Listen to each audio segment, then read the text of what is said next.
could, but he has not given thought to pardoning Ghislaine Maxwell, the only convicted co-conspirator of Jeffrey Epstein. ABC's Mary Bruce is at the White House. Ghislaine Maxwell is someone who is serving a 20-year sentence, a conviction for sex trafficking that she has tried to appeal. This is someone who wants to get out of prison and who initiated this conversation with the Justice Department. She's eager to talk. The question is, what is she willing to tell them, and what is the administration willing, if anything, to give her in return? Florida Governor Ron DeSantis says deportation flights have begun from that immigration center set up in the Everglades. Israeli Prime Minister Benjamin Netanyahu says his government is considering alternative options now to ceasefire talks with Hamas after Israel and the U.S. walked out of discussions in Doha on ending the war, citing a lack of desire on the part of Hamas to reach a truce. This is ABC News. 5 pro hockey players have been acquitted in a sexual assault of a young woman that said happened when they were members of the Canadian World Junior Hockey Team. ABC's Andrea Fujii has the details. The alleged victim, referred to as EM, testified she was naked, drunk, and scared when 4 of the men showed up unexpectedly in her room. I made the choice to dance with them and drink at the bar. I did not make the choice to have them do what they did back at the hotel, she testified. But the defense claimed EM had wanted a, quote, wild night and actively participated in the sexual activity. The player's lawyers showing videos in which EM said it was all consensual, though she testified that was not how she truly felt. South Park co-creator Trey Parker responding when word came that the White House was angry over the season premiere of the animated show, which was not flattering to President Trump. Parker, who was on a San Diego Comic-Con panel with his partner Matt Stone, said, quote, "We're terribly sorry." I'm Sherry Preston, ABC News. Sharing has never meant as much as it does now. We share the things we love most in life for the world to see. But what if we could actually do more with our sharing than just collect likes? What if this sharing could be used to make a difference? Now there's a place where we can put all that sharing to good use. The National MS Society is asking people to make a difference and share what they love with someone else who loves it too. Whether it's surfing, dancing, or whatever is important to you, we've created a place that'll help you get your experience out to the world. If you have a story, share it. If you have a solution, share that too. Join us at wearestrongerthanms.org, because together we are stronger.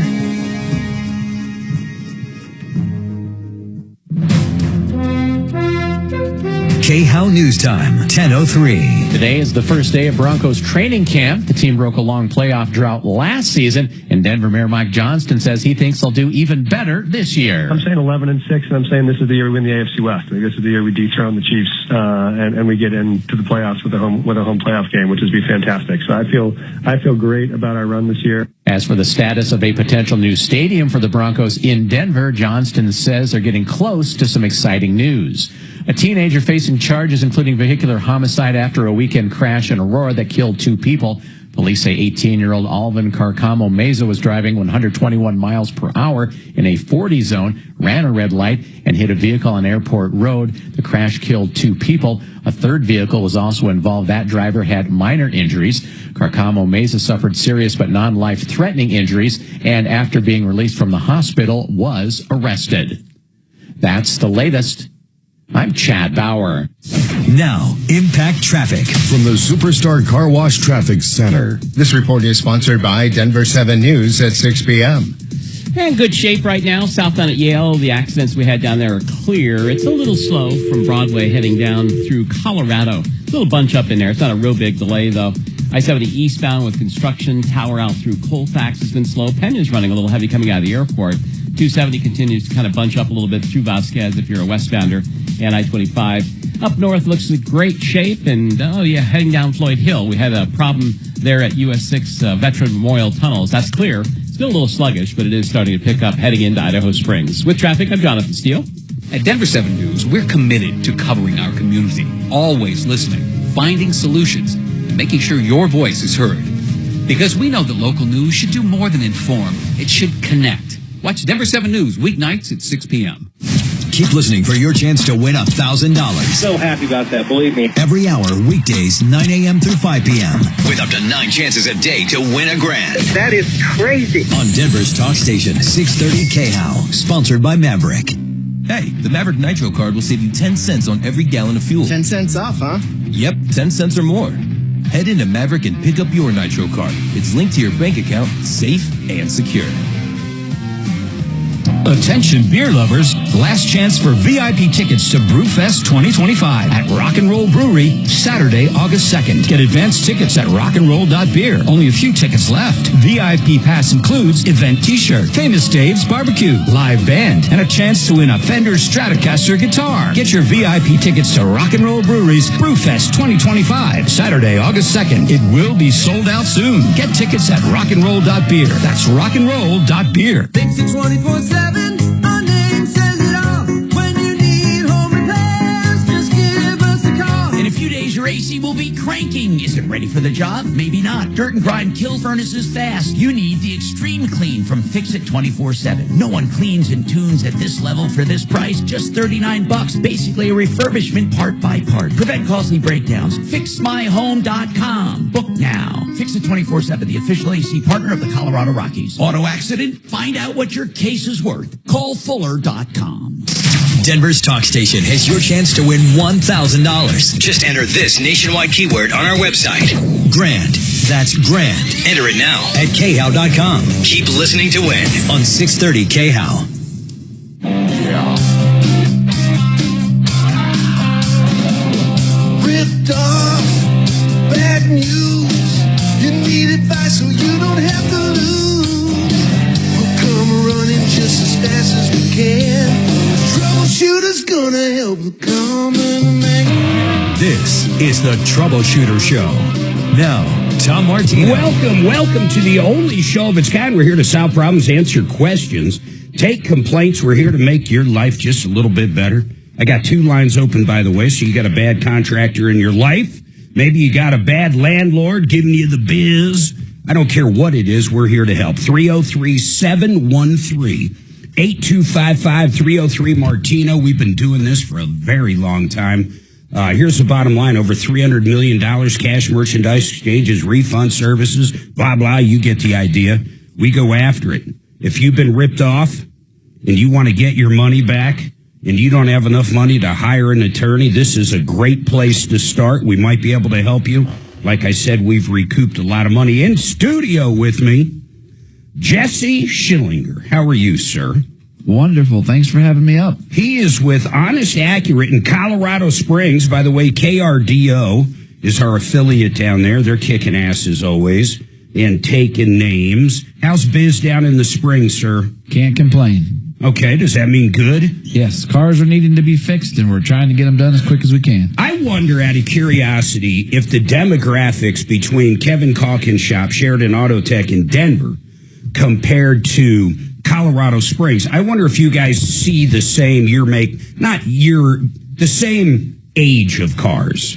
You think so, or do you think Colorado Springs would be a little older cars, maybe even newer cars? I don't know. I'm thinking it's such a military town. Similar. I think we talk enough. It's the same. Yeah. It's the same stuff. Yeah. So you have the same parts problems these guys do. Same parts problems. Same problem with folks don't call when they don't make their appointment. Yep. What's the biggest issue you're seeing with parts availability, Jesse? It's the everyday needed parts. Like what? Like rotors. Hard to get good quality ones. That company stopped making the good ones. Now they're making a less quality one. Yep. I got you. Things like that. Same with electrical parts. We do the same thing. Do you ever install other people's parts they bring in? No. Okay. I had to call Kevin on one yesterday. It was a dealership in Colorado Springs. Do you remember which one it was, Kevin? No, I don't. It was on a F-350 Super Duty. It might have been a Chevy, though. It was a Chevy, Silverado with a diesel. Yeah, so the guy actually ordered an aftermarket def pump, and one of your dealers down there, and I don't want to say which one it was because I don't remember, else I would say it, installed it. The guy drives 300 yards, and it blows out from the underneath. And, of course, the dealer's going, it's a piece of crap part, not our fault. And this guy's going, no way, the part was fine according to the manufacturer. You guys didn't install it right. You didn't tighten the sleeve. And it's like, God, why would a dealership do that? Jeff, do you ever do it?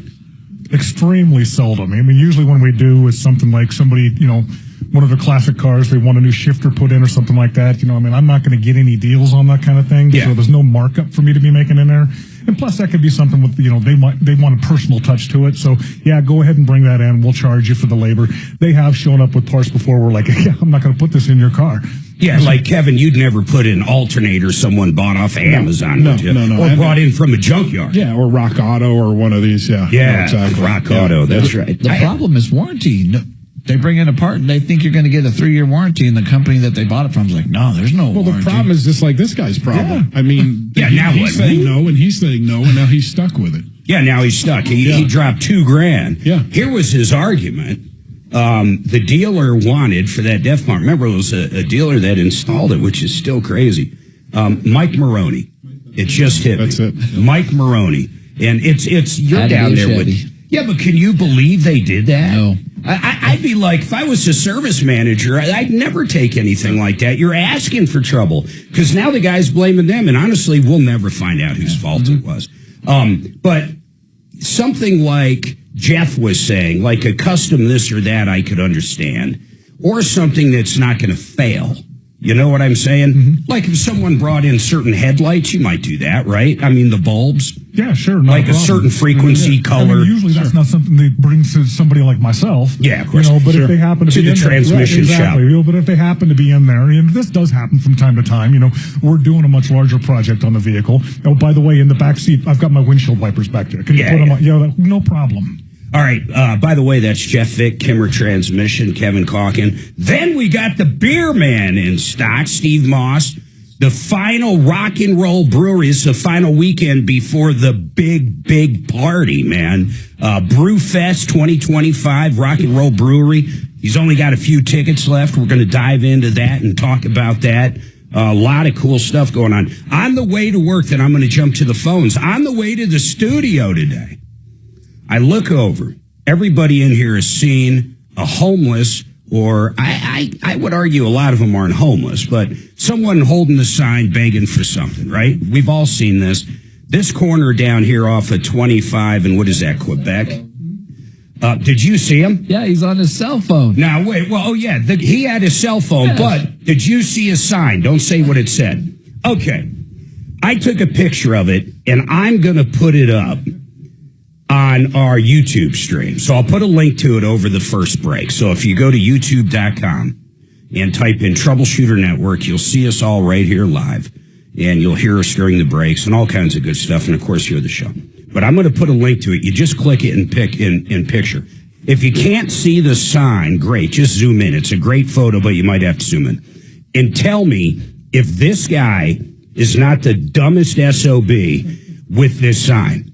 I can't even, everybody's thinking of different things like, oh, what could this sign possibly be? It's absolutely amazing what this sign is in that he is holding it. It's crazy. I almost interacted with him like, really? Really? But I didn't because I don't want him to throw something at me or scratch my car or something. Might have thrown that cell phone at you. Might have thrown that cell phone. So you saw the same guy. Okay, and he didn't look horrible. Some look like The Walking Dead. I'll just say it like it is. Some homeless people look like literally they're zombies. I was checking out his phone because it's like better than mine. I thought, Yeah, he's probably got an Apple, what is it, a Model 27 now or whatever. Crazy stuff. Hey, Julie, what is going on with this contractor? Oh, I thought you logged on now. Hey, Julie. Hi, how are you? I'm doing great. How are you doing? Oh, well, it's been a little bit better. What's happening? Well, I built a beautiful home in Salmon, Idaho, and I had a contractor that bailed on me and didn't complete the job according to his contract. Well, wait a minute. I want to understand a few things. When he built a home, how did you do it? How did you fund it? Did you have cash and pay as you went? Did you go get a bank loan? My wonderful mother was my bank. So she bankrolled it for you, and how would she pay? Like when the foundation was dug and poured, you'd pay a certain amount? How did the schedule look? Correct. Well, the gentleman didn't know what a schedule was, first of all, but we did have a timeline of payments when, for example, the foundation was poured. I would pay him 30% of the cost. So did you ever get to the point where there's a CO and you can go close? And by the way, when you did close, were you going to convert it into a mortgage to pay your mom back, or was more of a gift? No, that's how everything went awry. I had actually had to call for a CO because he wouldn't. Okay. And I was getting a loan to pay her back, and one of the subcontractors who had not been paid was called by the title company to get a release of lien. So before closing, right? Before the mortgage and the closing. Correct, exactly. So they called up, and how much of a lien did they put on the property? Well, they hadn't put on a lien yet. They were going to. It was going to be for about $21,000. And what was that for, by the way? What was the service or part? The electrician. So he didn't get paid at all, or is it one electrician out of many, or how did that look? He got paid for the first portion of the job, but not for like the HVAC and the ductwork and stuff. Okay, so he didn't get paid. He calls up the title company. But at this point, your mom really has funded everything. She owns the property. She owns everything, right? Yes. She put a lien on it. She's in first lien position, yes. Excellent. So then what? So the title company, I assume, says, okay, did you guys bond around it and close? Are you waiting to close? Well, again, my mom is my hero. She bailed the electrician out and paid him off so he wouldn't file the lien. But then also the builder asked for $3,100 more, or he was going to file a lien, so she paid him as well. So you ended up coming $24,000 above what you guys contractually agreed to. But when you say the builder, I mean, he was also the general contractor, right? Is he the one that should have paid? Are you saying the general contractor should have paid the electrician and didn't? Correct. Our last payment to the general/builder was supposed to be $11,800. However, we paid him the $24,000. And then he paid the contractor. He was supposed to. Yes. Wait a minute. So at the very end, you had to pay the builder or the GC an additional $24,000.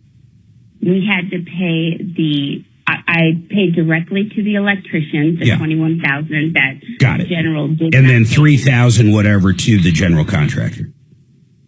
Correct. Then you went through and closed, and everything's done. That's where we're at now. No, we did not close. We bailed. We stopped on the loan and said, "Okay, what are we going to do now? Am I going to sell the house?" And why over the $24,000? It's been a long haul this past year. I'm a teacher. Yeah. And a single mom. Well, no, I'm asking you. I'm not like berating you. I'm literally asking you over the $24,000. That became the straw that broke the camel's back financially on this deal. Yes. Okay, hold on. Let me put you on hold. That's interesting. They didn't close. I think they're holding all the cards with the exception they paid them. They paid him the $24,000. I think he probably should have made that. We've got a lot to look at here. By the way, Mike's got a problem with the sale, and Dan's got a problem with FedEx. That's one we don't get a lot. UPS, yes. FedEx, no. I'm interested what that is. Everybody hold tight. I'm going to get that link up, too. 303, one line open, 303-713-8255, 303 Martino.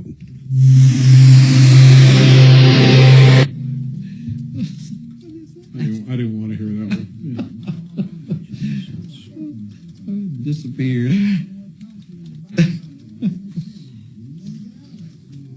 Did Genesis have anything in particular? Yes, I do. Well, just tell me, what is it? Exterior painting, 15% off. Exterior, okay.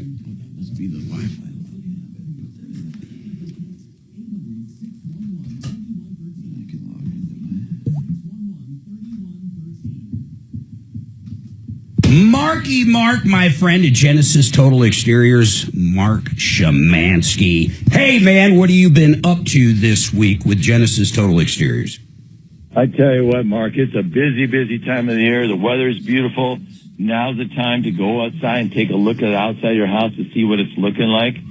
And you know what, Mark? We're going to run a paint special today. Oh, what do you got, man? You guys painted the exterior of our house. Listen to this, guys.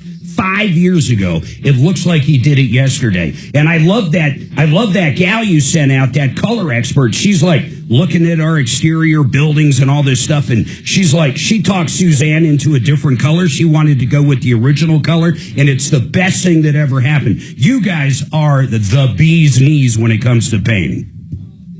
Yeah, thanks, Mark. I do remember you come to your house and I said, well, do you love the outside of your color of your house? And you guys never really considered it, you know? No, well, and, you're right. You can make having a great paint color on your house.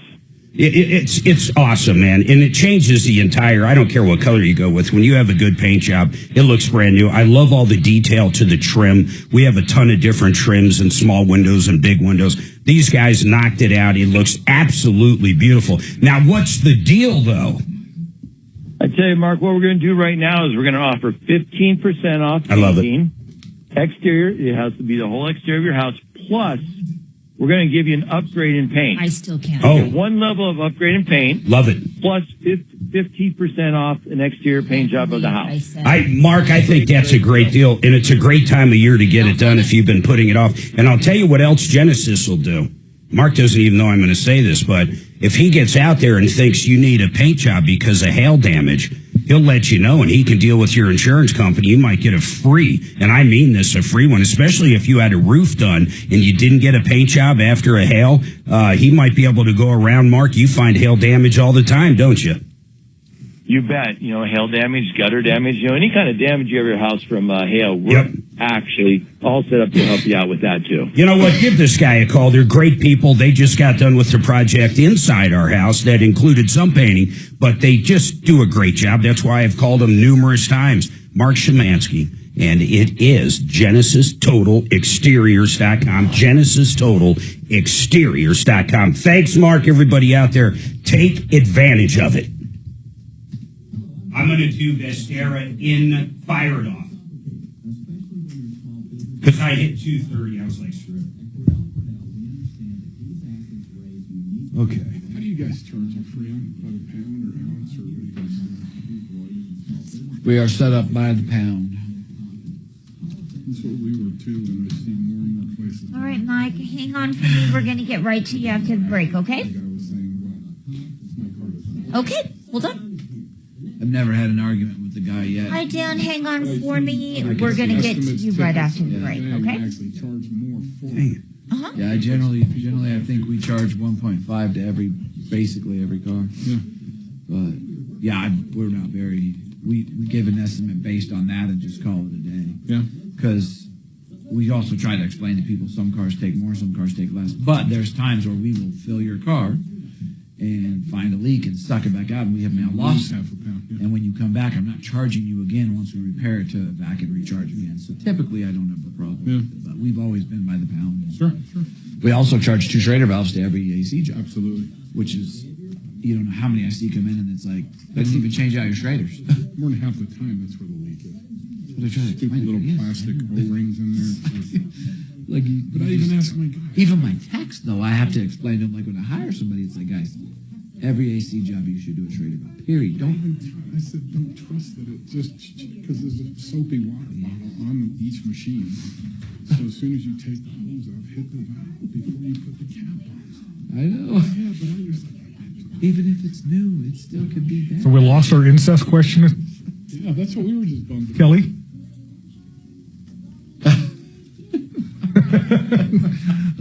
We're not going to get to find. I would like to know why they thought Mark would be an expert on incest. What is that? The collar dropped. The collar dropped. I know. Question on incesting. Question on incesting. Investing. It said incesting.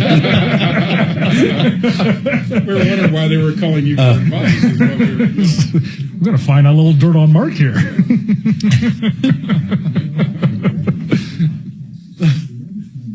That's funny. Question on incest. I just wanted to know the answers. See how creative Mark could get. 34. I hope they update machines so that it could go just like half the. Do you have a machine for the new stuff? Oh, yeah. That thing takes so long. Develop great talent at gradsoflife.org. Brought to you by Grads of Life and the Ad Council. All right, I swear I'm working on getting this thing uploaded. I'll get it next break, but you got to see this picture on our YouTube channel. I got halfway there, so I promise I'll knock it out. I forgot I had that 2-minute spot with Mark, so I'll blame Mark on it. But that 15% deal they had seems absolutely great. One line open, 303-713-8255. I'm going to get back to Julie. She had a house built. Her mom kind of funded it. Her mom played the bank. They got almost finished. And the guy comes to her and says, we need another $24,000. Apparently, the general contractor, the builder himself, underestimated the cost. In fact, that's one of the questions I have for you, Julie. If you looked at the contract, I mean, what did it talk about when it came to variances and pricing? I mean, did he have the ability to raise it? No, he did not. So he just blackmailed you guys basically, and by not paying the electrician and charging you more. Exactly. He has one part in his contract that says all labor and materials are included, other than where specified. And then in the other part of the contract, he says electrical, plumbing, interior walls, and insulation are not included in the contractor's bid, and therefore becomes the sole responsibility of the owner and will not be covered by the contractor's warranty or insurance. So basically it's elusive at best. Yeah. So he doesn't. But why'd you guys pay him? I mean, you basically gave them all the power when you guys copped up that 24. You didn't close, or did you close? No, we didn't close. Did you get the CO though? I mean, your mom owns the house. Yes. Now, the bank itself, is that the issue with closing now? I think you got to forget about the $24,000. I mean, if you want to go sue them, I mean, that's fine. You can go sue them. My guess is it's going to cost you more than $24,000. If you didn't pay them yet, then I would have a lot of other ideas. But the fact you already paid them, that's where we're at now. So let's dig into why you're not closing at this point. Why aren't you buying the house? Are you not able to get a loan for that additional 24? Well, I guess that's part of it, but I guess my main reason for calling you or talking to you is there's still a whole list of things that he still needs to complete. Like the backyard is not graded and the driveway is not filled with gravel. He didn't clean up. There's still punch list items and walls that need to be painted. So what does he say when you call up? I mean, what does he say at this point? Nothing. He won't talk. He just won't contact you at all. He won't contact me. I have had to put in the shelving. I've had to put in the bathroom hardware. God, you keep doing everything he's supposed to, though. Yeah, because he blows smoke. And if I call him up, I mean, is he going to have the same story you do? I find it highly doubtful that I'll call him up and he's going to say, yeah, I refuse to do the punch lift. Yeah, I refuse to do this. I mean, what's his side of the story going to be? I have no idea because he won't call. I mean, when my mom went to go basically pay him off, he said nothing. Like he's got a part for me for one of my doors. So he has addressed that there is something needs to be done. But he's not telling you when he's going to do them. No. But okay. I've already been reported by the city for having a mess in front of my house. Yeah. For all the dirt and gravel that he's left. And I not to have a sob story, but I broke my neck and my back in an accident. Oh my goodness. I that stuff up. Yeah, that's a long story. But, yeah. And I mean, putting up shelving is just. Well, I'd like to call the guy. Is that okay with you? I'd like to see. Oh, love it. I tried to have him arrested, Tom, and they wouldn't do it. Well, why did you? That's just a quick little side and off ramp there, but I almost feel dumb asking why. What happened? Well, just because he's a shyster. Well, you don't call up the cops and say, hey, this guy's a shyster. Come snag him and put him in cuffs. Idaho law states that if you don't fulfill a contract or if you falsify a contract, you could have somebody arrested. So what happened? I mean, go down that path now. Since it's relevant, what did the cops say? The cops looked at this labor and material section of the contract where it says that that we're responsible for the subs, and we took this part as warranty work, and he took that as being we're responsible for paying the subs, and he didn't want to do it. I mean, we're a town of 3,000. I mean, this guy's gonna. Yeah. Wow, that's insane. Hold on, give Kelly his information. I want to talk to him. I want to look up that law in Idaho, though. I like that. I wish they had that here in Colorado. I mean, I get it. That contract, you can construe that either way just from what she read. I mean, literally, one section of it says, you're responsible for everything. The other section says, we'll do all the parts and labor. But, I mean, if the police came out and looked at it, can you imagine if in Colorado we could call up the police because some scumbag comes out and says, hey, I'll pour your driveway, give me 50% down, you sign a contract with them, and the guy never shows up. And the cops actually do their job and come out and arrest them. We have the Contractors Trust Act, but let me tell you, the teeth are like an old man's dentures. There's not much to them. Dentures that don't fit, that are broke. I mean, they don't do anything. They never do anything. Very rarely do they do anything criminally. Get that information. Let's get that guy's side of the story. Kelly, I'm not sure really what's going on with it yet, so I'm not going to say the guy's a bad guy, but we're going to find out after this. Last name.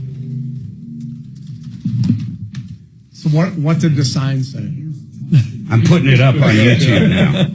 It's okay, I'd like to have this lady for a customer. I stole her on a tranny job, and then have her come in and do the work. Think of what it would say. I'll tear it apart. You put all the stuff in and I'll put it back there.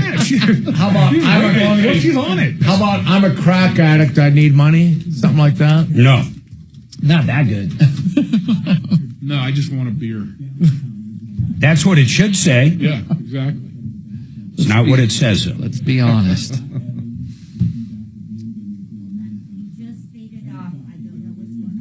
Did you feel bad for people try to do their own thing like that? But I mean, you don't even pay a lawyer a couple grand to look at that contract before you drop $500,000. I was going to say that much on a house, and you're like, oh. At least get some. All right, I put up the link.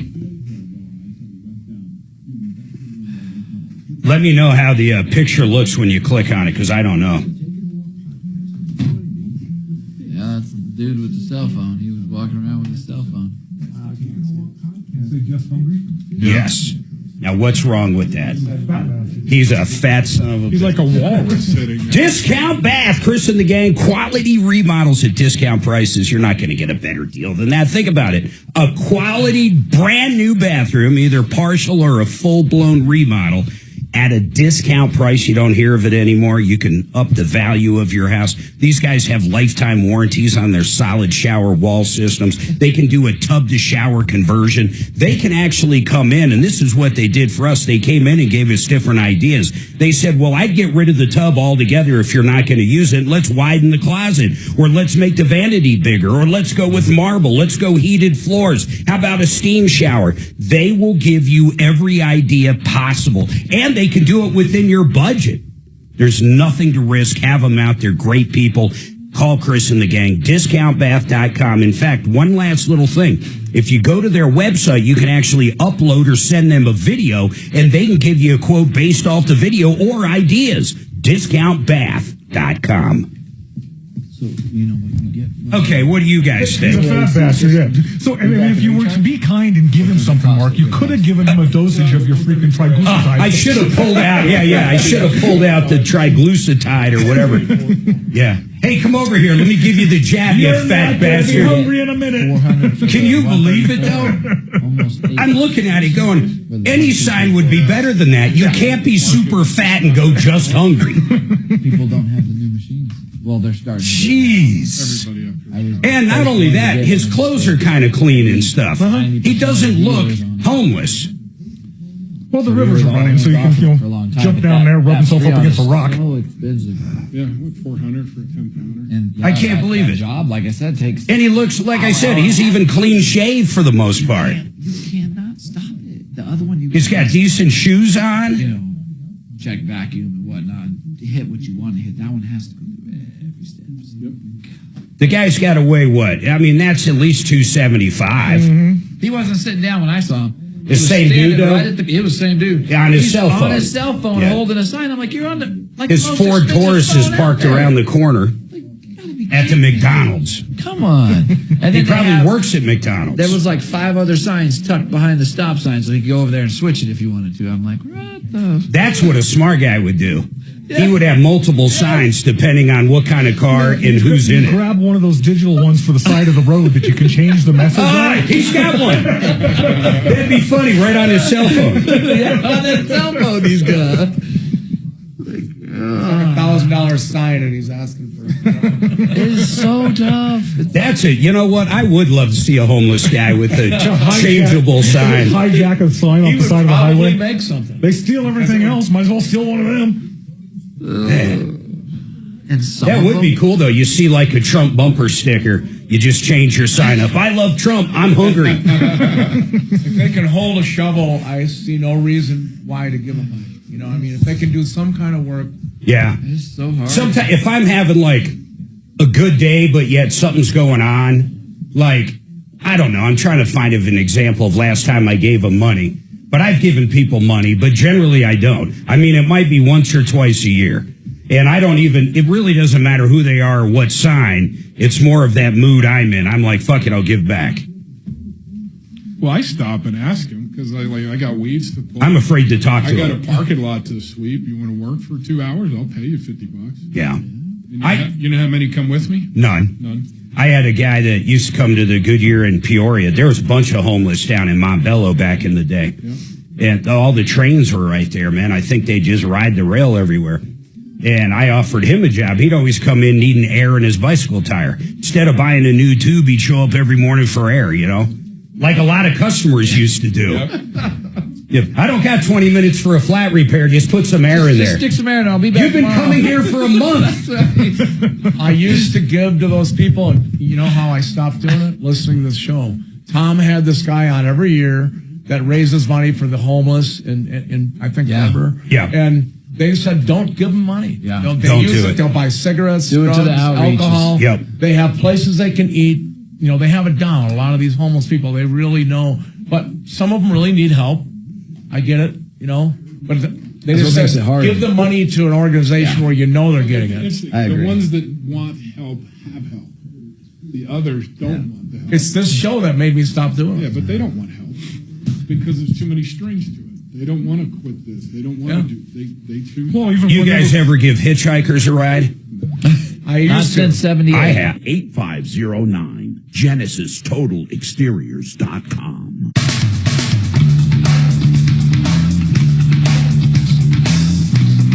All right, 303-713-8255. One line open. I did get that picture up.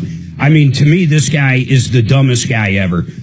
He's, well, you know, he wants you to think he's a homeless guy, and he is holding a sign up that makes no sense. Guys, don't say what it is, because if people want to see it, they can go to our YouTube channel. But what do you think, honestly? Is it ridiculous? It's ridiculous. It's Without a doubt. crazy. It'd be like someone holding a sign up saying, I just want a cigarette, and he's got a pack of cigarettes in his pocket. He's got one a in his carton. mouth. Yeah, one in his mouth and a carton in the floor. It's absolutely insane. Or like, just give me a beer. We've all seen those. Just give me a beer, and he's got like 8 cases of beer around him.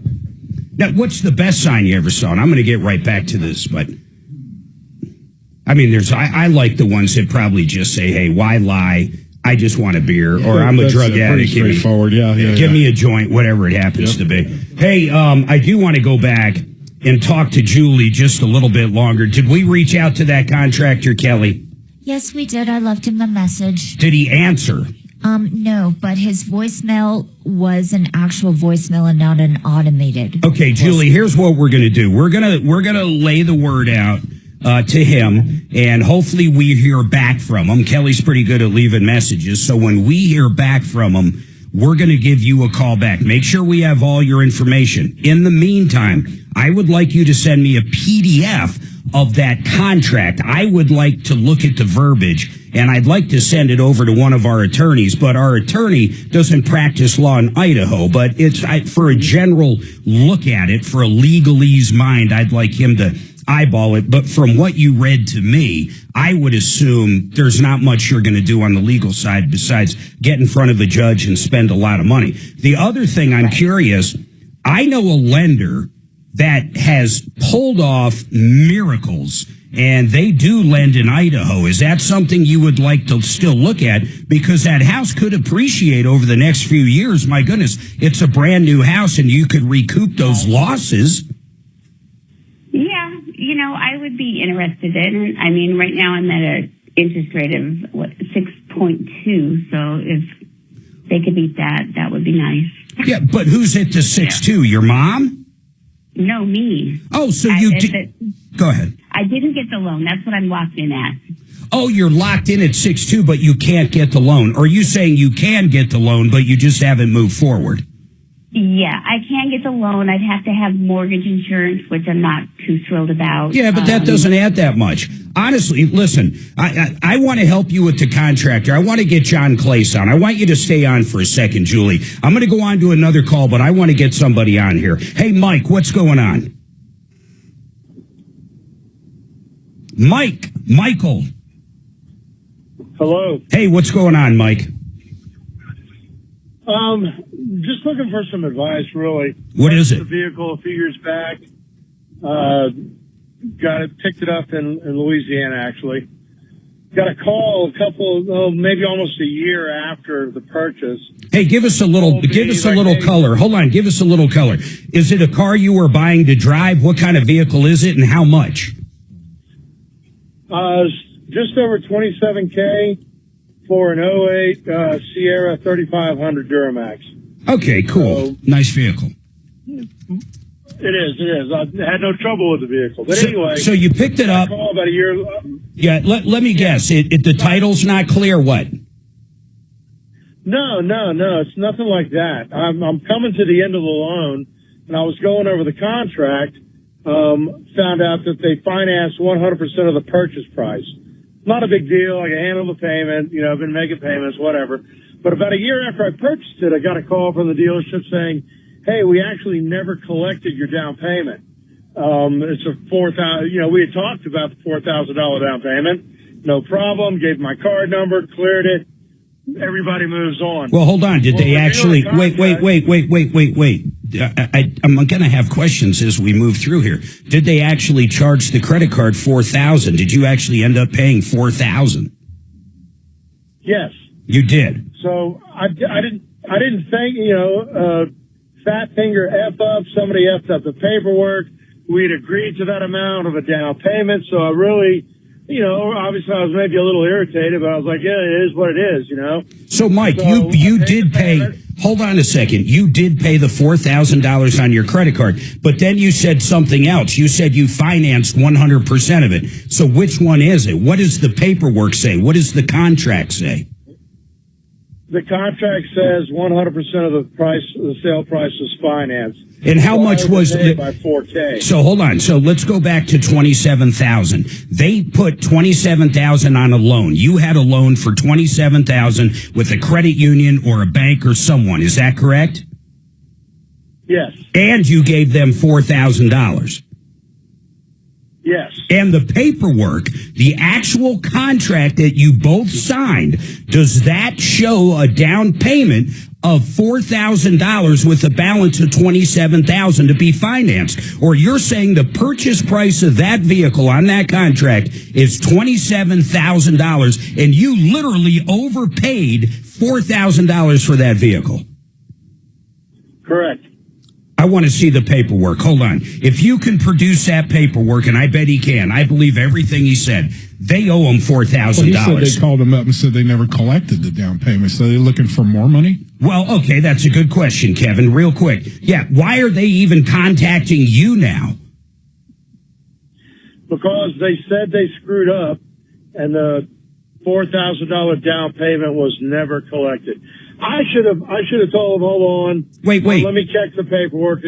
Mike, hold on a second. This is why I started with this question. You literally not only gave them the credit card number, but they charged $4,000 and you paid it. You have a credit card statement somewhere that shows blah, blah, blah, charged $4,000 and you paid it and they never refunded it. Correct. Okay, so what are they saying they never got it? How are they possibly saying that? Well, when I was actually at the dealership, gave the sales guy my card. He went off somewhere to run it, came back, gave me my card back. And when they called me, I actually went back through my statements for that month and found that there was not a $4,000 charge on the card. So I agreed to this payment, so I made the payment and didn't think anything more of it. When did you just make that? How long ago? It's been probably 2 years, maybe a little more. Oh, my God.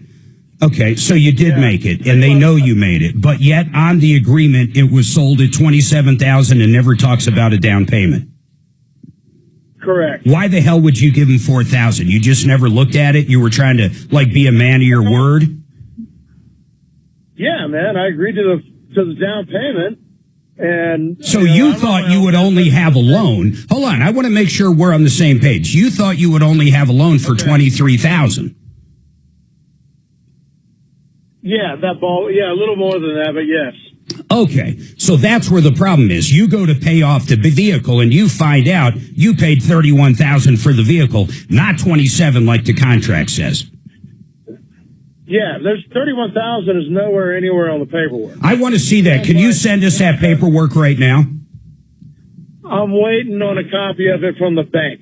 Okay. I talked to them yesterday and confirmed all these numbers over the phone. Yeah. Because obviously I don't want to raise a big shitstorm. Or pardon me, but I'm sorry about that. No, that's right. Over nothing. So I called the bank to confirm what I thought was true. You know what I mean? Yeah. When are you going to have here's what I want to do with you. I want to see that paperwork because that's a big problem for them. If everything you're saying is correct, how many years has it been, period, since you made that credit card?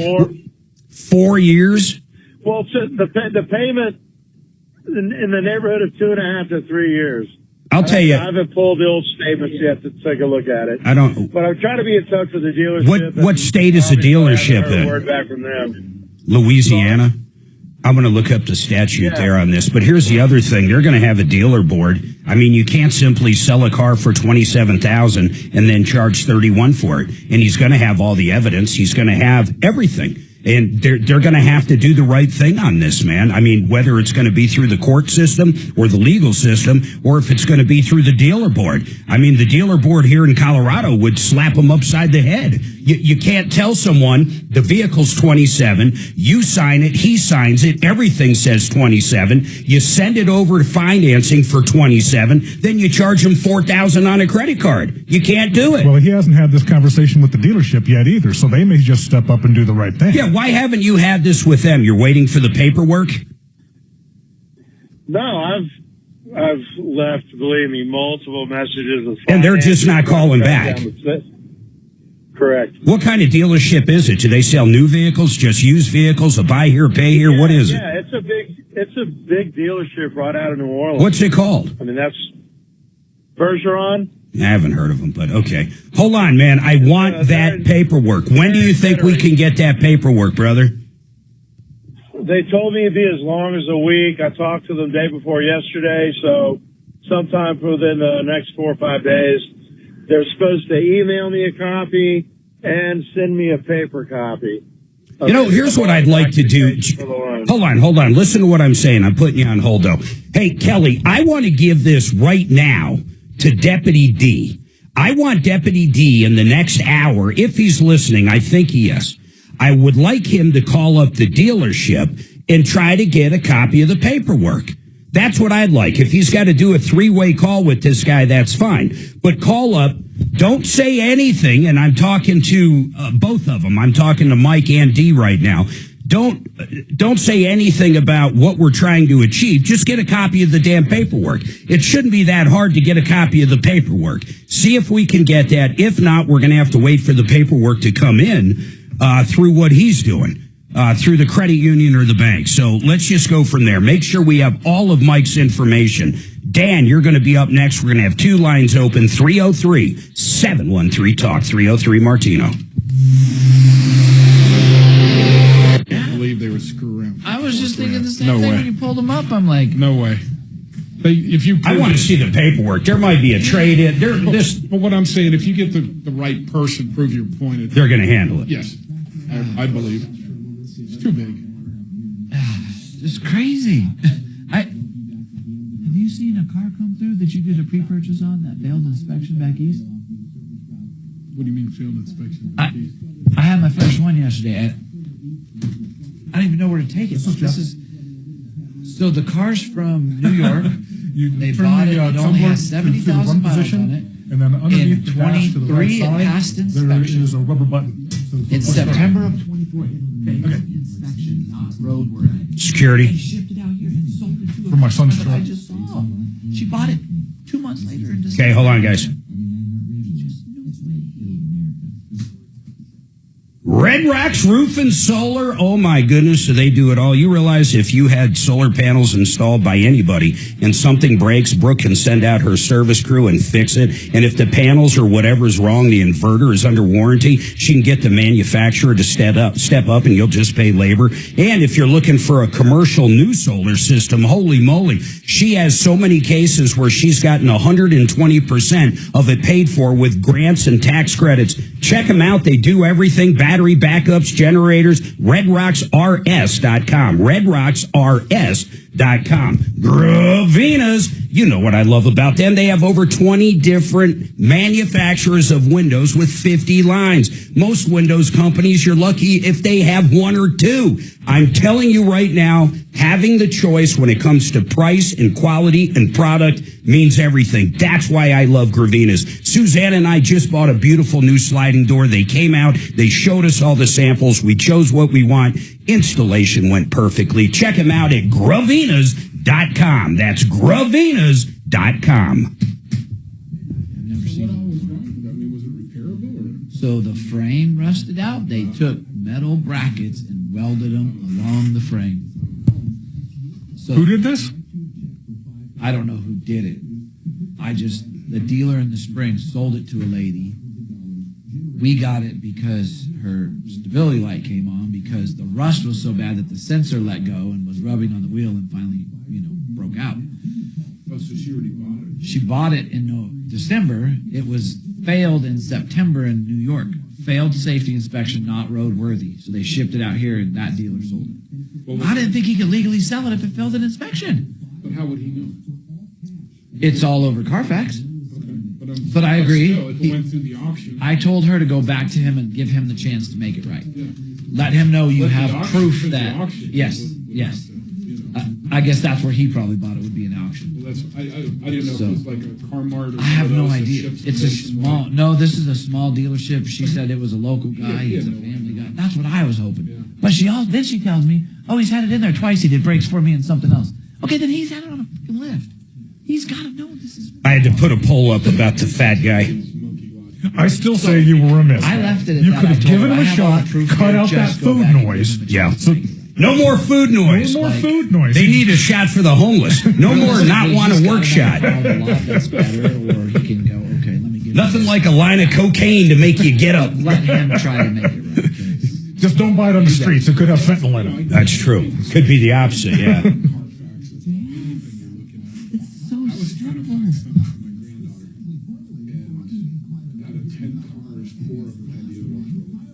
I think he's probably always hungry by the look of him, Mark. You know what? That is a hell of a good point. That is a hell of a good point. He should be on that, 1,000-pound sisters or whatever the fuck that is? Yeah, he's not starving, but he's always hungry. Jesse. He does need the shot. Let's get Denver Regen on. I want to see it. What is your homeless program? Are you giving back to the community? So you don't tell a customer that just bought a car, oh, you bought a piece of crap. You don't want to do that, and you're going to send them into tears. But carefully we can say, you know. And then when I saw the failed inspection, I'm like, oh, this is gotta go Why would back. you sugarcoat it, though? You said you don't want to hurt their feelings? Yes. Why wouldn't you say like we do? Why'd you buy it? Did you not get it checked out? What's your problem? Are you a dumbass? You gonna go buy another one like this? Yes, go get a different one and let us check it out. And then when first. you're done with them, tell them to call up. We can help. We'll send them your way. Mark will be real nice to you when you call.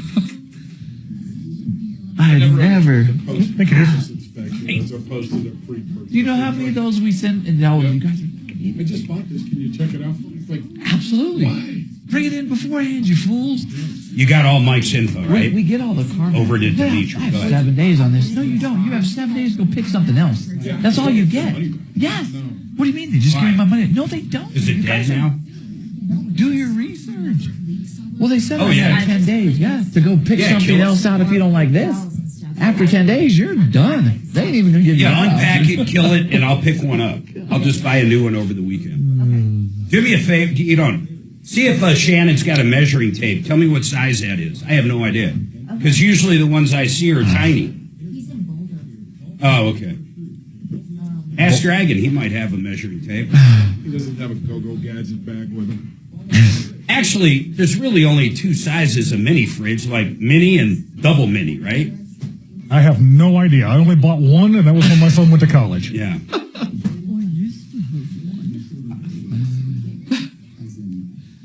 No, there's probably 100 different sizes of mini fridges, just like a big fridge. You think so? I can't put a fridge in my house because the cupboards were done in 78. And what is it? 84? No, 65. Oh my God! There's not a fridge out. I just found one at. All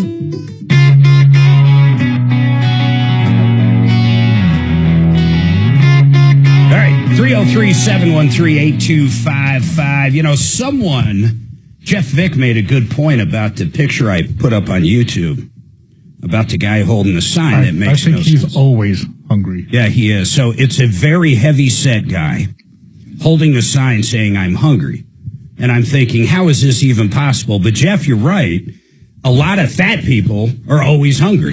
And henceforth, like I've told you twice now, and I'm going to scold you for a third time. Yes. You should have given him a dose of your triglyceride or whatever the heck. Triglyceride. So I'm on the she could GLP-1. get rid of the food noise and help a man out. I should have. I wonder if you could go to jail for that. Hey, come over here, man. I'll hold a cheeseburger to get him over to the window. Then when he comes over, I stick him. I stick him with the jab. Now you're not going to feel hungry in about 8 hours, brother. Yeah, something tells me you'd probably get in trouble just for jabbing somebody. I don't think the homeless go to the police on a regular basis. Probably not. Okay, but I will admit this. You are right, man. You're right. He probably, if it said I'm starving, then it would make sense. But to say I'm hungry, he probably is literally hungry all the time. I think he's hungry all the time. Oh, he looks like he's hungry all the time. Dan, what's going on with you and FedEx? Hi, Mark. Thanks for taking my call. Of course, man. So my daughter is an upcoming artist, and her medium of art is canvases. So she painted a canvas. It was 48 inches by 36 inches by 1 inch. And she sold it to somebody online and went to FedEx to ship it. She went to the FedEx shipping center and had an employee help her put everything together to ship it. Okay, hold on. I love this because I think this is going to be an insurance deal, but it sounds like they packed it, which is good because the first thing they always do is say you didn't pack it right. We're going to find out what happened there and a lot more right after this. I suppose I could ultimately move my cabinets up, Mark, and make it easy. But God, that sounds like a lot of work. Yeah, but then your cabinets. I know, because these will come. What do you keep in those cabinets? Because it's over a fridge. Yeah, that's all of our barbecue stuff that we take to summer events. When we go to potluck or this, yeah. So that would move up, and you'd have shelves, space. But I don't even know what's in my cupboard above my fridge. Really? I probably haven't opened it in 5 years. Mine's an ice cream maker I haven't used forever. Mine is full of candles. Candles. The wife loves her scented candles. And she puts them over the fridge. There's candles all over the flipping house. I used to give her a hard time about it because she spends $30, $40, $50 on a fucking candle. And she says, every time you come home with a new gun or a box full of ammo, I don't say a word to you. I can't even keep it away from you. Haven't said a word to her since. Buy all the candles you want. Yeah, it's a cheap habit. It's better than if she collects expensive purses or shoes. How much she can spend on candles. Really? Yeah. They did come in handy 2 years ago at Christmas when we were up at the cabin and the power went out. You had 8 million candles. 8 million candles. Oh, look at this wood burner my So I gotta hide the good shit. kids got, dude. It's crazy. Like a stove? Like a wood stove? Oh, it's so cool, man. I looked them up. They're like $5,000 brand new. It's a furnace, but it burns off wood. I thought it was like a gas furnace, but I had never seen anything so cool. I just got to find the name of it again. Hold on here.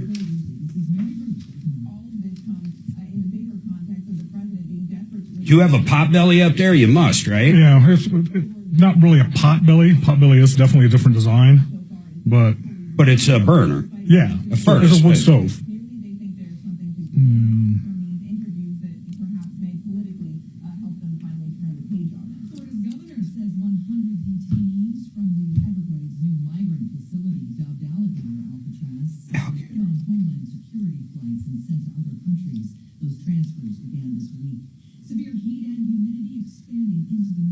Oh shit, my daughter called. Let me call her real quick.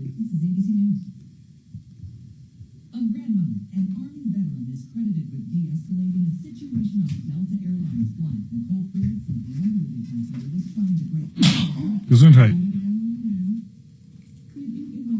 Hi, Deborah. This is Kelly. I'm calling from the Tom Martino Troubleshooter Radio Show. And I'm calling because you reached out to us about an issue you're having with a property dispute. We would love to be, or a developer, actually. We would love to be able to help you out with that. If you'd like to give us a call back at 303 Martino. You mean for, what do you mean, for what? 627-8466. Again, that's 303-627-8466. We'd love to help you. Oh, no, there's no way it'd be car insurance. You're under us right now. By the way, you're not going to get new car insurance till after the 20th, so you don't have to worry about that because you have an accident that falls off on the 20th, but yet the renewal's the 28th, so you're lucky as shit. Yeah, so if you get a quote right now from somebody that looks at a 5-year, not a 3-year history, they're going to see an accident on there from 5 years ago, like Safeco or like Progressive or like anybody. But you're covered with us up till the 28th. So right after the 20th, we'll reshop it and you'll be saving quite a bit. That's probably your renter's insurance. So tell Safeco you don't want the renter's insurance anymore. That's definitely your renter's insurance. Call up Compass and say, hey, I need to cancel renter's insurance. It probably automatically renews. Got it? Yeah, that's how much your renter's was. That's what it's for. All right, later, bye. What time are you guys rolling into town?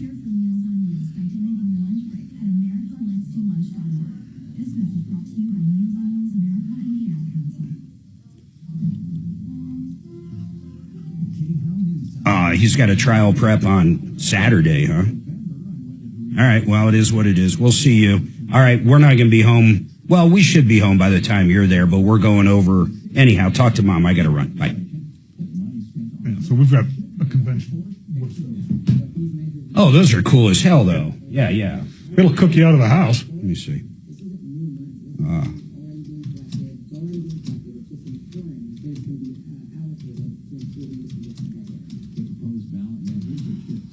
This thing heats 2,000 square feet.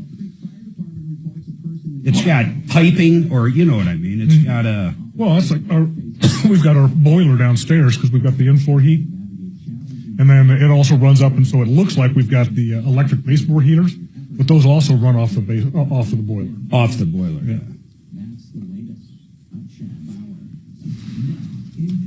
Nothing like in-floor heat. It's nice, man. That stuff is. Get up in the middle of the night, have to go use the head. Warm feet. Yeah. Oh, we have in-floor heat at the shop. Do you? Everywhere. Guys love it. Randy up at Wrangler Tire years ago had it put inside the apron around his shop outside to keep because he's in Granby, so there's tons of snow and ice, right? Problem was, it had no place to drain off proper, so he'd melt it all, and he ended up with this big ice dam out in front of the shop. Dang, yeah, I love my heated floors, man. Dude, this thing's like this right here. Ain't nothing like that. Look at this. This one's 2,500. 310,000 BTUs. Can't tell if this charger's working or not. My phone's got a big. And then case it's on got, coming off the top, you run the vents wherever you want them. It's ridiculous. You can get them too, so it's pretty much a conventional stove, but you can get inside the stovepipe, or the chimney pipe rather, fans that'll blow it out from there. It has those. You know that? Yeah, so his is like twice as tall as that. There's like a box in between the stove and then the top part, which I assume are all the fans. Because you literally hear the fans kick on. Yeah, see, and I've got behind my stove, I've just got a fan back here, and that pulls up off the back and it blows over the top. Look at that son of a bitch. Suzanne reached out about the cheeses. Did you guys have the prime that yet? No, not yet. Because she said she did mention cheese. I thought they were. I think I told her they were. What are those other things? Cheese balls. Cheese puffs. You can do the cheese puffs too. I bet they would absorb everything. I was going to say, don't do those near as long. Smoke them. There'll be nothing left of them. Have you ever tried smoking Cheez-Its? No. It's fucking awesome. You can do it cold or hot. You spray them down with some olive oil, and then you can put whatever spice or some Parmesan or Cajun spice or something on there. And then I usually start having the wife check them about an hour because she's the one that eats them. My problem is I'd eat them while I'm cooking them. And then that's the problem, because they're really good when they're hot. Yeah. Because you can do it with Chex Mix and all sorts of stuff. Yeah. It's freaking badass. But I'm really stuck on smoking cheese, man. That's the only. Oh God, I love smoking cheese. Different things. Yeah. We've got a 3-pepper one. We got from Boar's Head. That's real good. Cheese for? It depends on the cheese. Like cheese sticks, you don't want to go over about an hour, maybe an hour 15 minutes, because they turn into rubber. Like soft cheese, you mean? Yeah. Like string cheese? Yeah, those are the good ones you pull apart. But, block of mozzarella you can do longer. Yeah. Ripped off, bad news. You need advice so you don't have to lose. We'll come running just as fast as we can. Troubleshooter's gonna help the common man. This is the Troubleshooter Show. Now, Tom Martino. Welcome, my friends, to the only show of its kind. We're here to solve problems, answer questions, take complaints. You got a bad contractor in your life, maybe a bad landlord, maybe a bad attorney. We really don't care. We go after all of them. We've already assigned 2 cases today, one on a home builder or a GC that apparently overcharged $24,000. We're working that one in multiple angles. And then we have another issue going on behind the scenes, but it's also car day. What does that mean? That means I've got car experts in. From pretty much the front range. We got Jesse, Colorado Springs, Kevin, really Denver Metro, then Jeff Vick. He specializes transmissions, period. I mean, that's really all you do. I mean, you'll do other stuff. Well, it's drivetrain, so transmission, transfer case, differential, that's our main focus. Got it. You don't go to Kimmer Transmission to get an oil change, though. No, I mean, if we're already doing a project on your vehicle, do other you stuff. Want an oil Want change, that's fine. We're happy to do that. I think when you were doing a transmission service on one of our Santa Fe's years ago, I think you did a brake job, too. You're like, hey, you need some pads. I think I remember that. Yeah, we're happy to do that. It's not something we generally bring in as a standalone item. But and Kevin, you guys will do a transmission, but you'll just R&R one. Yeah. Another one's you'll buy one from someone like Jeff. Yep. And then you'll just swap it out. Swap it out, exactly. So, I mean, really, that's the specialty you guys do at Kimmer. I mean, you really crack that thing open and you rebuild it from scratch. We will rebuild it from scratch. And the idea is the majority of the time we can save you money underneath that box unit. Yeah. So let me ask you this. what is generally reusable? Of course, the case, as long as you didn't hit something. But, like, is a flywheel generally good? Well, the flywheel on an automatic is actually called a flex plate. It's not actually a flywheel because it has to be thin enough. But it looks like it, right? It looks like a flywheel, but it's very thin. It has to be able to actually move to flex with the torque converter because it's going to swell when it heats up. Got it. So something like a flywheel, that's something, or a flex plate rather, that's something you replace as necessary because of bad teeth or because it's cracked or something along those lines. So when someone comes in with any given transmission in general, something that's easy to part, do you buy a kit and the kit includes, let's say, everything that should be replaced, and you do that, and then you look at the other stuff? Yeah, well, kits come in different levels. So, I mean, you have overhaul kits, and you have banner kits, you have master overhaul kits, kits with steel, so on and so forth. So depending on the level of the job that you're doing, it determines the kit. And then everything else is a la carte. So you're, going through the valve body, there's different valve body kits for that. There's also specialized valves. You may or may not need planetary gears. You may or may not need a drum. The pump will get rebuilt. So there's multiple components that go into it. How much less are you generally than if someone goes to a dealer and the dealers don't even rebuild transmissions anymore. They get them from the manufacturer already rebuilt. Very few dealers have builders on house anymore. Yeah, I can't think any that do. It just doesn't make sense to their model.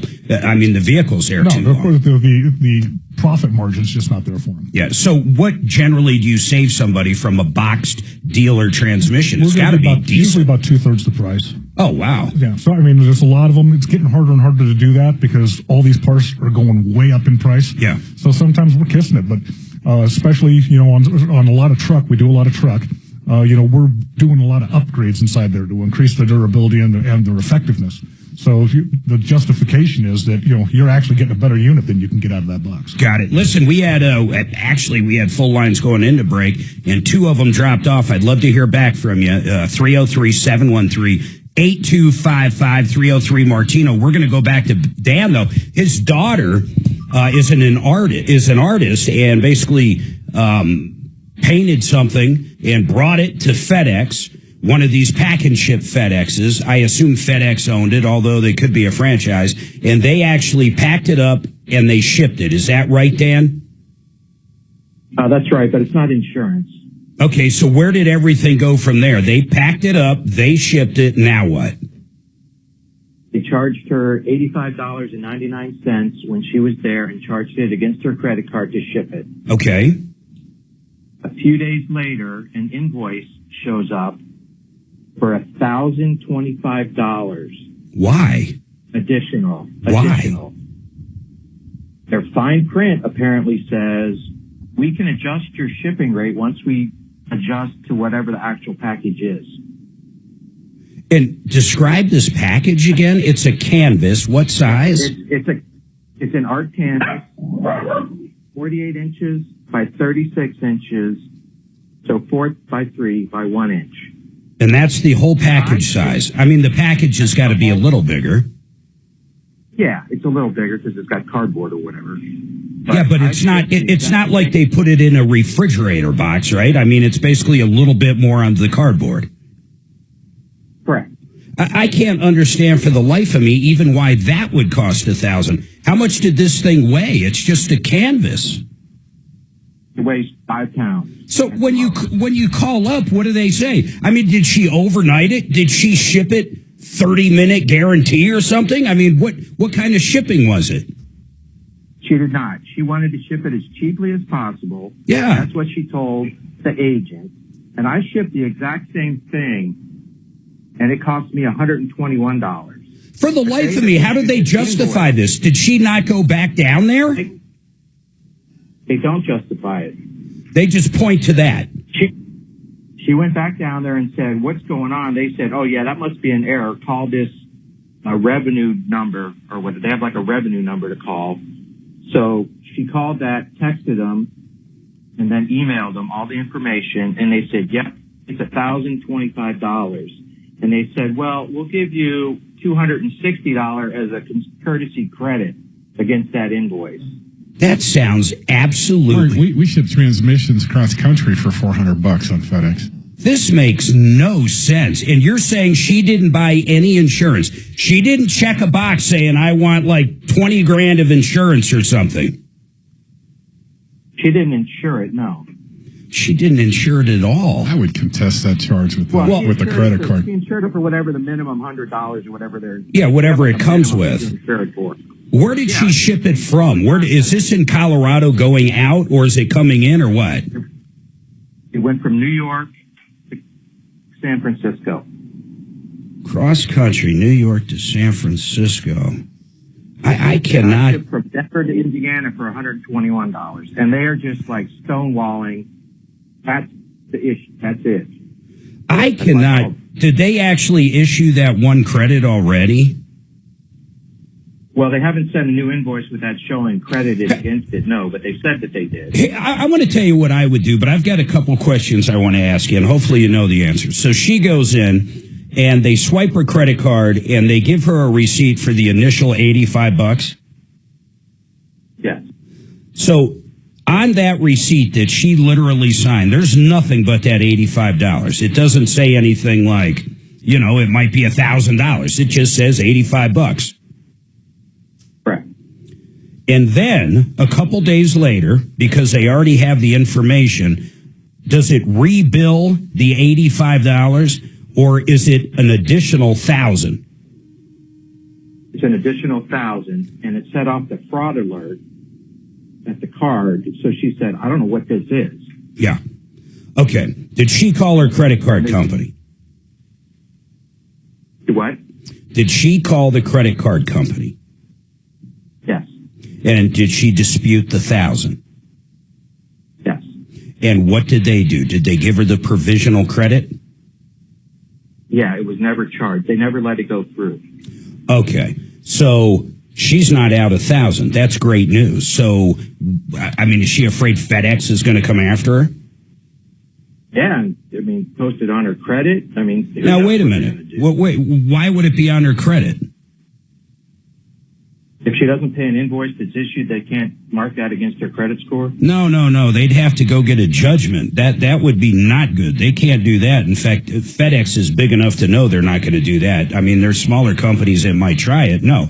Unless if there's some contractual agreement of that $1,000, and I would argue all day long there wasn't. I just would. But if they came after her for that amount, actually, I like where you're at right now. Here's what I was going to tell you for people listening, though.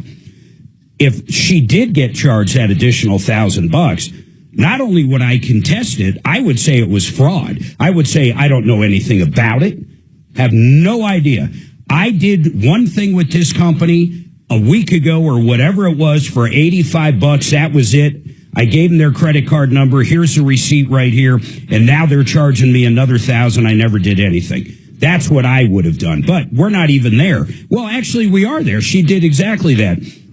I would not be afraid of them coming after her for this. It would be nice if they would negotiate and do something. So I'll offer you two things, Dan. I don't mind putting a deputy on this if you want someone to reach out and go, how is this even possible? Because I find it egregious. To ship something that's 5 pounds the slowest possible way by FedEx that cost $1,000 with no insurance, no stated value. I find this insane. I don't even know what's wrong with it. So I don't mind having a deputy call up and trying to reach out to public relations. We might even have an angel there and say, hey, look into this. She doesn't mind paying a little more if that's what it is, but 10 times more? Are your people so stupid? Literally, are your people at the counter so dumb they get it that wrong? Who could give an estimate that wrong? That's kind of the tact we would take with it, but it probably is going to be a little higher, or I just sit back and not do a damn thing. The last thing I would do is pay it. Now, the only thing I'm afraid of is because of the way she protested with her credit card company. Did she acknowledge? What did she acknowledge to the credit card company? Because if she said, yeah, and then apparently I signed something saying it could be more, well, if FedEx tells them the same thing, and they're probably going to reverse that credit. So I don't really know where she's at with her credit card company. Usually it can be 60 days. How long is it these days for a chargeback, guys? Do you know? We have to answer within like 5 days, 5 to 7 days, or else it's over. Or else it's over. So I don't know where it is with the chargeback part, Dan, but that could be an issue in the future. So really, it's up to you. Would you like me to assign someone to call up?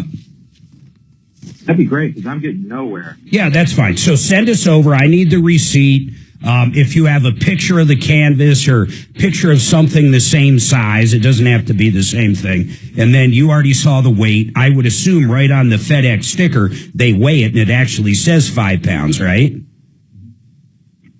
Yeah, I mean, on the invoice that they sent for 1,000, they said that it weighed 5 pounds. Perfect. But they kicked it into a 90-pound category. You mean on the receipt where they charged you 1,000, it says it's 90 pounds? Yes. Well, wait a minute. Does it say it's 5 pounds, but they charged you for 90 pounds? I mean, what does it literally say on the receipt? That's what it says. Item weight, 5 pounds, 90-pound charge. Well, that sounds like it's just a screw-up. Okay, I need a copy of that. So I'm going to put you on hold. Get that over right now. I want to see that. Get that over to Kelly ASAP. Even if you just got to text it to her or email it real quick to her. I mean, that's crazy. What do you guys think on this? You guys ship stuff all the time, all of you. Yeah, Steve, do you ship stuff? Rock and Roll Brewery? I mean, can you ship beer? I don't even know. We are going to ship merchandise soon. Right now, you have to pick it up at the brewery, but I'm set up for, it's all FedEx. So I don't get it. How do you, I never realized that. I used to ship stuff, not necessarily in the automotive. I've had stuff shipped in, but in the computer business, I'd be shipping motherboards all across the country. Yeah, no, we seriously ship motors across country for $400 or $500. Do they ever tell you it could possibly be more? Absolutely not. No. I have never heard of this. Hey, Kelly, before you hang up on him, Dragon, make sure she understands this. I want the actual location if it's not on the receipt. I want to see if that's a company FedEx store. We might have some rogue franchisee out there trying to put on the okey doke.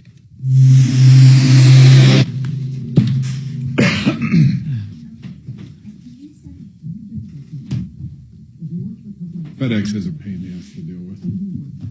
Once in a while, we'll get a delivery that they use the lift gate to drop in, and I all of a sudden get a bill for $175. And it's like, it wasn't even my shipment. How do you do it? I've had good luck with Brown, so. Yeah. No, I have too.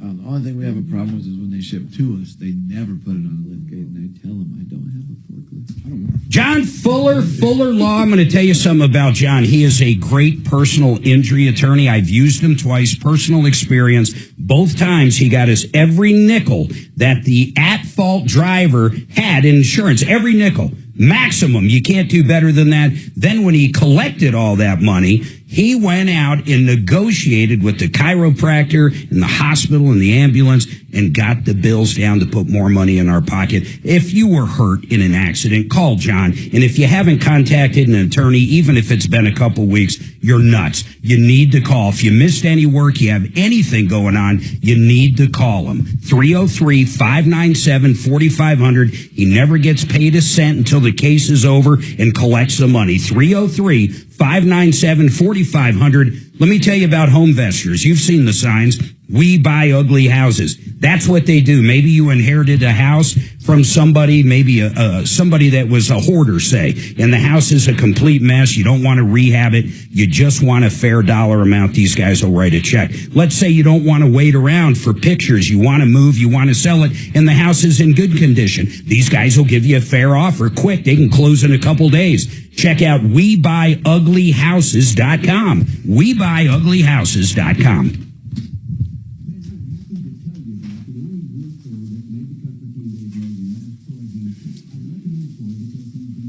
$2,000. Yeah. It just sounds like we're missing something. Yeah. I get stuff shipped from Costco, uses FedEx, and we have gotten pretty big things. In fact, my daughter just had, because they're moving back here, a mattress shipped from Sam's Club that came FedEx to our house, and it must weigh a shitload.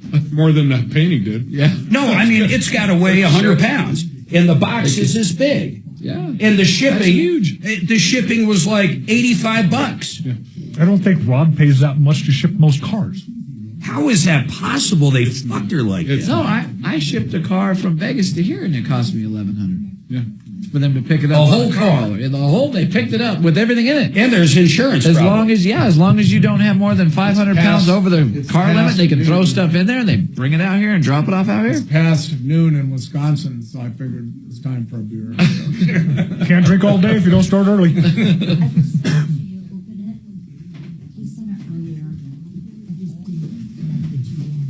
Where is it?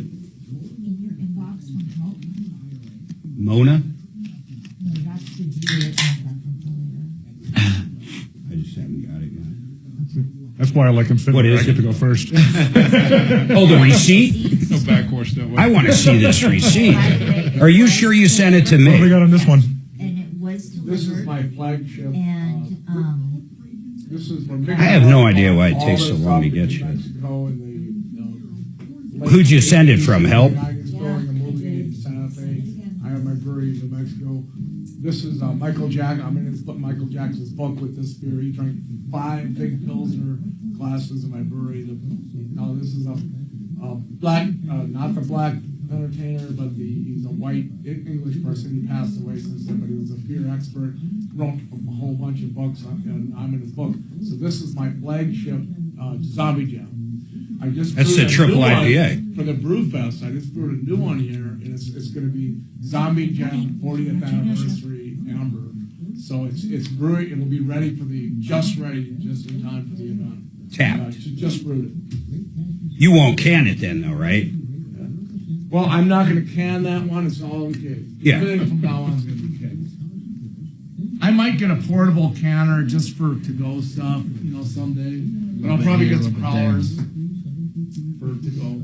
People buy a lot of package right now because we have the cans. hey, what's your name, sir? This is very good information. It's an English IPA, so it's going to be way more smooth than on West Coast. It's a different kind of a smooth beer. Good stuff. Usually, even people that don't like IPAs or don't like amber beers like this one. Usually.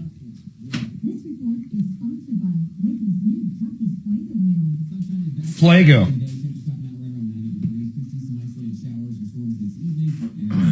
You didn't show your viewing audience your can. Oh, that's the viewing audience, yeah. Who's you on? No, I'm good. Frago. I'm not afraid. Front of the camera. You like those? I love IPAs. I don't like them when they get so hoppy that there's, some. Oh, there's a line. Yeah, because some of them go so far over. It's like, what is it? Zombie Jam. Zombie Jam Blood Red English IPA. Are you using the iHeart thing? It's probably catching it somewhere. It's not wanting to send it. Is it in help?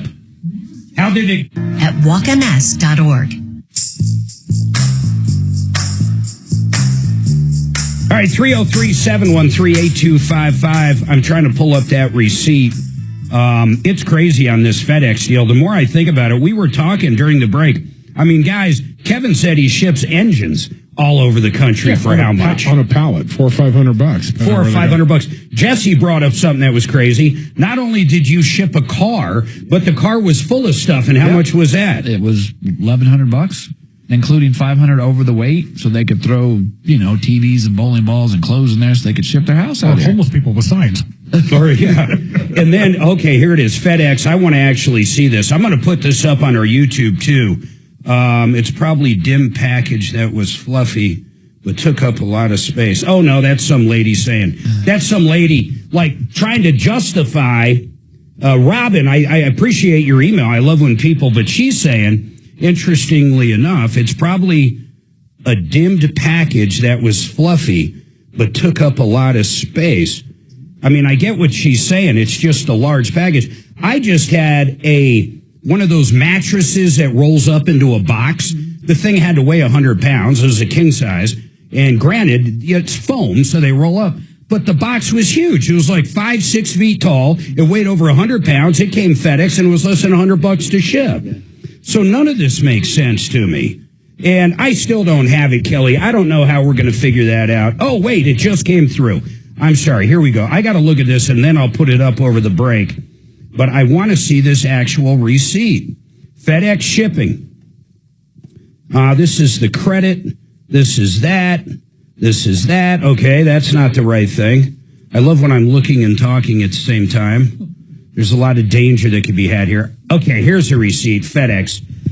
Yep, it was like $127. I'm going to look at that a little more. Hey, I got to flip this around on my computer and stuff to really look at this. But I want you to hang on, Dan, if you got time, because I might have questions after I digest this. So just hang tight. I'm going to move on to Jeff right now, but I do want to tell everybody this hour is brought to you by Denver Regen. I have been taking this shot of the GLP-1s now for 6 months. I've dropped 45 pounds. I'm going to get off of it soon, so that'll be a new adventure. But I'm telling you right now, if you want to lose weight, you want to cheat, yeah, it is cheating. I don't care what you say.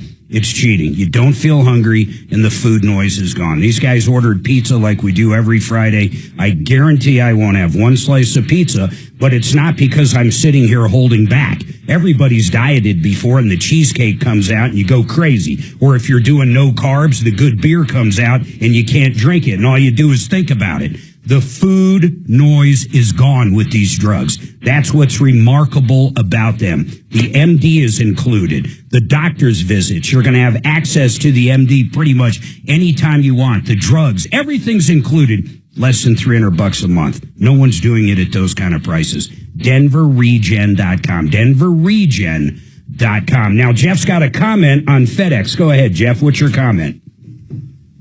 Yeah, hey, well, I ship a lot of different stuff, eBay, et cetera. Been doing it for years, and FedEx has really jacked their rates lately. Yeah, but for 100 to 1,000? Oh, yeah, no, I was just going to say, but yeah, that's completely insane. But the lady that mentioned the dimensional thing, that is a factor. Yeah. Okay. But probably a quick way to solve it, jump online, FedEx.com. Now, I don't think you need an account, but I've got an account. But if you jump on FedEx.com, you can build a shipment. Yeah. And just fill in what it was, where from, where to, the dimensions. Okay. The weight. You have an account. Are you in front of a computer now for us? Your number. Hold on. I want to deputize you. If I send you this receipt, can you plug it in? And this receipt from FedEx looks like it has dimensions and everything. And we already got the dimensions I'm sitting in my car. I could do it later today. Well, that's not going to help me. What kind of deputy are you? What do you work for the Denver Police Department? I'm getting robbed? No, I'm kidding, man. Yeah, I'm just an idea man. Do you guys have a FedEx account? None of you do. I do. You have a FedEx? I just don't know the number offhand. Oh, he doesn't. That's great. You're like the deputy I have. He never shows up. He's at the donut store. All right. Hey, Jeff, I appreciate that. We're going to do that no matter what. We're going to find an account number, or let's just see, guys. Someone go to FedEx and see if you need an account number. Or if somebody's at the computer, call in. You do get discounts based on your shipping volume. So, well, here's what kills me about this one more than anything. Even if their rates went up, think about this. You walk into a FedEx store. You have the damn thing with you. They see the size of it. They measure it. They weigh it. They put the weight on there, and they charge you $100. Then 2 days later, their estimate is so bad, it's actually 1,000. Is that really possible? No, that's just not. I agree. Feasible. And that's the problem with this. They said, whoops, we made a mistake. I can understand it gets somewhere and it's, another $12. I'm curious how many times it goes down, though. You think once in FedEx history, someone shipped something for 100 and the final receipt's 85? I say no. Hey, Jeff, I appreciate it, man. 303-713-8255. I'm going to digest this. We have 2 lines open right now. I'm going to digest this receipt over this break, but I do got to bring this up. I'm staring at it. How many tickets do you have left, Steve? So we're talking about, check it out, Rock and Roll Brewery, 40 years of brewing beers, They're a local brewery. In fact, he opened up this year, his first year, but he's been brewing beer in his brewery forever. But now he can actually have people there and enjoy it. In Brewfest 2025, celebrating 40 years, he's got 17 different beers he makes. He's been on the show numerous times, but it's coming up a week from Saturday. Yes, sir. And we have how many tickets left? We have a lot of them sold. We'd like to dump up at least 10 more tickets today. That's it, just 10. Well, there's some that are all right. Here's the deal. Reserved for some other people. Can I give this price yet or no? What you can do is you can get for $45. You're going to get a 7-piece Famous Dave's. Hold on, let me do it. I get paid to do this. Seriously, people, listen to this. And there's people that have paid $75. In fact, I got some friends paid $75. But he's down to the last few tickets, so you got to get them quick. It's fully catered by Famous Dave's, so you're going to have a full 7-piece dinner. You're going to get free VIP NASCAR race tickets, and if you've never been out to the races, it's an unbelievable time. In fact, Steve sets up Rock and Roll Brewery out there and sells beer during it too, so you'll be able to see him again out there. They're going to have a live band. Remember, all this is a week from Saturday. A chance to win a Fender Stratocaster guitar, and then you get a free event T-shirt, which is kick-ass. Is it the one you're wearing? Yes, sir. There's 2 different designs. There's different philosophies. I'm going to have, but hold on. During the break, though, I want you to show the camera the shirt they get. So if they go to YouTube.com and type in Troubleshooter Network, but you've got a lot. Oh, yeah, that is a cool zombie staff. I love it. You're going to love these T-shirts. And they're not cheap. It's not like that cotton that shrinks up. What is that? What do they call that? It's almost like a spandex. It's a polyester spandex. It's kick-ass. They're like $60 shirts. I don't do cheap event shirts. No. So you get a $60 shirt. You get catered meal. You get the VIP race ticket. Now, a couple weeks ago, you were doing 2 VIP race tickets. That's different because that was $75. I have a new deal today. You have a new one. Yeah, we want to dump. We want to get 10 tickets sold. What? And well, if you do the VIP 45, of course you get everything you just mentioned. You get the admission, you get the shirt, you get the VIP NASCAR ticket. Give them a free mug too. You get the 7-piece Famous Dave's. Give them one of those kick-ass mugs. The mugs we have. They're sized. They're 16. They're glass, 16-ounce event mugs, Brewfest mugs with our logo on it, and they have a Dude, dye, they're huge. A red dye on the bottom. They're really cool, super high quality. I'm going to give you that, but if they tell me it's from they heard it on the show, I'm also going to give them an event hat. Okay, so hold on. So there's going to be people out there. Listen, almost every brewery Suzanne and I visit, we buy some kind of garb. Almost everyone. Everyone. In most T-shirts, I don't care if it's 105 in Castle Rock. I don't care who it is. I'm telling you, most places get $30 to $60 for a T-shirt, okay? Now, you're going to get the T-shirt. It's a fully catered meal. You're going to get the VIP NASCAR tickets. You're going to get a chance to win the Fender Stratocaster. You're going to be hanging out with some really cool people. Live music. And I'll probably jam with them. Yeah, and Steve, by the way, he does our intro. When we come back next hour, that's the intro. He's done the tree farm. This guy does jingles. That's how he pays the bills. His passion is beer. You're going to get the mug. I feel like I should be on the Home Shopping Network, right? You get the mug, you get the hat, you get the T-shirt. Oh, wait, there's more. Wait, there's more. It's incredible. I have a deal I want to propose. Something more? Well, hold on. I got to take. Hold on. I got a break.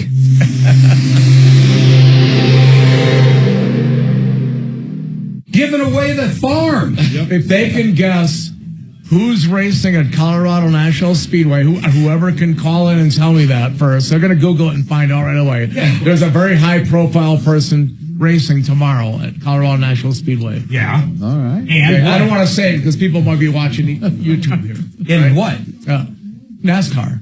I get that. And if they call in and say who it is. Yeah, they have to say who it is. And? What are you gonna give them? And they get what? And that's what I'm coming at with. Okay. And there's another one, is that somebody wants to sing the tree farm jingle.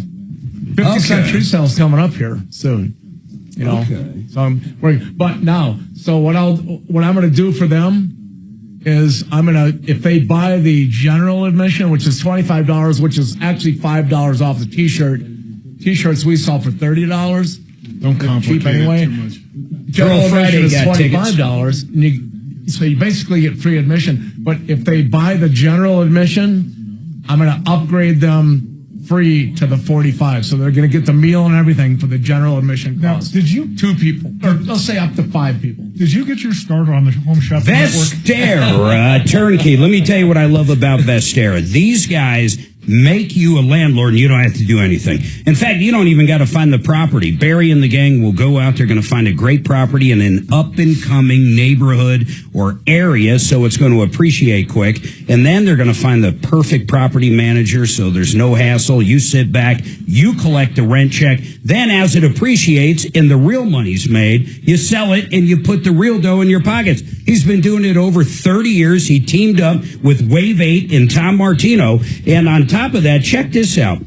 We have a lot of listeners, I mean a lot, making 40 to 50% annual returns that have been with Barry for years. You got to check it out. Become a landlord with knowing nothing, but more importantly, start growing and making wealth. VesteraTurnkey.com. VesteraTurnkey.com. Pizza's here, guys. On that batch, it happened on a couple. What's that? It's just the flip top breaks before it opens up. Anybody got a tool? What do you got to open that? P38. Jack a howitzer. I don't know. Who's brand? That's funny. That's going to be squirting all over the place. That's what I was afraid of. Like, it's frozen. Hellcat, are you going? Hellcat says he's losing weight and feeling great. Are you on the jab, Hellcat, or are you doing it the old-fashioned way? I'll be enough. You want to drink that? Just go over here. Can I look at it? Go knock yourself out. Just a tonsil blade. Yeah. It's not going to hurt you. Well, he deserves the first. No, this is the Colorado National Speedway one. Of course, I had it dented. There it is. This is one of the. Hey, Suzanne, who did we meet up at the brewery in Fort Collins? And are they going? I really like that. I liked her and her husband. Right? Hey, you can have kids out there, right? I mean, I know they can't drink, but I mean, people can bring their kids. Well, they can if they're smart. Capacity. Oh, if the capacity is a problem. If we're at capacity and there's people with a lot of kids, I might say, hey, some adults want to come in here. We got to work something out. Yeah, throw 4 of your kids out back. What is that if you work that out? I love that. You got to work that out. Just send them all inside for a popsicle. Truly spoke from a beer. This is the Colorado National Speedway beer. One of them I did for them. And it's West Coast IPA. West Coast IPA. West Coast IPA, huh? I like the smell of that one. This one was pretty good. This one's going to have a little more about. Don't you love his cans? Yeah, they're the cool. artwork's crazy. The artwork's great on He's the cans. got one called Backstage Blonde. I thought Sue would be here, so I brought one of the mangoes. She likes that mango, yeah. Let's see here. I think it's hard to drink that one after the first IPA. This one's a little harsher. Yeah, this is a West Coast. That's what I mean. It's hard to English follow English is really smooth. Should have had that one first, and then. Hey, babe, didn't we find out that Case 13 was like a 25-year-old rapper? Something weird.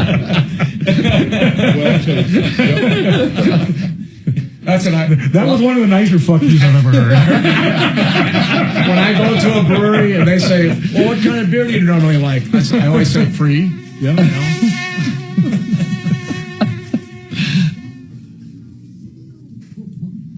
Whatever you got free, I'll take.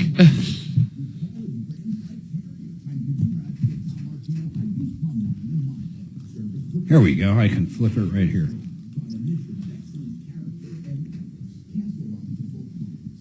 I think we can all agree there's no way to underestimate that much, right? No. I mean, there's something really fucked up here.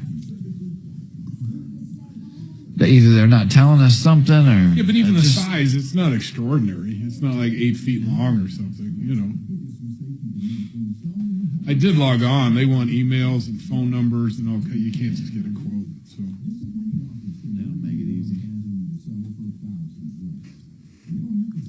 In fact, this says it weighed 13 pounds. So I don't know why this says 13, but nor do I care. Then that's $92. Then they upcharge her $25 for large box pack and ship. Sure. So that's where they pack it. That makes sense.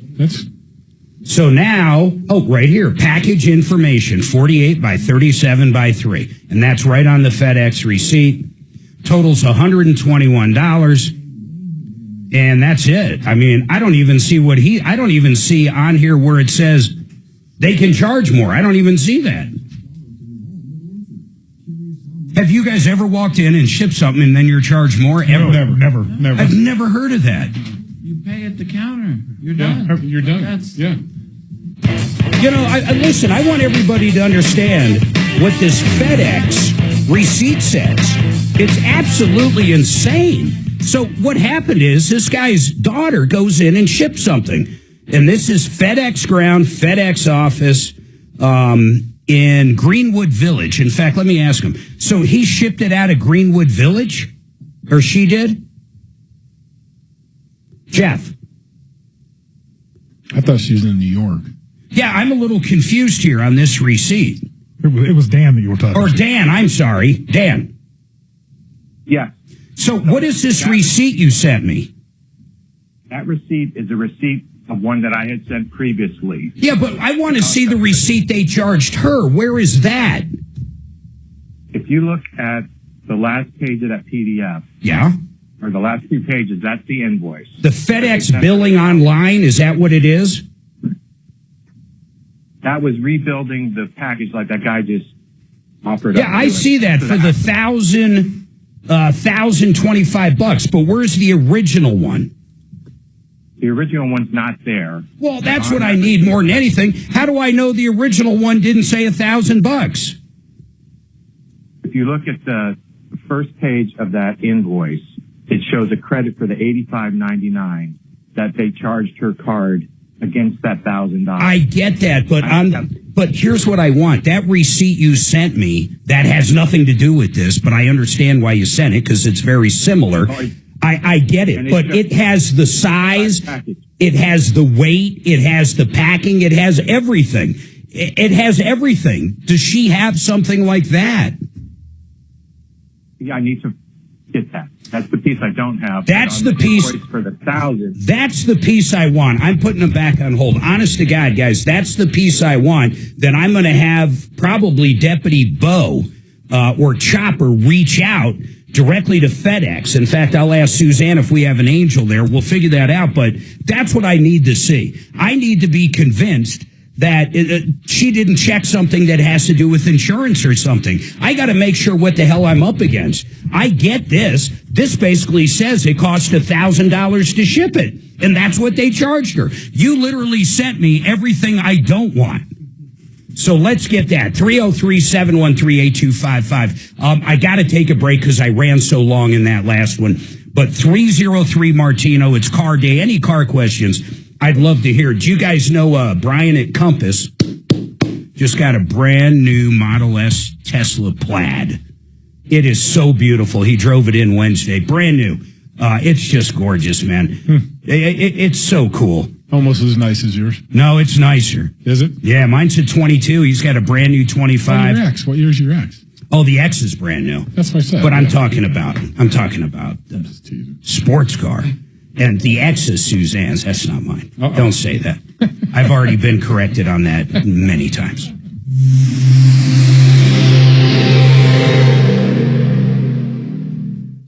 Now, Impact Traffic. This report is sponsored by Allstate. Yeah, tough drive up north. E470 toll highway closed northbound, just north of Highway 85, overturned. Pizza's here, guys. Oh, cool. Can't be your house then. Ladies first. Yeah, really go, guys, because I got 3 minutes I'll fill. Go get food. Oh, bring it in here, of course. I suggest you Take those out of your mouth before you eat. They're edible.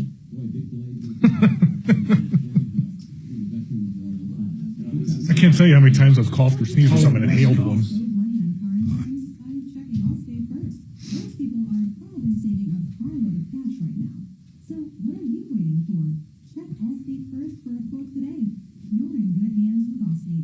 Two companies that'll save you a ton of money. One, Fix It 24/7. They'll do a free second opinion. Maybe you're sitting there and you've been staring at a very high estimate, either on a repair for any kind of HVAC unit, air conditioner, or possibly someone told you you need a new one because the repair costs too much. Free second opinions. It could be for a water heater, a furnace, an AC, an electrical box, you name it. Anything. Plumbing, heating, cooling, and electric. Free second opinions.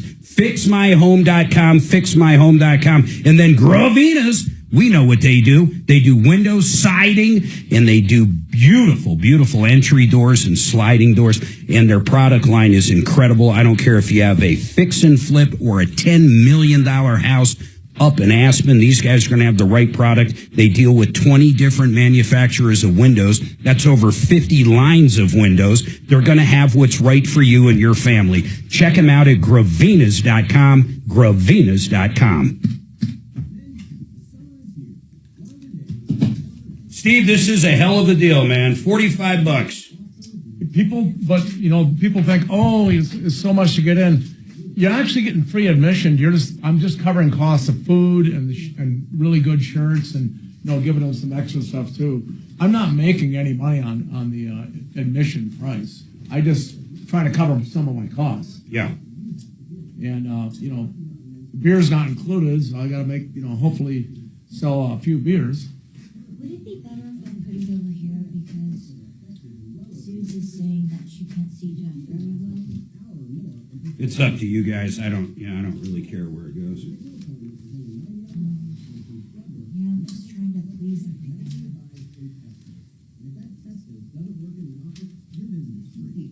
So where we left off, though, you get the catered meal, you get the T-shirt, you get the NASCAR ticket,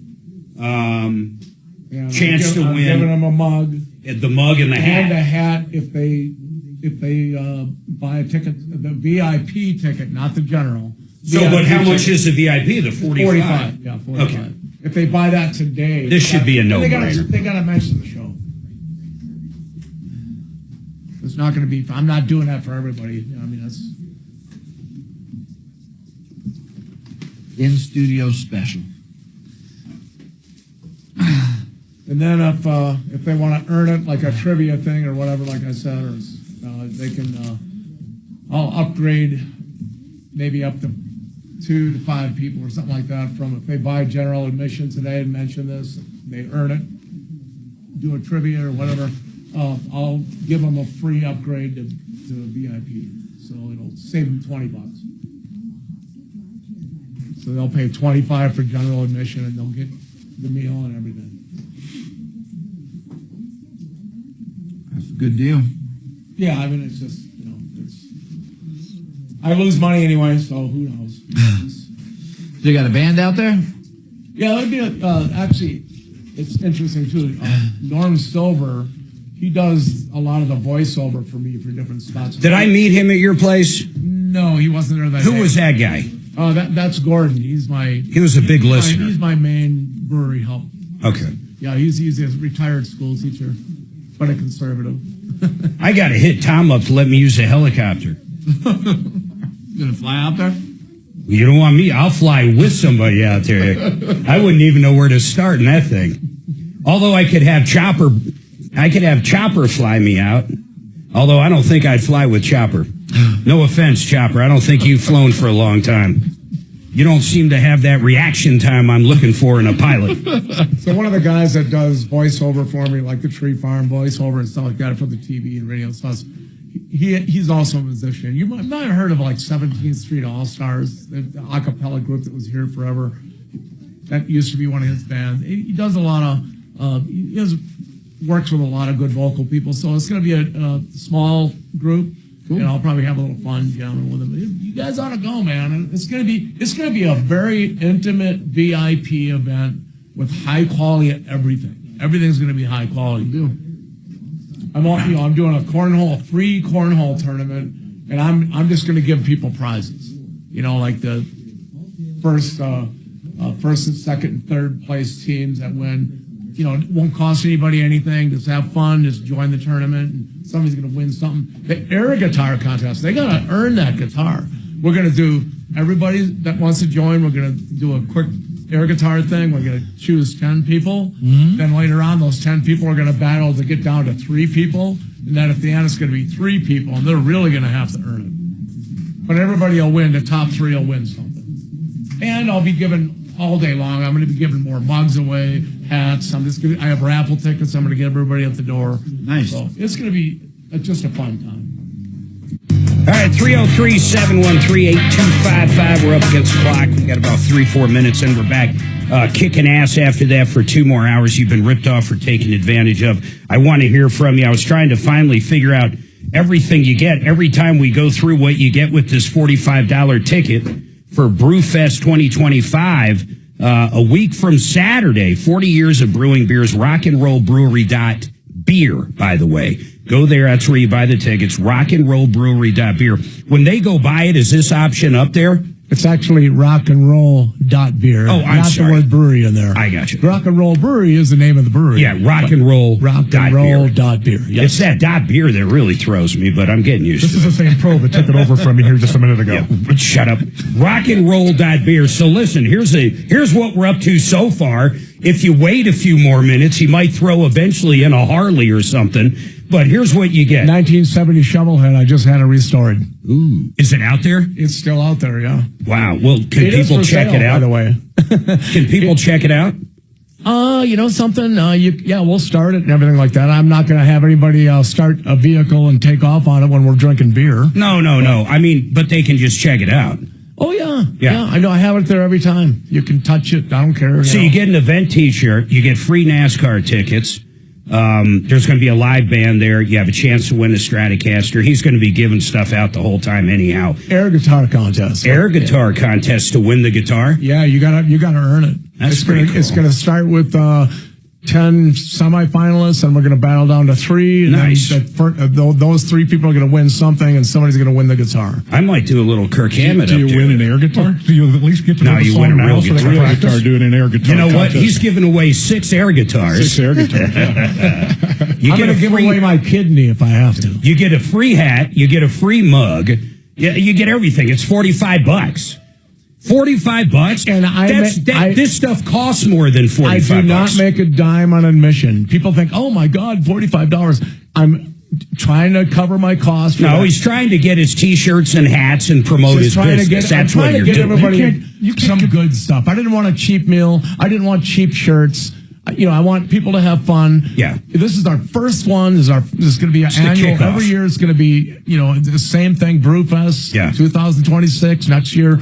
So we want to have fun. We want to walk away happy. And you can't get 3 people out of McDonald's for $45. No. You're getting Famous Dave's. You're getting beer. You're getting a good time. You're spending it's hours. A 7-piece. It's not. If you say 7-piece again, that drives me crazy when you say that. Listen, you say Famous Dave's meal. You love this 7-piece. I swear to God. You know why? Because it costs me a lot more. Okay.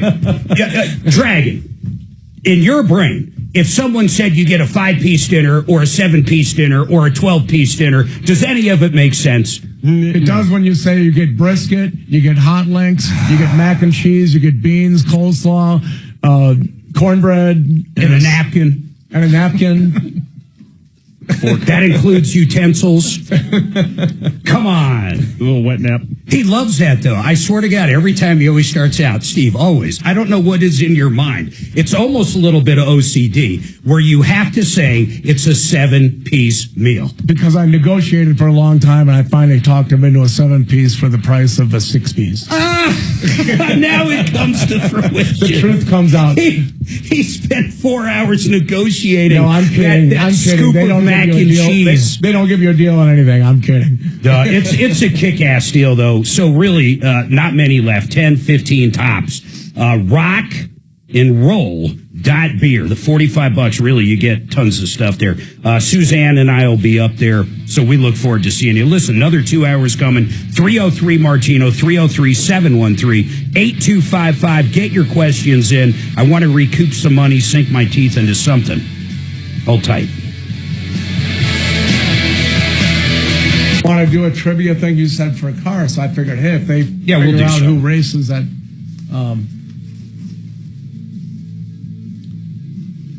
this is the biggest NASCAR star. Why do guys like that show up? This will be the biggest NASCAR star to race at Colorado National Speedway that I remember ever seeing. Hey, why do they do that? Just for Hey, Suzanne, I know you're listening. This driver, Joanne really wants us there. Can we make that work? The Dan, the Dan Day. I don't want to say more than that. Profile. He does the East Coast. I have no idea even why he gets an entire day named after him. That's kind of cool. So he's actually, it's his division. But she really wants us there, so I don't know. I don't even know what day it is or time. I'm just staring at the thing again. But she's emailed me 3 times on it. Spears Car. I can't believe this guy actually got a... He's devoted more than 37 years of his professional life to broadcast and on KRDO radio and television in Colorado Springs. This is the mayor up there. Listen to this. They gave him his own day. It's called his name, Dan Cochel's Day. Oh, God. That's incredible. You got to be kidding me.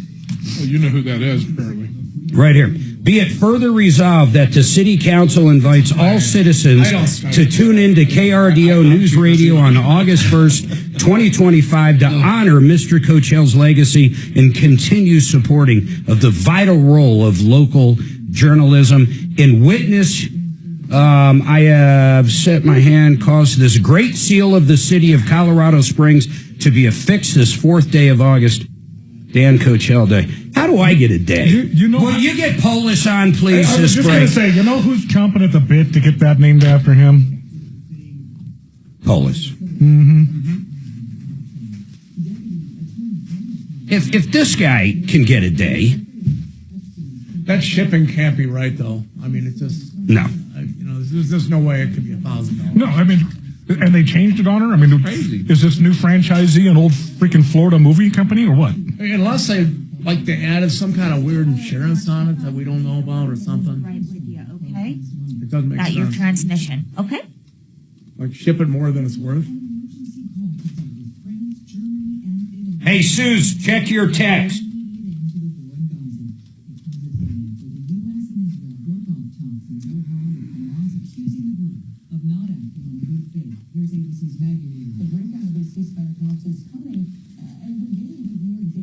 Oh, man, class is in that day. What day is it? I didn't even look. How come people we're doing this, KOA's 100 years old, and they're doing a huge party. I mean, a big one. There's going to be people that haven't been on air for a long time here. It's going to be a big deal, but they do it on a Thursday.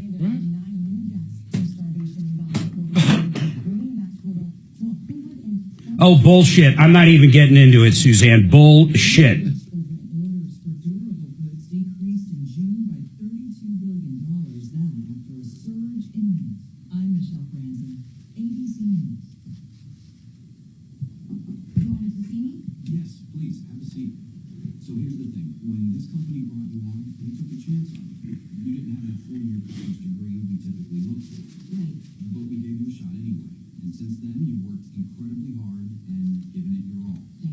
Does Joe have one at 12:15? Kelly? Yes, sir. Okay, good. What? Oh, does Joe have a call in at 12:15? I didn't see anything. When did he have them this week? He had one. You mean this become the Banker 120 that's coming up at 12:15? Thank you. It would be that one, yes. That would be the exact one I'm asking about, the Dragon. Okay. Well, I missed that one. Not the one coming up at 12:15, but the one coming up at 12:15. Gotcha. Thank you. I missed that one. I think you left the mimosa at home today and you're drinking tequila. It's not strong enough. Okay, I'm texting. Well, it must get worse later in the day because I called into Dan's show the other day and she put me up this mic.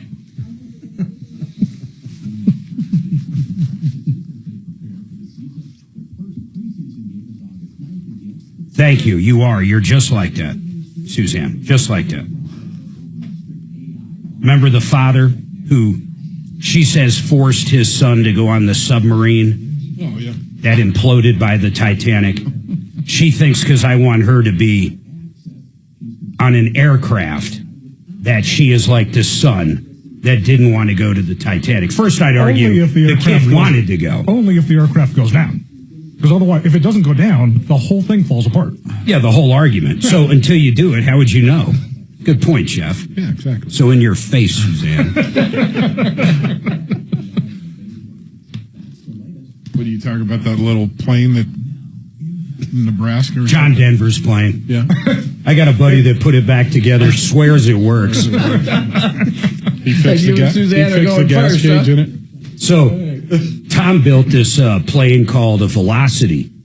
He literally built it. The wingspan is outrageous. I remember the plane. It was at his hangar forever out in Watkins. And it was a single prop, but the prop sits behind you. It's not in front of you. It's a pusher. Not a puller, I guess. Whatever. This son of a bitch, single prop, would do over 200 miles per hour, which is absurd.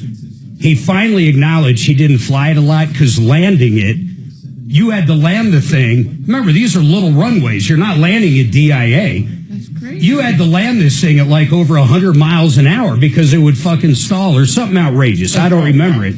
But unlike a little plane that basically you almost stop in the air, then you come to a stop. Yeah. End up in the grass. If I knew his tail numbers, I'd let you look at it. I mean, you can still pull it up. It won awards at Oshkosh. I mean, it was an unbelievable plane. You just can't land it. He was like, fuck it, I don't want to land that thing anymore. I need to land at DIA. You start coming out of runway, you're like, God damn. I mean, who lands at 100 miles an hour at Watkins? Even Centennial, probably. Leave it to Tom. Well, it comes up in AI. The Velocity? Oh, just Google Tom Martino Velocity. I guarantee you'll find it. It's got the coolest paint job. Yeah, Tom Martino Velocity aircraft. So I'm sorry, I'm having some issues with my phone. I can't do any messages out. The only thing that's working on my phone right now is calling. Yeah, I've seen that before. Kind of ironic. Tom brought it up before. Anyway, what did you want to talk about? Isn't that a cool paint job, though? Cool little paint job you got there. 10-minute guitar solo. Cool. Okay, perfect. All right, you want to call me or do you want me to call I thought you? somehow it was mid-prop all the way in the back. Wow. Okay, all right. That thing was fast, man. But that thing gets up and moves. It does. The wingspan is what's ridiculous on it. Hey, that little one I was flying out, that puddle jumper, I got to fly out to Shadron. It is the only single prop commercial plane at DIA. The only one. Did he just say he flew?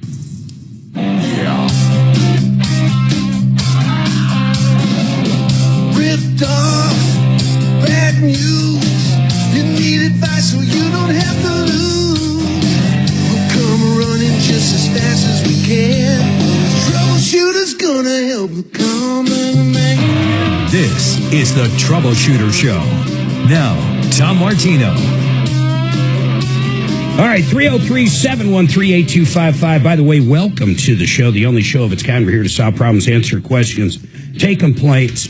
It's Friday. We're having a lot of fun on the show today, but I really do want to sink in and solve some problems. So if you've been ripped off or taken advantage of, please, 303-MARTINO. It's a perfect time to call. I got 3 lines open. I'll go to the phones in a second. I want to introduce everybody here.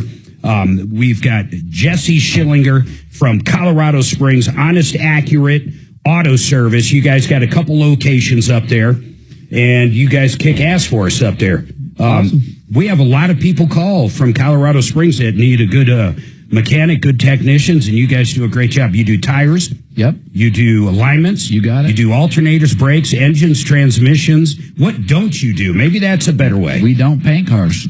You do not do body work. Body work. Yep. Everything else we'll take care of. Now, let me ask you this. Anything. What is that place, guys, where, like, if you break a mirror, I mean, like the whole assembly, you can buy them for pretty dirt cheap in Denver, like on a Ford F1. Factory auto parts? No, not factory. It's... Oh, yeah, the body supply. The body I know who supply. you're talking about. Do you guys, like, would you do something like that? If someone needed... Yeah, you would do that. We just don't do body work. Fenders, paint. I'll fix a bumper, no problem. We do mirrors. Yep, got you covered. You do all that. Yep. I've got a windshield guy, so a lot of people will drop off in the morning. I'll call him. He'll come over and do the windshield. We'll do the service. You pick it up. Both are done. You're happy. We're good to go. Will you bill insurance for that or no? They will. Yes. Yeah, in other words, Absolutely. you do it and they send it in. You got it. Yep. You were talking about Certifit. Certifit. Yep. I used to sell theirs. I couldn't believe it. It's not bad stuff. No, I'm telling you, you could get... The color can be an issue, but a lot of times it's not. A lot of times if it's a normal one of the 4 or 5 major, they have it. So let's say you have a mirror and it's electric. The full-blown Ford F-150, 250, Toyota, whatever, mirror gets taken off. Certifit might be $100 back in the day for the whole thing, the whole unit. Where the dealer, and I'm not kidding, could be $800-900. And the quality is different. I mean, it's a little different. It's not apples to apples. So. No, but if you're getting a mirror on a 2020 Santa Fe, come on. Exactly. No, there's a place for it. That's Kevin Calkin, Sheridan Auto Tech. Kevin, you do a lot of pre-purchase. Jesse, I assume you do too. Yeah, we were just joking about that. We hate doing the post-purchase inspection as opposed to the pre-purchase. I heard you guys talking about that last hour, and of course the difference is massive. Well, yeah, especially it's too late. Yeah, who buys it and then brings it in and says, "Hey, what kind of condition is it in?" You'd be amazed. Really, but who are those people? Why? Why do they wait? We don't know. They say they have 7 days to return it. They think they do. That's what they told me. I've got a 3-day right or whatever. Exactly. You were saying something that was really funny, though. We have that call here all the time. I bought the vehicle. Yeah. And a week later, it needs transmission. Or, 3 days later, it needs this. And the extended warranty I bought won't cover it because they say it was a pre-existing condition. Whatever the problem is, but they never had it checked out. Never had it checked. And we're pretty much, the show, Tom and myself, we're in their face. It's like, why didn't you have it checked out? But the reason we do that is so people listening get it checked out. Yeah. It's not to berate the caller. It's to educate. Well, maybe a little bit. Just a little, yeah. So, but you were saying, this is really funny thinking about as a shop owner, because I was years ago, you're kind of right, but I was still probably a little more... In your face. A little more in your face. But explain what I'm talking about. If someone brings in for a post-inspection and it's got all kinds of problems, it could even have rust, it might need an engine, it could be anything horrible. We try to present it gently. Gently? Gently. Oh, we're sorry. But you know what? We're honest, we're accurate, but we're trying to be gentle. That $3,000 car with 240,000 miles you just bought, it's not as great as you thought it was. In fact, it probably needs about $12,000 worth of work. So pretty much we feel really bad for you here at Honest Accurate. Is that what, am I doing this right or? Exactly. Yeah. You give them this and you say, yeah, that's about $10,000 in work. So the $3,000 you bought the car for might not be the best deal you got. See, where I tried to work him up, I'd go back to that dealer right now. I'd slap him over the head. You see that discount tire commercial? No, I'm kidding. But you see that more than pre-inspections, guys, for real? I don't know about more. I mean, a lot of people are pretty smart about the pre-purchase, but we see a fair amount of post-purchase, yeah. How many times do you see a pre-purchase and there's nothing wrong with the car? Ever? It's pretty rare. Usually, cars are cars. You can take any car off the road and we can pick those things apart. Yeah, you gotta find something. You get one once in a while. It's just, and you amaze yourself. You look at it, you're like, wow. It's incredible. Yeah, I'd buy this. Yeah. Yeah, maybe something with like 5,000 miles. Take this bag now, bring me something else. This one ain't worth it. I would think with a pre-purchase worst scenario, absolute worst scenario, you can give them a write-up of stuff it needs, and they can go back and negotiate down. We like to give them things that are upcoming too and prices so they know, hey, you might need brakes. You're at 4. You don't need them now, but you're going to need them in a year, right? So put that in your little bit that you're going in with. On newer vehicles, like someone's buying, let's say something, I guess I'd consider, let's say a 2015 and up.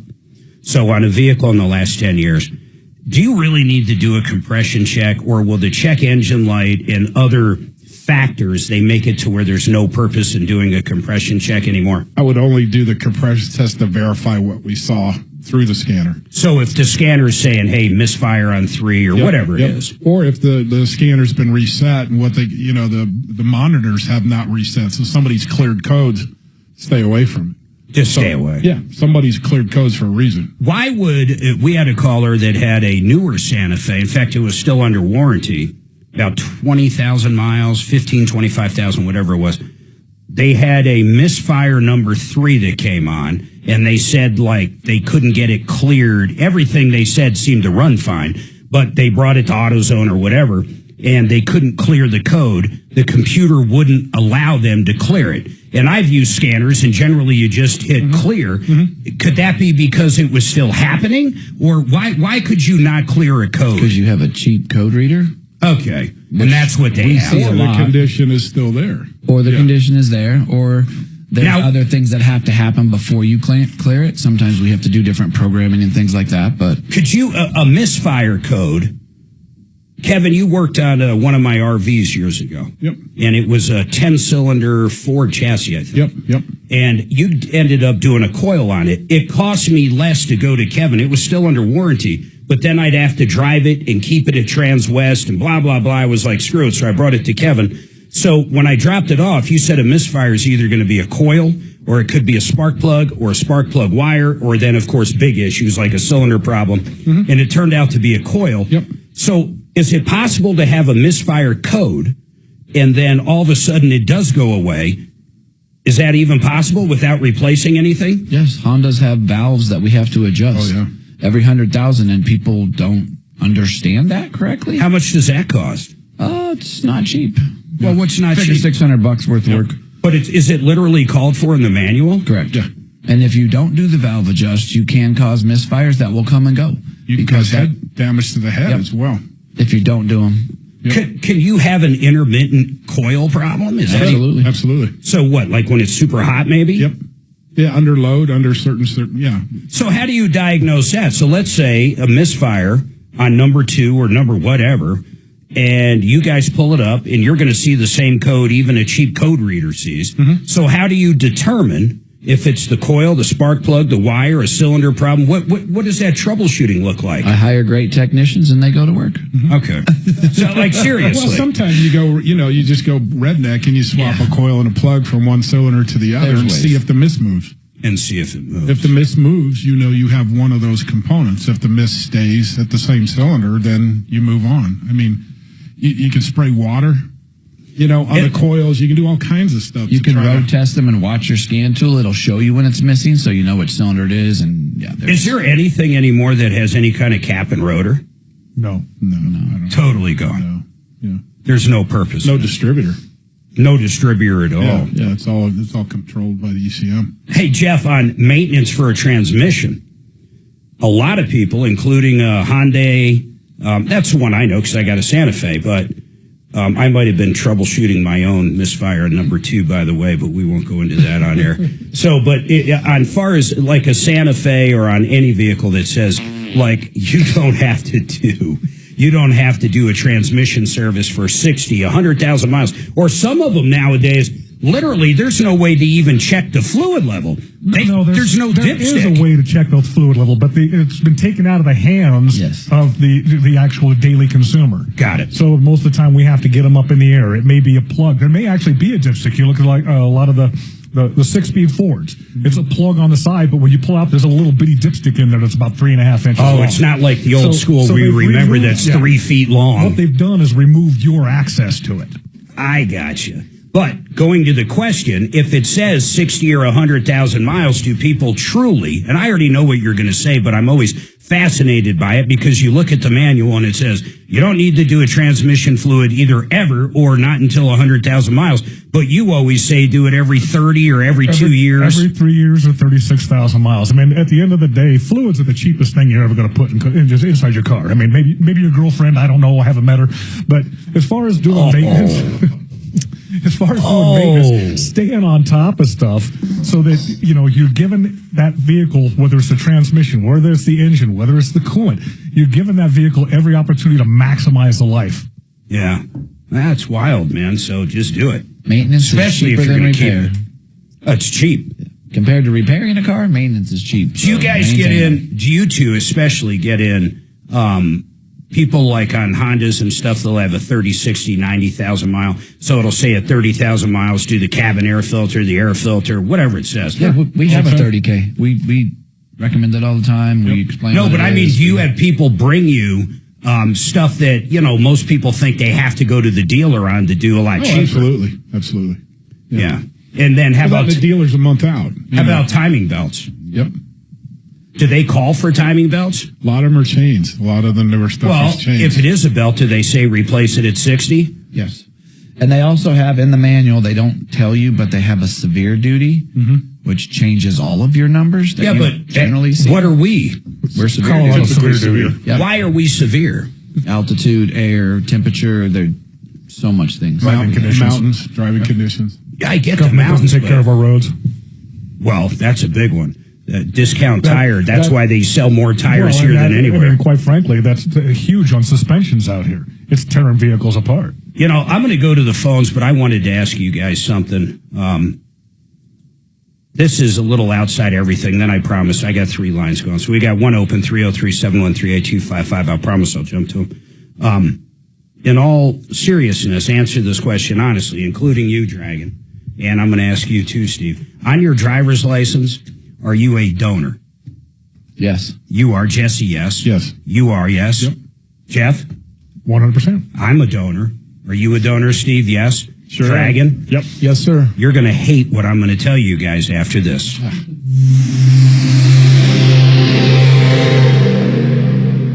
Attention. No, I'm not. Jeez. No, because women always take cars in and complain of a sound or something or something coming on, and then it always get any turns hits yet? out that That's Norm it Silver doesn't talking. happen when you Oh, actually okay. take it in. He'll be there playing in the band. So exactly. Joe So Chiano. In fact, I'm going to be seeing you, Joe, this weekend. Your lovely wife's coming over, and we're all going to have dinner. But let's talk. Yeah, I can't wait for it. But let's talk right now Okay, Mitch, hang on about for me, retirement we'll be and with guaranteed you, money and all the benefits of some of the really good You said annuity products out 2007, there. Not 2007. Mark, today is car day, right? Yes, sir. Car day, every Friday. And I want to make a comparison between having a car that you really like, but it's guaranteed to run and to last you as long as you will. Oh, like a warranty. I love that. A warranty until you just simply die, basically. No maintenance, no nothing. It is guaranteed to stay in perfect shape for the rest of your life. That's a heck of that's a heck of a comparison, and I know why he's bringing this up. So that is right, because our annuity, that guaranteed pension account, guaranteed, will do exactly that. It's guaranteed to last the client, to actually give an income to the client all the way through up to the day he dies. Yeah. Think about that. They don't have to worry. We don't have to worry about anything. We crunch numbers on the weekend show a lot, just when people call up. But I'll tell you what's incredible. The one that always sticks out is that 35 to 40-year-old that maybe inherits some money. So he's got $500,000, and he buys this annuity. Day one, that $500,000 is actually worth 15% more. Day one. So he turned $500 into $575,000 overnight. Then it grows. When the stock market goes up, it goes up. When the stock market goes down, it locks in. It ratchets in. It doesn't go anywhere. But then we calculated when he's 70 years old, which is probably going to be early retirement 30 years from now. So when he retires there at 70, do you remember how much money that person got each year till the day they died, Joe?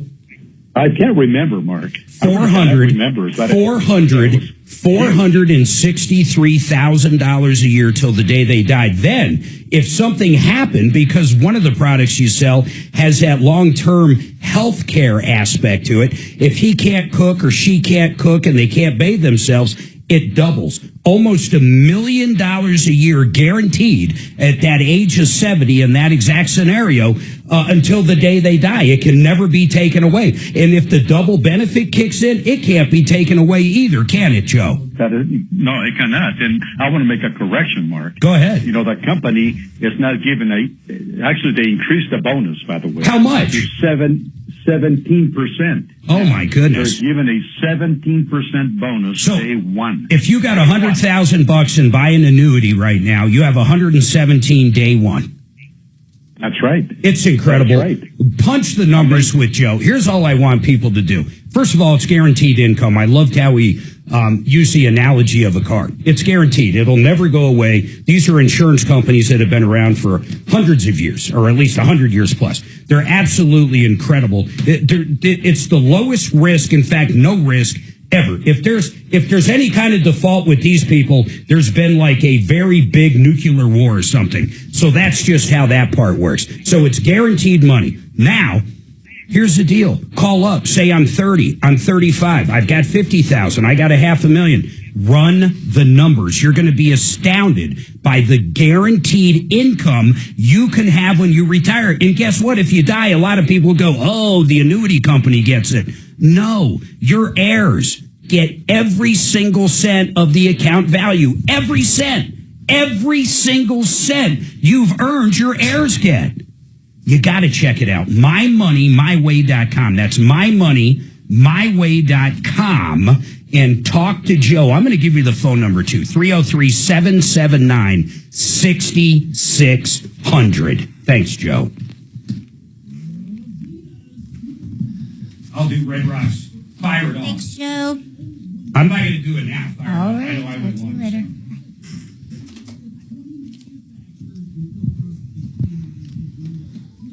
Dude, why are these piling up in front of me? For the camera. Hi. Okay. It's just video evidence for when you get stopped on the way home. I got to drive all the way to the spring.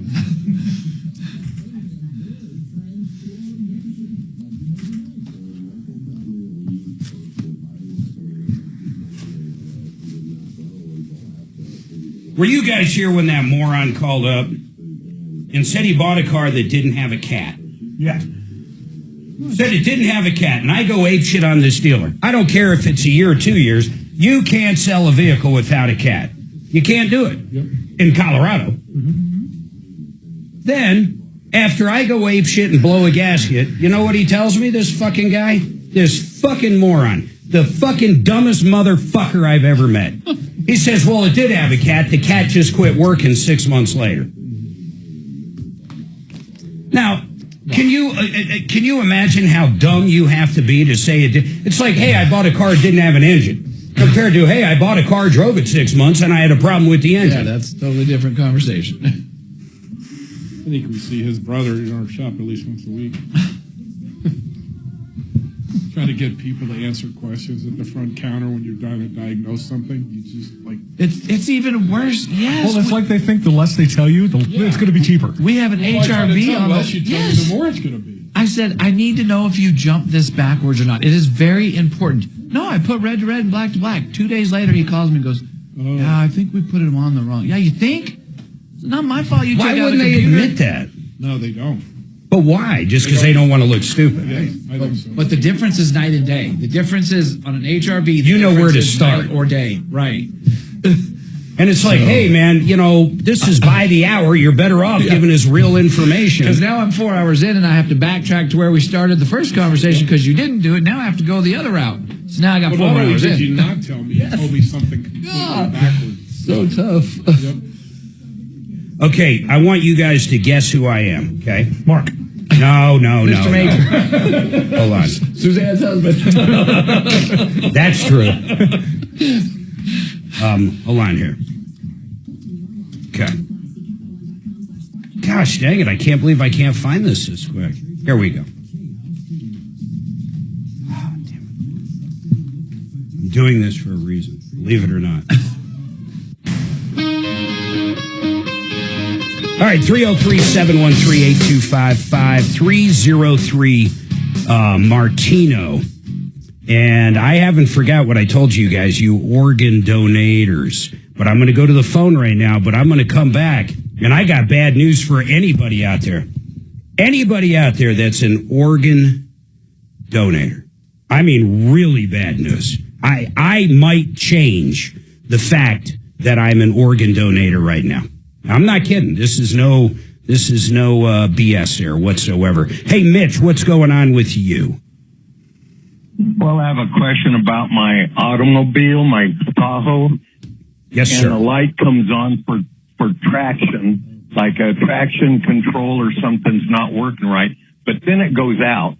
Is there any way to check that without when the light's not on? Yeah, absolutely. There's a history code in there. It'll point us in a direction and we can start there. But anytime that light has come on, it'll generally always store a history code for us to look at. Oh, okay. Guys, why would it? Give me an idea why it would come on. Speed sensor.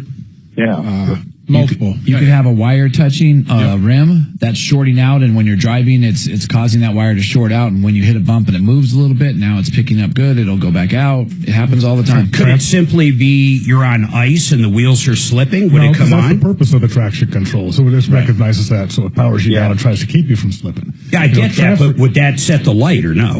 You might get an indicator that it's being active at the point, but no, that's not going to set the light. Yes.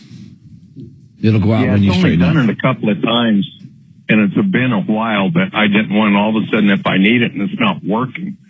However, the engine light's been on for a couple of years, that little light. I can't seem to track that couple of years. I can't quite seem to get rid of that damn pesky light. Put a little piece of black electric tape over the top of it. You'll never miss it. Maybe those two are related. Maybe the check engine light has information for the StabiloTrack.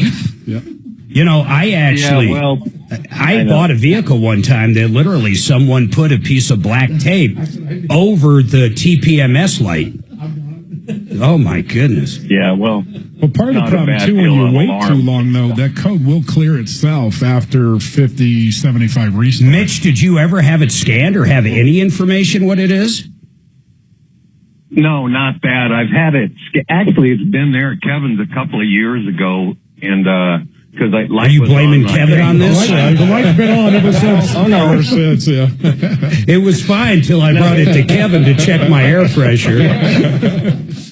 No, they looked at it and he said it needed to be somebody come in that had a special machine like the dealer, or I could go to a dealer.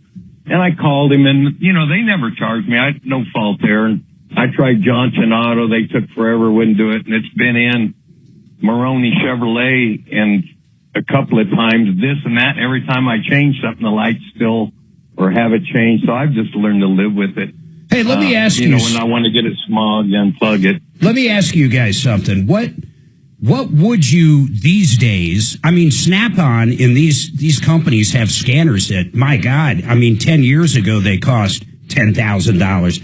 What nowadays can a dealer scanner do that has certain? I understand that a manufacturer, especially maybe the first year, might be able to have certain software that hasn't been sent out everywhere yet. But what can a dealer scanner do these days that an expensive good scanner can't do? From the manufacturer's level, and they've got this agreement with all the manufacturers, but whether it's Snap-on, whether it's Mac, whether it's Launch, they'll provide all the information to them, but they tell them what they cannot use inside the scanner. So that's actually kept manufacturer captive.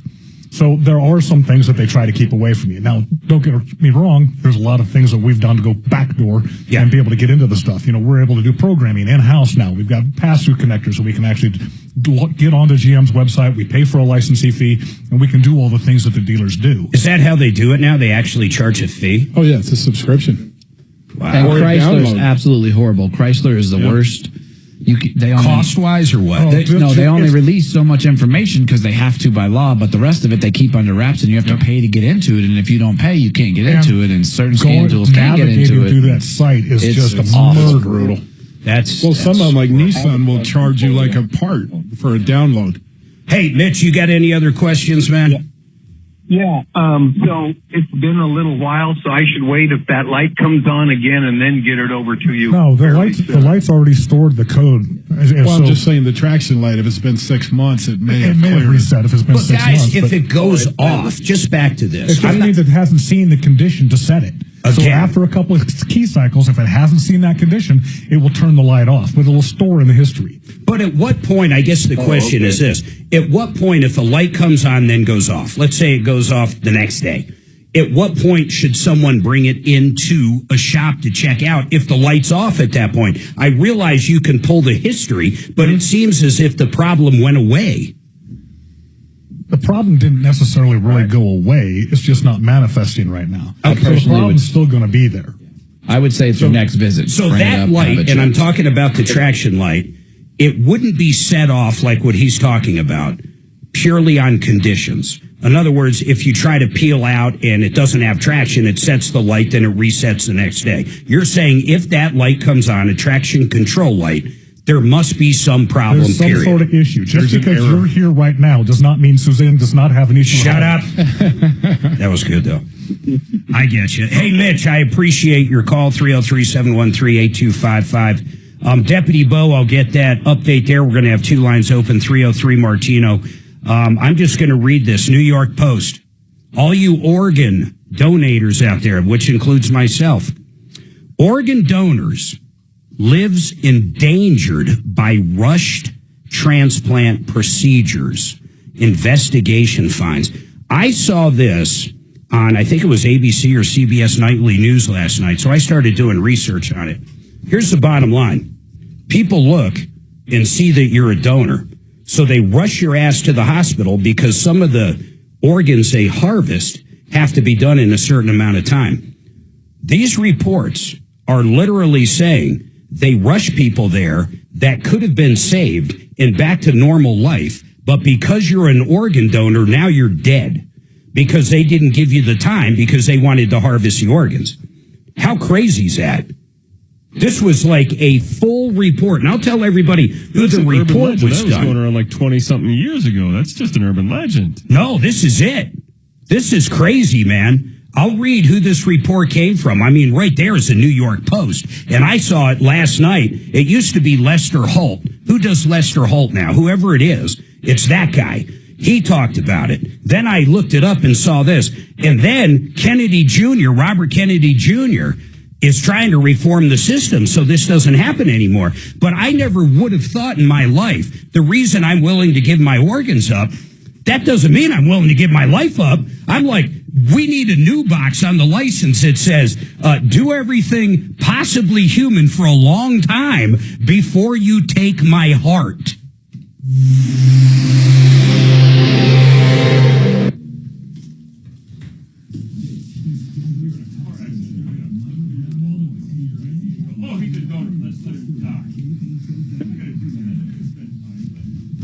That's what they do. Dragon? You know how much a lung costs to get I mean, seriously, how much? 50 grand. How much is a kidney transplant? 30 grand. Like $8 million? I don't know. Just for the kidney, yeah. You don't think these hospitals want to sell a kidney transplant? Yeah, if you're dying from a car accident, or you're laying on I-25 right now, all the paramedics are going to be there saving your ass. Dude, they probably all have fucking... They probably all have stock in the hospital they go to. But they're supposed to have a new thing where you can go to Turkey on a 2-week excursion. And get a hair transplant. And a kidney. And you wake up in a tub. I see how great that idea went. I haven't had any of those live spots for a while. Not many people are flying to Turkey for the hair transplant. I mean, it's a hell of a good idea, but to literally convince someone that wants hair to fly to Turkey to get hair, that's a tough sell. All right, my friends, let me tell you about QC Colorado. Not a lot of things out there pay for themselves so quick. It's a quiet, cool house, man. They install it up into your upper floor ceiling that goes into the attic. It forces all the hot air out, and it sucks all that nice, fresh, cool air in from the bottom floors. It can change the temperature in your house 10, 20 degrees in a matter of minutes. It's phenomenal. And in Colorado, it's such a great product because in the morning, we have that cool, crisp air. I think this morning was probably 60 degrees outside, then all of a sudden by 8 or 9 o'clock it's 70 and it keeps climbing. So you suck in that 60-degree coolness, buckle down the house. You don't have to turn the AC on. You get home at night, it's still only like 70 degrees. You save up to 90% on AC bills. It's one of the best things you can purchase, extremely inexpensive. Call the guys at QCcolorado.com. They specialize in that. Other people sell the product. I don't mind saying that. There's people on our referral list that sell it, but they cost about 5 times as much. QCcolorado.com. That's all they do is whole house fans made by Quiet Cool. QCcolorado.com. Are you reading articles on it? Yeah. You starting to think you don't want to be an organ donor? You get that far, what difference does it make? As far as I'm concerned, it just means I don't have to go to work in the morning. It says this. My lungs better off in someone else's body. Have at it. The most egregious case is this one. This happens to be in Colorado. It happened on I-70 in the mountains, and the guy got a flat tire and ended up, I guess, swerving off, and he hit his head, and he had a gash on his head. He was fine. There was no problem with him. They didn't even think he had a concussion, and they took his lungs right there. On the side of the highway? On the side of the highway. It was 2 guys from Mexico. No, they're talking about, cutting somebody open and their heart's still beating. Oh, can you imagine? Yeah, they thought they were... Well, remember back in the day, they'd have the bells at the cemetery. Yep. So if they buried your ass dead, you could ring a bell. That's where the term dead ringer came from. Dead ringer. Well, I'd be pissed you wake up in a coffin. Well, a lot of that had to do with alcohol in all actuality. You're so drunk you didn't know. Some of the alcohol could actually mimic death. And that's also why the Irish held awake. They'd put you in the room to make sure you didn't stand back up. Steve, can your beers mimic death? Give me another one. Let's find out. The zombie beers. Kentucky seems to be the worst. More than 70 canceled organ removals in Kentucky alone. That should have been stopped sooner because the patients showed signs of revival. Yeah, but in Kentucky, let's face it, they're all related, so they know the blood type's going to match. That's my cousin. Quick. Where the family trees don't fork. There you go. The gene pool is just a puddle. Hey, so you don't have to worry about your cuss words on this thing? Just on that thing? What do you mean? Well, you were cussing earlier up a storm with the camera. I quit cussing yesterday, first of all.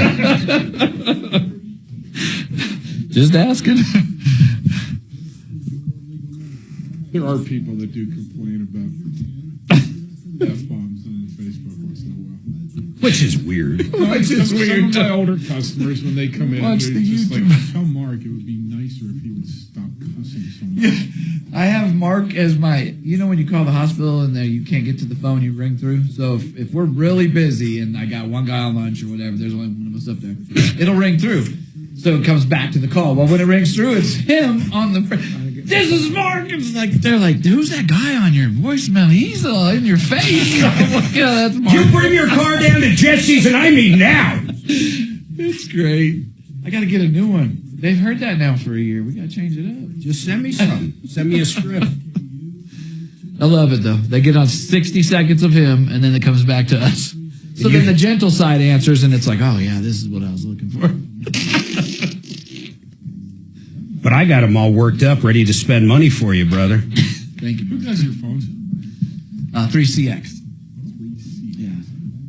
I told you, look at that blue one we got, X Blue. Dirt cheap. We got 6 lines, phones, everything is less than $100 a month. I have infinity. Got to have internet. Well, yeah. I have infinity lines. We never X Blue. XBlue.com. Did you see where... They'll transfer all your numbers, everything you need done. Did you see where... what's got Starlink went down for a couple hours? Worldwide. Starlink did? Yeah. Did they get hacked? It went blacked out. Did Trump hack them? Nobody said what it actually was, but it completely blacked out. That is crazy. Do you have Starlink? I've got it, but and I've held on to it. So right now I'm paying for 2 different internet accounts. Yeah. Because otherwise I may not get it back. But I've got to figure out, and I've gone back out because they've launched more satellites trying to get decent reception. 30 KHOW, an iHeart radio station. All right, 303-713-8255. I wasn't kidding about this. I just want to read a little piece of this. This is the New York Post. And these guys, Dragon was giving me crap over the break, like, oh, no, the ambulance isn't going to do it. But look here, a new report claims several families have stated that surgeons attempted to initiate organ retrievals while patients were still alive or improving, noted in a July 20th report from the New York Times. It goes on to say, amid a growing push for increased transplants, a growing number of patients have endured premature or bungled attempts to retrieve their organs.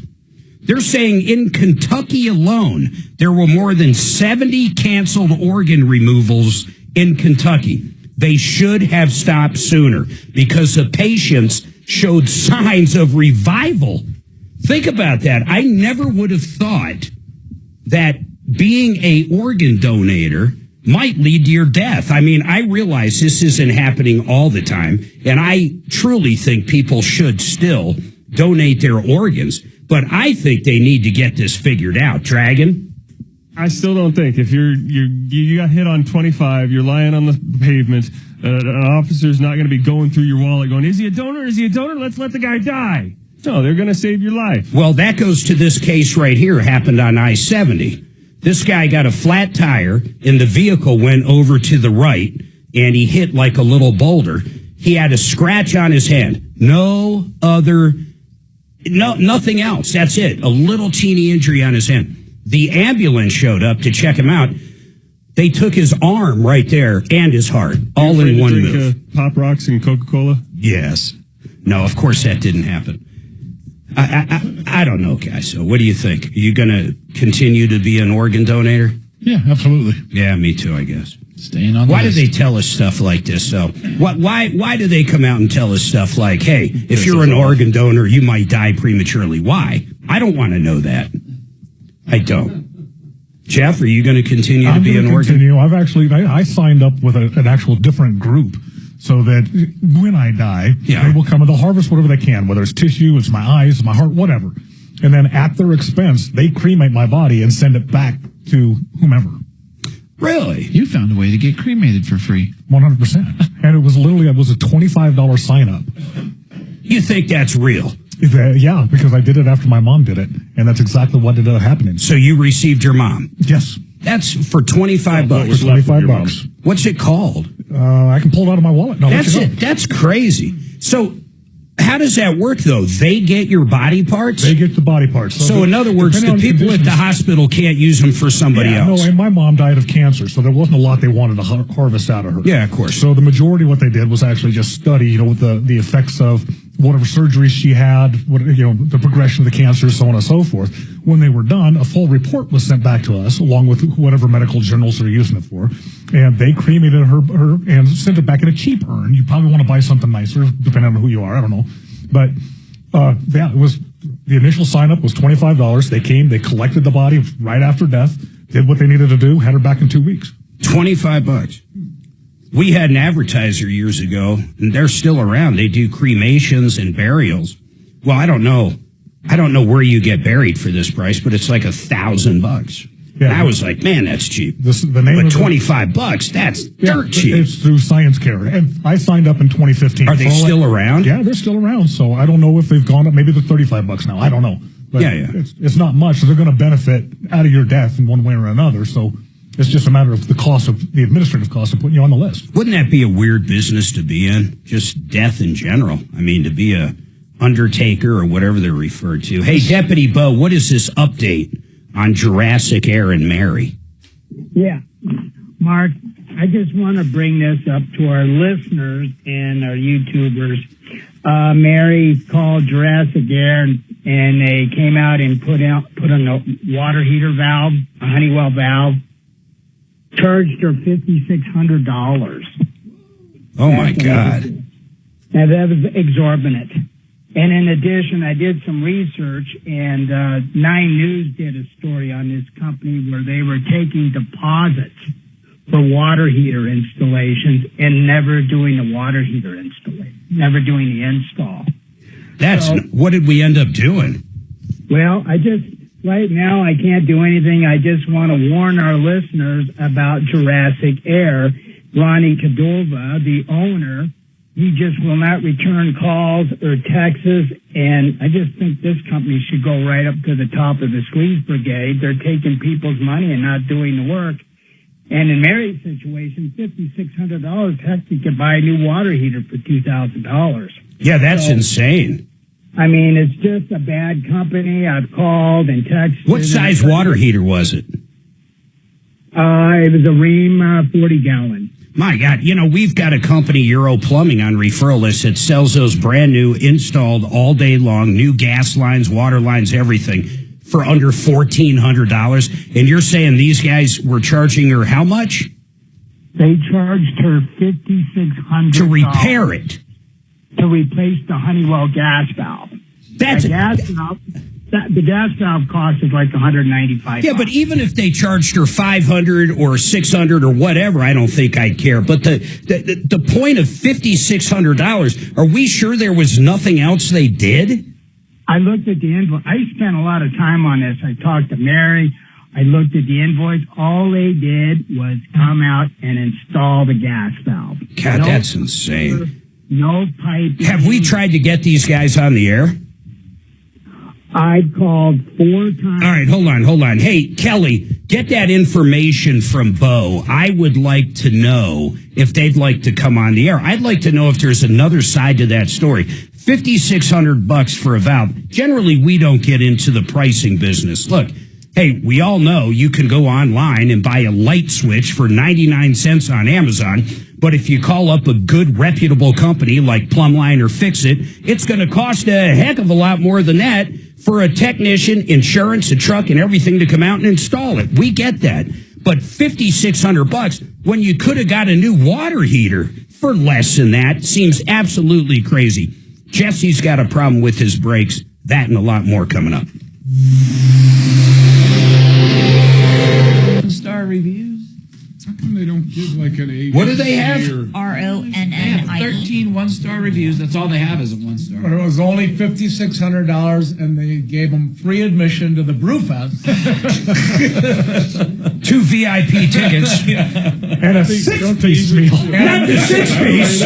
No. And a mug. Well, because they're non-accredited, they're not getting 5-piece. Not 6-piece. I still said, Jeff, have they scanned you out of your When I hear 7-piece, I always think of KFC. Science care is Because they had the 7-piece bucket, the 9-piece bucket. I'm never going to say 7-piece. Okay, hold on. Up. I don't know. So maybe that's changed since then. They're making too much money. Yeah, right. John Fuller Law, he's a personal injury attorney that is just great to work with. In fact, you work with him. A lot of these big firms, the ones that advertise on the side of the trains and buses and the billboards, these guys, if you ever talk to them, I'd be surprised, quite frankly. John, you're going to have his cell phone number. When you have questions, you're going to be able to talk to him. He's got a great team around him, so don't get me wrong there. Great team. But when you want to talk to the attorney, you will. Twice in our lives, this guy has stepped up for us and got us the limits, the absolutely limits, the insurance limits of what the at-fault driver did when they ran into us. You're not going to get a better result. And on top of that, he negotiates the bills with the hospital and with the ambulance company and the chiropractor or whatever's involved in your case. He's like a quarterback. You're going to love John Fuller. Give him a call, 303-597-4500. Any questions you have if you were hurt in an accident, 303-597-4500. And the other thing I'll say is you can go to his website, callfuller.com. That's callfuller.com. I still want to try that whiskey one that didn't work out that you brought over. I still want to try that whiskey one that you brought over that was flat. The bourbon. Bourbon one. Yeah. So far, I think this one's absolutely my favorite. What's that one? It's a red. Okay. You ought to go to the brewery and try the bourbon one.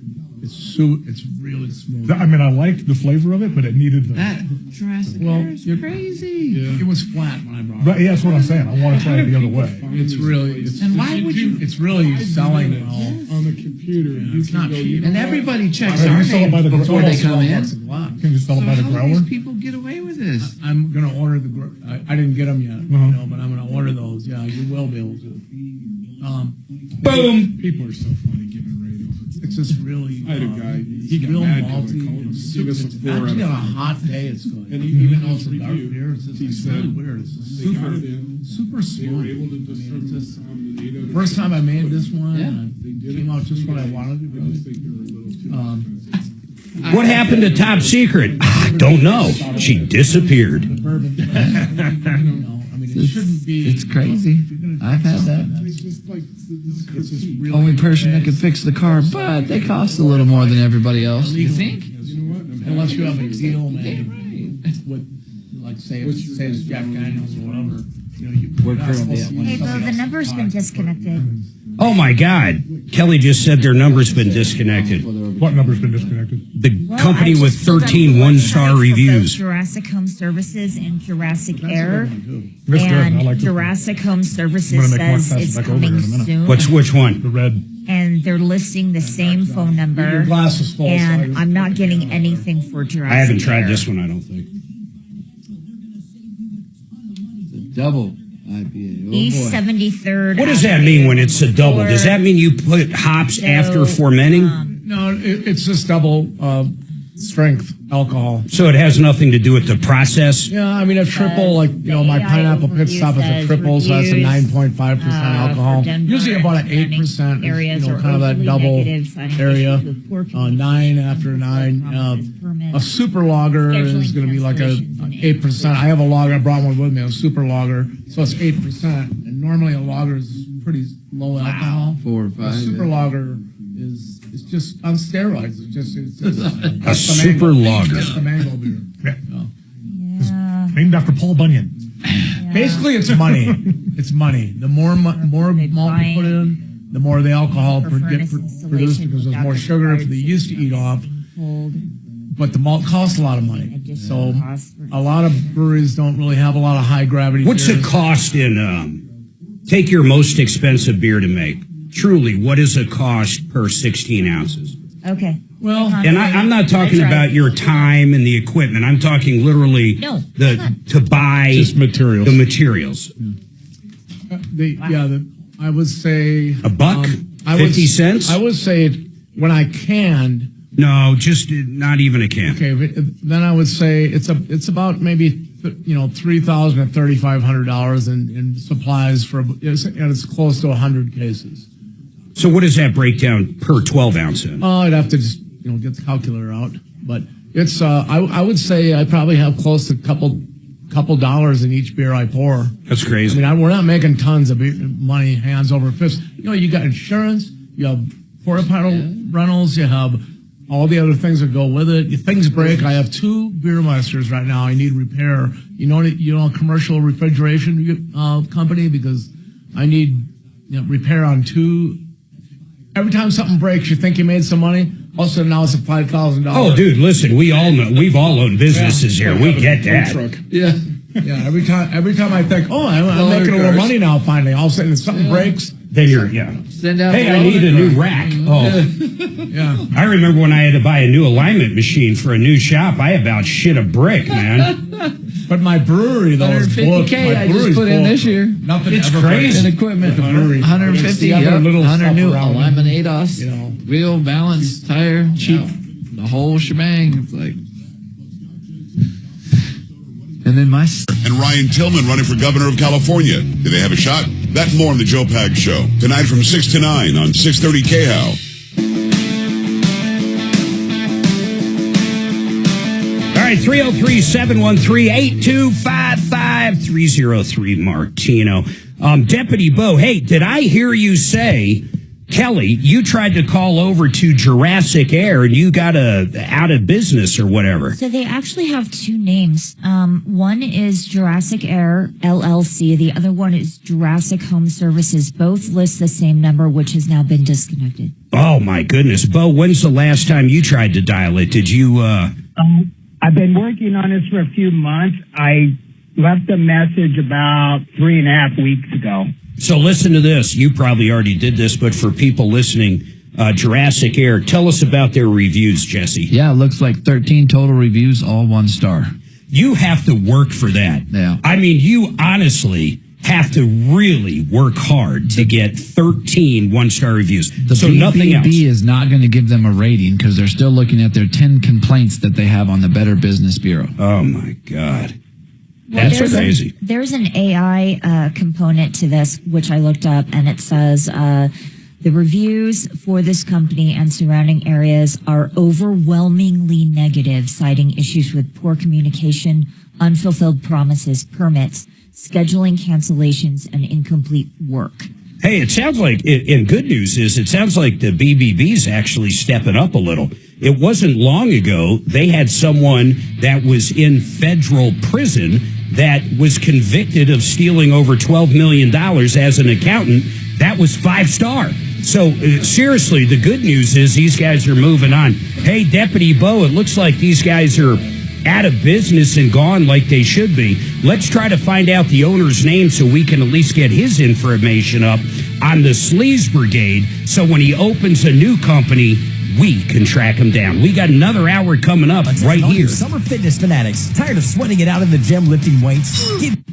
Actually, the other Jurassic company has at least 3 stars.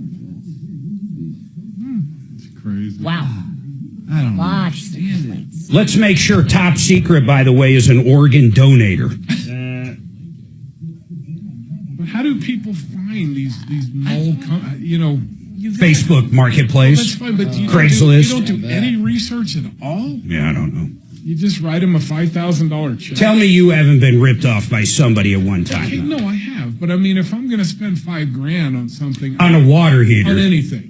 I'm going to spend 5 minutes. Yeah, $5,000 is different than like $200. Yeah, you go out. Any repair on a water heater for $5,000 is that's outright theft, pretty much.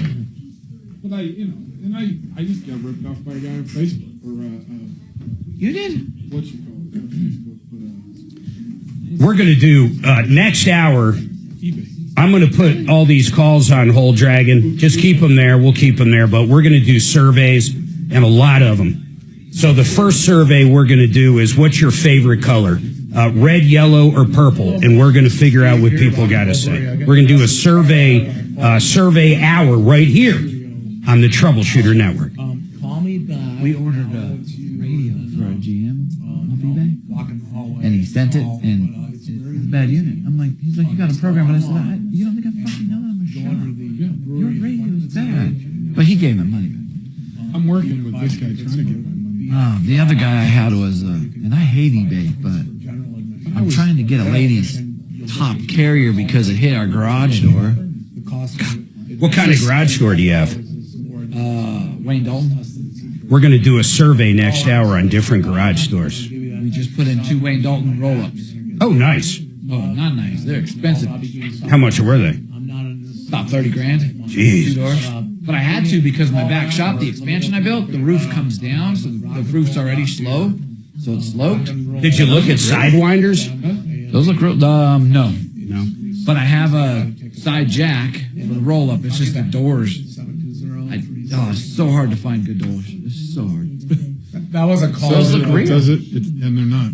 Mark, that was somebody left a message. I want to buy these. We want to buy a couple of these tickets with this $45 thing.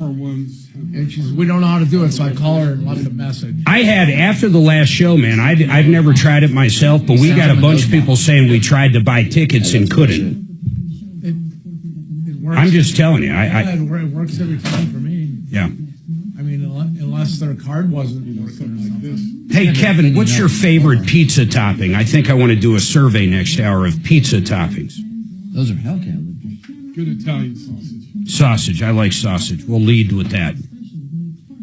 But same thing. I mean, they're selling these because the set, from Dodge, $1,100. So how are they selling them for $300? So, but look at the boxes. Hey, Jerry. Hang on for me, okay? We're going to come to you right after the break. Hey, Dragon, can you hear me? Yeah. Hold on. What? I'm not trying to get personal here, but when it comes to bath towels, what size do you like? I was thinking we do some kind of a survey on what size bath towel you use. That's large enough to get around my fat ass. Okay. I like that. I have no idea if there are different sizes of bath towels. I don't know, just something big. I don't know. Okay. How How about the thickness of a bath towel? I wonder if I can find a survey on that for hotel bath towels. I'm going to look right now. Fluffier the better. I don't want no tissue paper towel. No. Yeah, I've never. But when I go to yoga, I like a real thin one because it fits in my backpack, but that's the only reason. Fair enough. That looks like So let's look here. Bath towel surveys. Let me see what we got here. Bath towel lying to you. surveys. All from some other country. We'll find a good one here.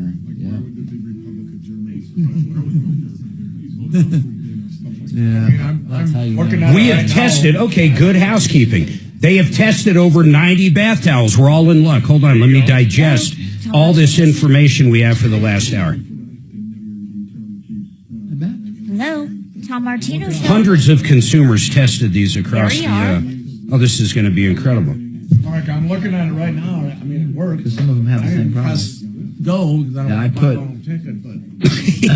I set in from O'Reilly. Although, once, and we had the same as problem. much as I'm giving away, I might have to Headed buy out of my town own and ticket fucking again. killed on him. Okay, so you know that we're a call-in weren't radio cheap show. either. We only do on-air calls. You just See, gotta go to the dealer. a lot of people prefer 100% organic Turkish cotton. Oh, yeah, okay. All right, That's sure. compared to other textile standards. Polyester blend. Yes. Oh, those are that's number 8. Higher But I don't price, want to so give you're like- everything away during the break. We got to have something to come back on air with. Maybe I'll lead off with varicose veins. Do you like them or don't you? On myself or on my spouse? Yeah. He just likes to stick, color on the lines there. Right? Garbage. It's like a little freckle kit, making stars out of little freckles. Connect the dots. Very much so.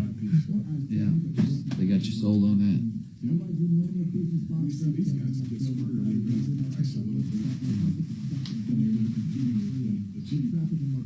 Yeah, but then you got to argue with them to get your money back. That's fresh.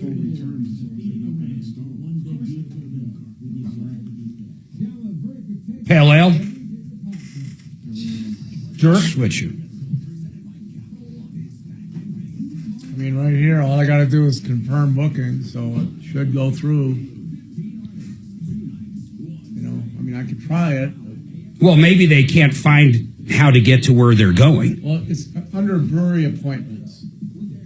Okay. But also, I have a pop-up. That's probably, seriously, Steve, that's probably the issue right there. Yeah.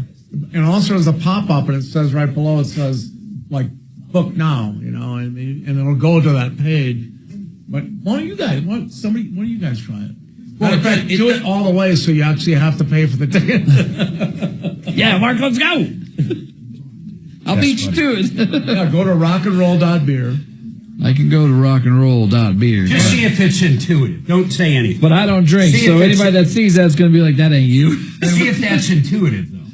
That's all I want. And we should talk about it. I had 2 or 3 people say we couldn't figure out how to do it. And you reminded me of that because you just had a message saying it. Well, let's tell them over the air if I could tell them over the air how to do it. But I think it's easy. I mean, I wouldn't say that in that whole sentence. The Tom's easy? Yeah, that's right. No, I wouldn't say, hey, it's really easy to do, but let me explain it to It's you. rock and roll.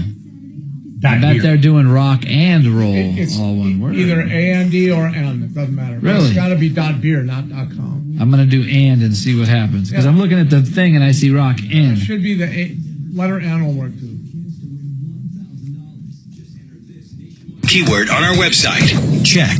That's check. Enter it now at khow.com. Keep listening to win on 630 KHOW.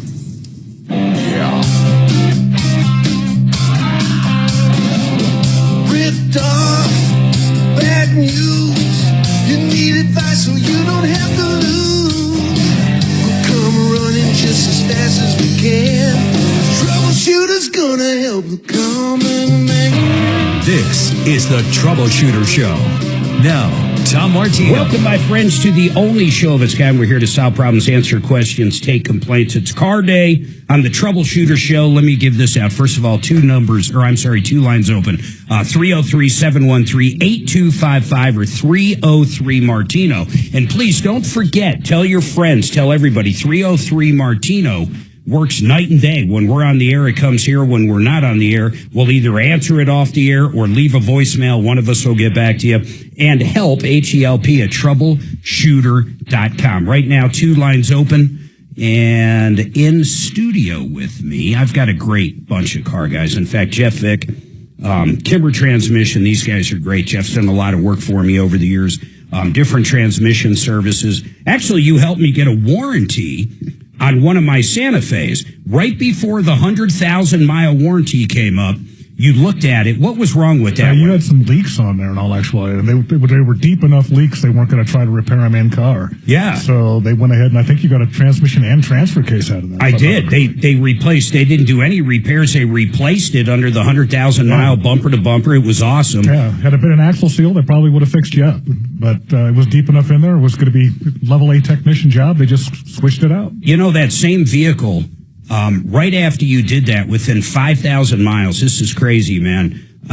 It finally got the oil consumption problem that Hyundais have. So I went down to McDonald Hyundai. They did like an oil change I paid for. Then they rechecked the level. That's how they checked for it. They rechecked the level in, I think it was like 30 days, 60 days, whatever. And it was at whatever, and it qualified for a new engine. So right at about 100,000 miles, I got a new engine and a new transmission in that. And then we sold it right after that. But that's incredible. Well, that'd be a great selling point to put inside the ad. Yeah, no kidding. I did, too. I said, I did, new powertrain. And then Kevin Calkin, you've done a lot of work for me, too, man. Yep. The one that always comes back is my RV. It was still all under warranty, but if you have a big rig, it costs way more to drive it down and leave it for days. Somebody follow you, pick you up, and then you got to go back and get it. And, it's crazy, but you've done more than that for me. Kevin's done a lot of work. And then, Jesse, I've never used your shop, but you're down in Colorado Springs, but I've known you 10 plus now. You've been there twice.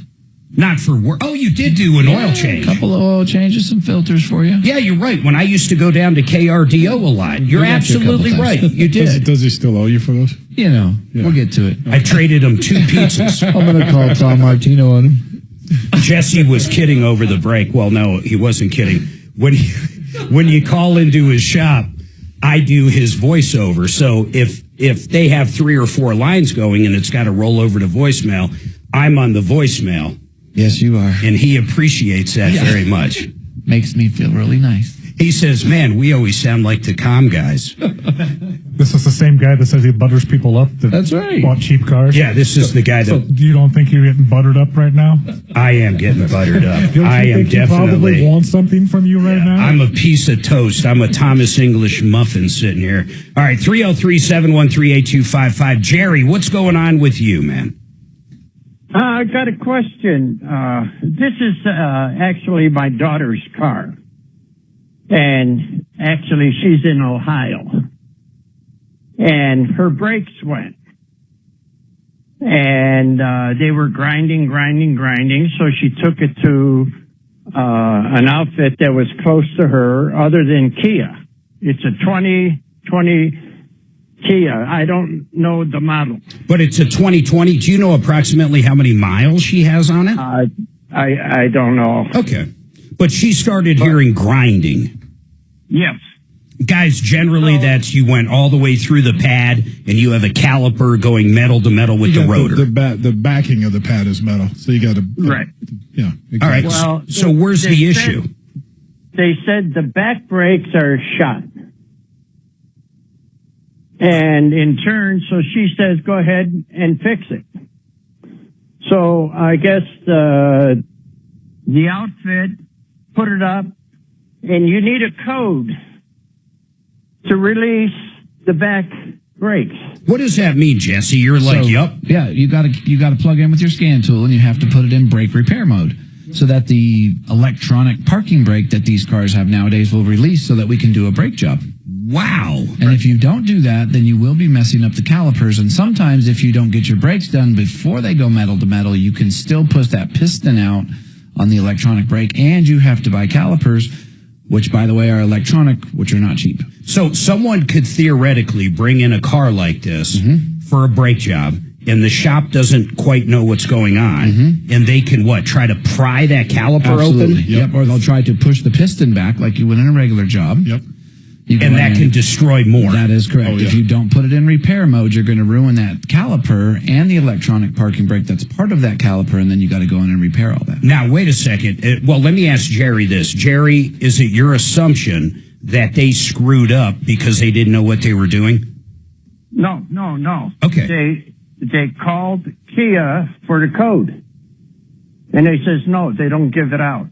What does that mean, guys? That makes no sense. That makes no sense. Yeah, you just have to have a scan tool. You're to put it blowing in smoke that. up your You ass. just have the proper scanner. She had to take it to Kia because they wouldn't give out the code to release. Wait a minute. Wait, guys, listen. It sounds like the shop didn't know what they were doing. Yeah, because if you have the scan tool, it's not like a code like on a door lock. Right. No, exactly. I mean, basically, you hook up your scan tool and you give it a code to release it. Yep. It's not like a master lock code. No, you give it a command on your scanner to go into a mode so you can Jerry, work what was this place? What were they called? Well, it was, they do auto repairs. And Okay. And Were they parked under a big shade tree? I don't know. See, this is my daughter, and she's in Ohio.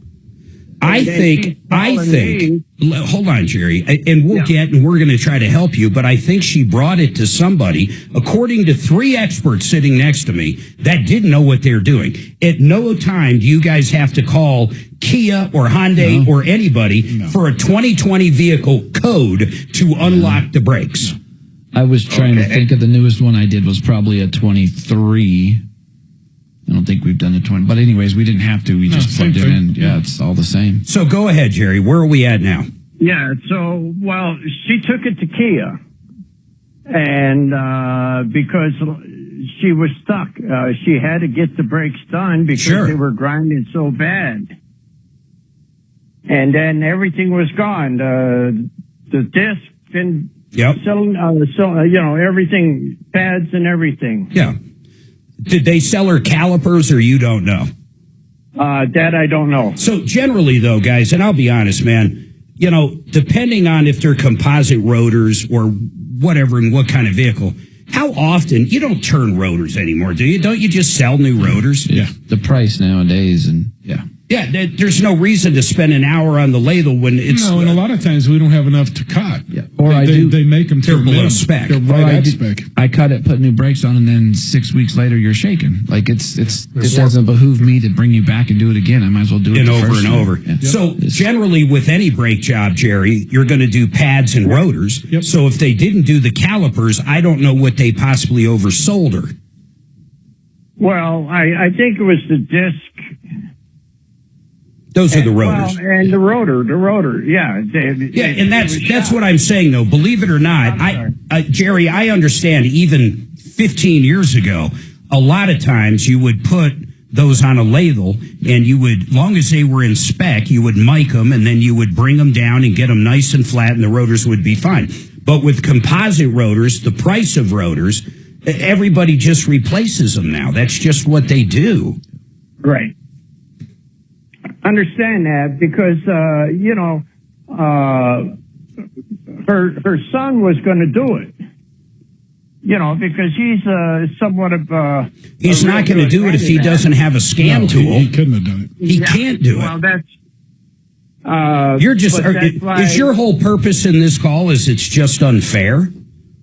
Well, no, I unless the guy that she took it to, it's a shop. If he doesn't have a regular good scan tool. Yeah, and he didn't. And that's not uncommon nowadays. There's a lot of people that just go out and start shops nowadays and, I can repair cars, and then they get in where they can't do certain things. How much do you have? Let's just talk about diagnostic equipment. I'm not talking about alignment racks. I'm not talking about racks. I'm not talking about tire machines. I'm talking about diagnostic tools. How much do you have in them? About 150K. In the whole shop. 150K. 150 grand. Kevin? Yeah, 100. We spend over 10 grand in software. Yeah. It's, So, I mean, Jerry, that's just how it is these days. Okay. Well, how much did they charge her? Oh, that's a good question, Kevin. Did that first mechanic charge her any money? No. Okay. No. Yeah. Well, it happened the way it did. I think she found a shade tree. I mean, literally. Right. So, she had to go to the deal. Yeah, because it was quite a ways away from I don't know the area she lives in. Listen, I'll be honest about this. I don't know the area she lives in, but I bet you there's a Firestone or a Goodyear or a Napa Auto Care affiliated store. You'll see a Napa sign on the outside of it. Right. Any of those could have done it. I don't know where she went, but any of those could have done it. Hey, Jerry, I do appreciate your call, though, man. All right. Thank you very much. Well, I listen to you guys all the time, and I call in periodically. I love it. With some problems. Hey, let me ask you this. What did you think about that organ donor conversation? That I'm getting off. Well, no, I don't have to. I had 2 cancers. Well, like Tom Martino, I had a Whipple. Did you really? I had stomach cancer. Wait, Jerry, how long ago did you have the Whipple? 95. Ooh, 2 survivors, man. That's incredible, man. Let me tell you, people, if you don't know what the Whipple is, this man, Jerry and Tom, went through something that's absolutely remarkable. It's like getting gutted. They take like 20+% of your stomach. They take a big chunk of your pancreas. They get rid of your gallbladder altogether. Then they rewire you so your digestive system and everything works. I mean, it's incredible. Hey, Jerry, out of curiosity, I don't know what your definition of normal is, but when did you start feeling normal, if ever? A year? 2 years? Give me, let me know. More than that. It was a tough. It took a couple of years or 2, just to get better. Yeah. Because you lose so much weight, and then you got to try and get it back on, and you got to take all these new drugs to help you out. Well, so it's a long process. How are you doing now, though? I mean, it's been so many years. Do you still go in for rechecks? How do they handle that? Yes, they got me going in every 6 months just for a checkup. God, do you realize you're pretty much a 3%er? I mean, did you know that? Yeah. It's incredible. With Tom, they caught it so early. He actually was coming back from Hawaii Christmas last year. I mean, we always take a couple weeks off. So, Suzanne and I were off somewhere, and him and Steph were off in Hawaii. And basically, he got jaundice. All of a sudden, he turned yellow. His eyes were yellow. It was jaundice. His liver quit functioning. And he gets back. Of course, he goes straight to the hospital. What the hell's going on? He's not like an alcoholic or anything like that. And then, boom, what happens is the pancreas had the tumor at the end of it, and it went and it cut off the bile ducts into the liver, so he went into liver failure. The ironic part is, if that tumor was anywhere else, it wouldn't have cut off the bile ducts. And the first time he knew he had pancreatic cancer, if that happened, could have been at stage 3 or 4. They basically caught it before it was even really a stage 1.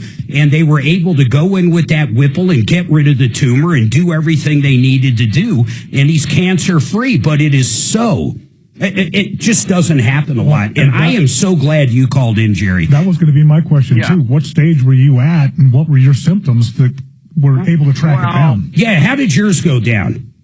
My urine turned like Coke. Yep. The color of Coke. What caused that in the body? And my stool was white. Yep. That one I've heard. That's all because your liver wasn't functioning, right? Right. Yep. So I had 2 tumors in the bile duct going out of my pancreas at the head. Yep. So they went in, took the tumors out, took the pancreas and everything else. The Whipple in 95. Think about that, guys. 30 years ago, this guy had the Whipple. I realize it's been around for a while. It's named after the guy, but man, 30 years ago, how many did your surgeon do? Do you know? I don't know. All right, hold on, Jerry. 303-713-8255. I'm not trying to turn this into it, but let me tell you something. When there's a couple people and I've known Tom for 30-plus years at this point, or pretty close to it, my goodness, man, to think of 3%ers and have one call up, it's remarkable. It's absolutely remarkable. And that man, Whipple, I don't even know how surgeons work, guys. I mean, think about cars. When you have a problem with one, you diagnose it, you replace something. Think about designing something, though, like that. Like, what kind of surgeon is so smart? They're like, here's what we got to do. 1935. God, that's unbelievable. Yeah. It's unbelievable. And now they're still doing it. 1935. It's crazy. Everybody hold on.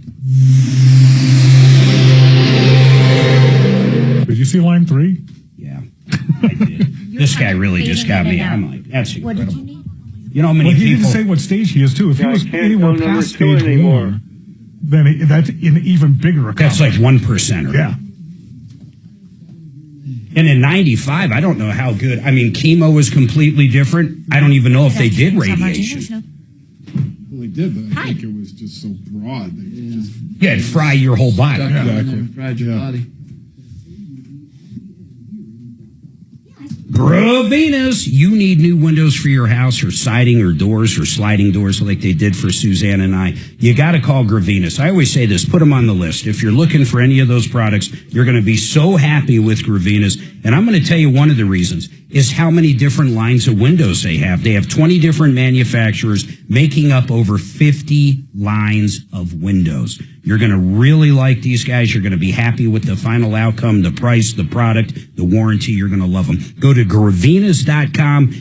Gravinas.com. Joseph A. Lazara, here's a guy I hope you never need. If you find yourself in trouble with the law, anything, assault, shoplifting, DUI, murder, domestic violence, child abuse, you name it, this guy has done it, and he does it better than anybody. Generally, there's 2 outcomes here. 1, you're guilty. Joe can go out there and get you the best deal possible. He knows the judges, he knows the DAs, he knows everybody, and he's well respected. The best deal. Don't do it alone. 2, you're innocent. Joe can fight for you in front of a jury of your peers and get you off.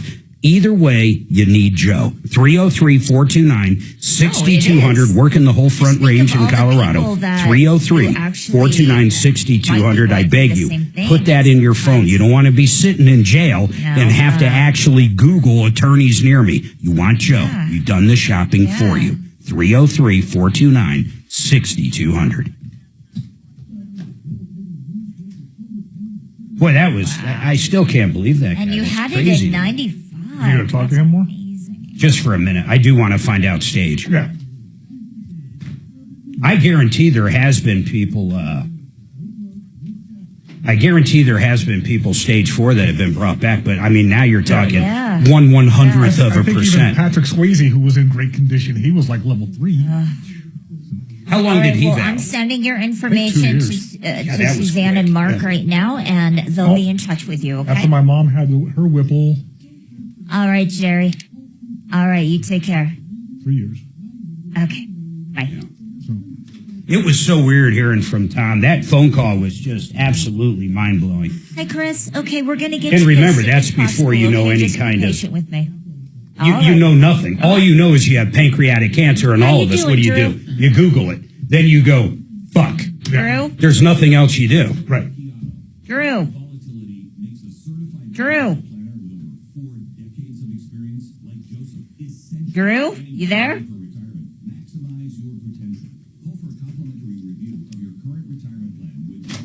Yes, YouTubers, you'll never believe what Drew has gotten himself into now.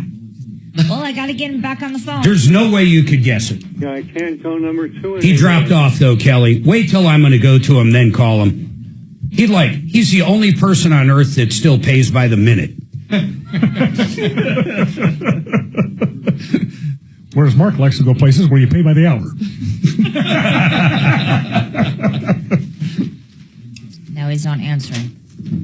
Well, I'm going to ask you guys your favorite beer here, too. His landline died. I hope Tom heard that call, actually, with Jerry. said he was thrown out of a supermarket. He did say 2 years, though. It's like, wow. But you know what? He might have found out a lot older and been in way different health. Plus, they were treating it so differently back then, too. Big time. So the way that they're attacking it has definitely advanced since then. Yeah.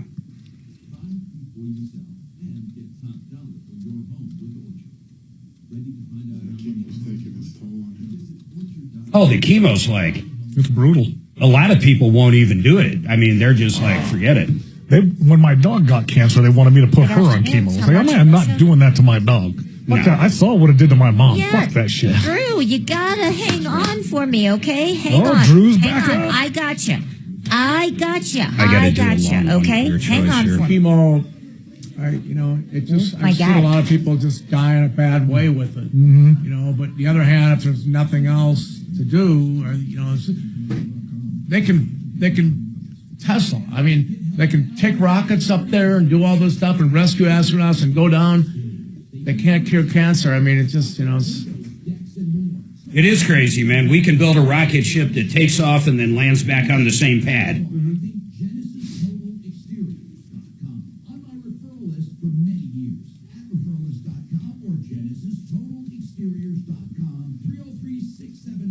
So you just got to drink beer while you can. Keep it easy. There's the moral to that story, yes. And what this festival is about. Says the brewer. Think about this, guys. 40 years. I've had my first commercial brewery. It's 40 years. It's a good celebration. Yeah. 17 different beers. They're all, different. They're all different. It's just, I'm kind of a rarity, I think. There's so many breweries, like about 100. I assure you, you are a rarity. 100 breweries a year ago. House Studios. Trajan Wealth, your trusted local fiduciary advisors. TrajanWealth.com. Denver's talk station. Online at khow.com. All right, 303-713-8255. That was a great conversation. I really do appreciate that guy calling in, and we got his number and stuff for any follow-up questions. Chris has a problem with possible wrongful termination, and then I am going to go to Drew after that. Drew is kind of a frequent caller. He's a really good guy. In fact, him and Tom teamed up years and years ago, and I think it was out of New Jersey. It might have been New York at that point. But man, they dug into something and there was a big settlement and it was crazy. But Drew's problem now, we're going to find out what that is. But first, Chris, you've been holding a while. Chris, what's going on? Where did you get fired from? So I started a job last Wednesday, as an insurance sales representative. Aren't those mostly purely commission or were you W-2? I was W-2. Okay, go ahead. Yep.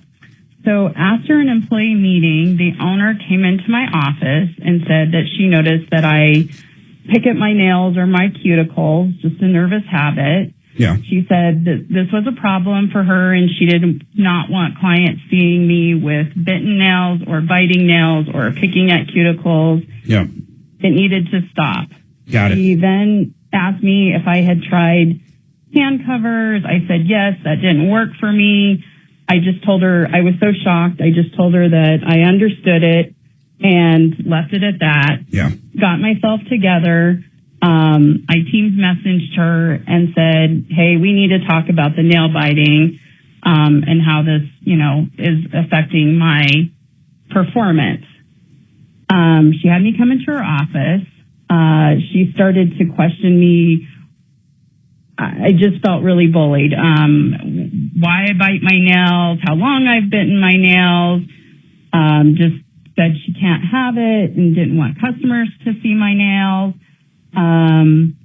She went over the things that I've tried.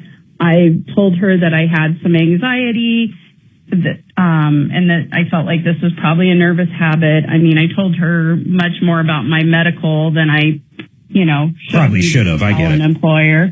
Yeah, but it was brought up that anxiety, Sure. just didn't offer any solutions other than this is like, I can't have this. And so I just said to her, do I need to get my things? Like, I didn't know where this was going. And she said, yes, you do, and nodded her head.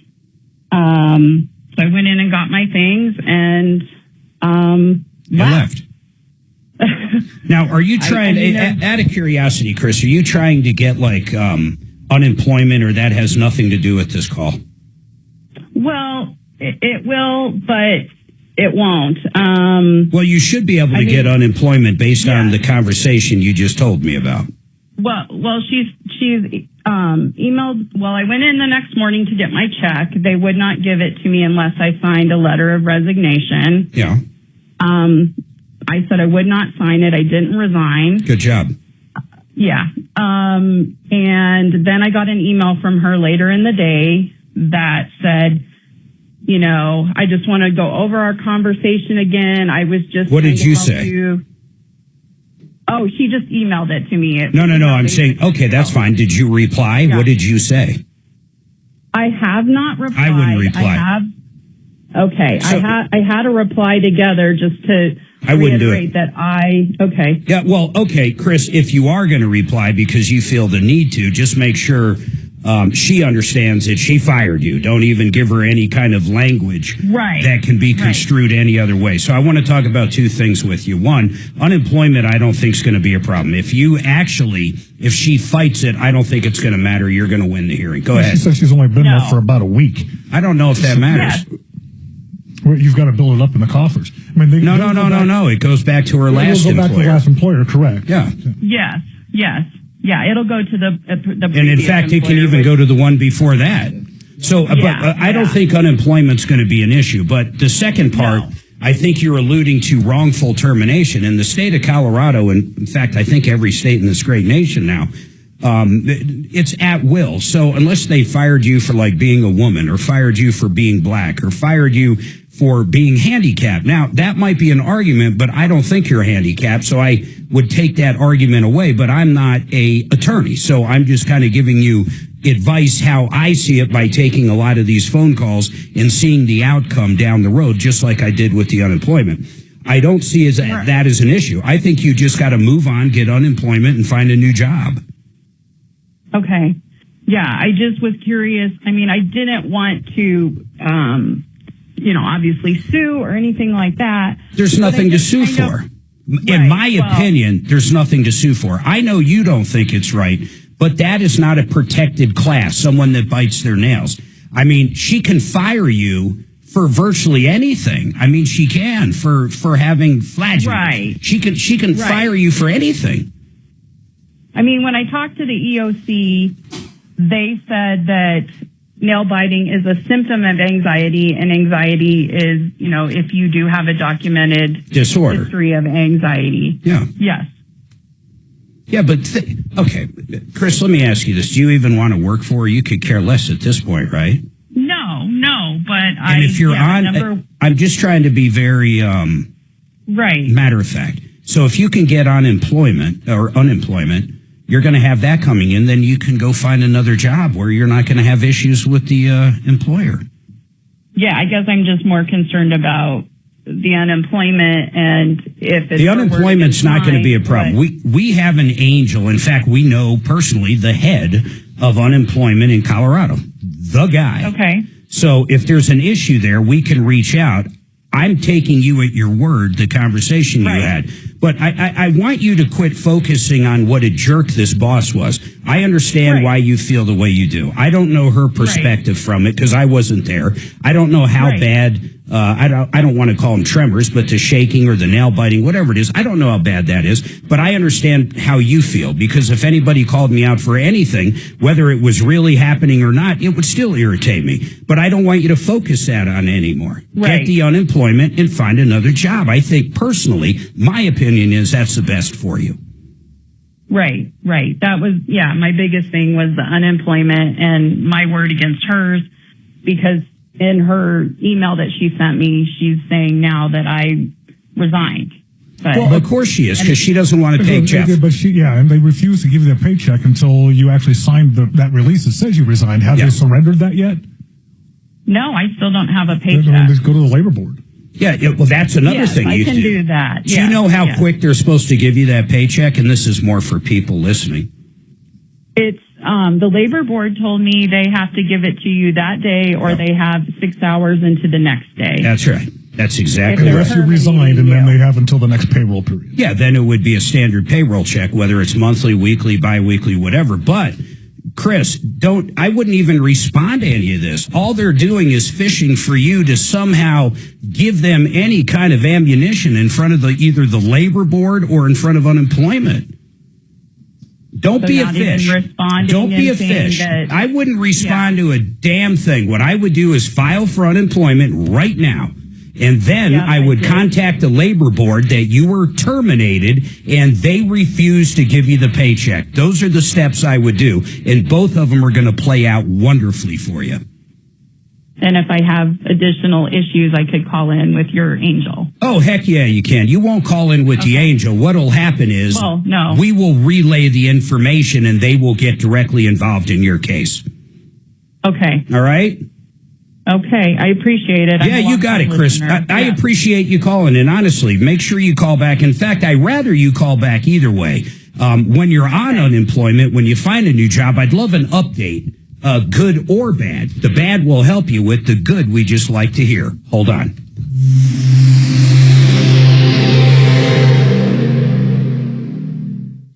Unemployment. We had a thief, man. I'm not going to say who it is because of...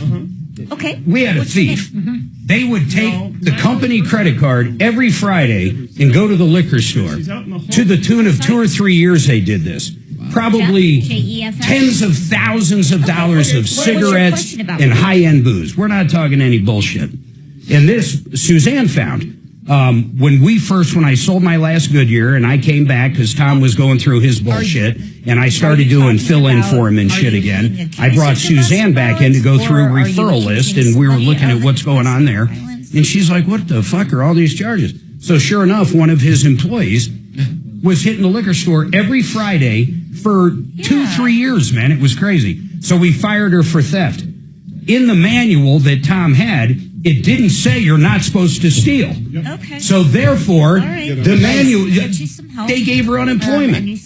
All right, let me tell you about a company I absolutely love, QC of Colorado. They can save you up to 90%. That's 90 off those high AC bills. These guys have this product that you put up in your ceiling where the attic is.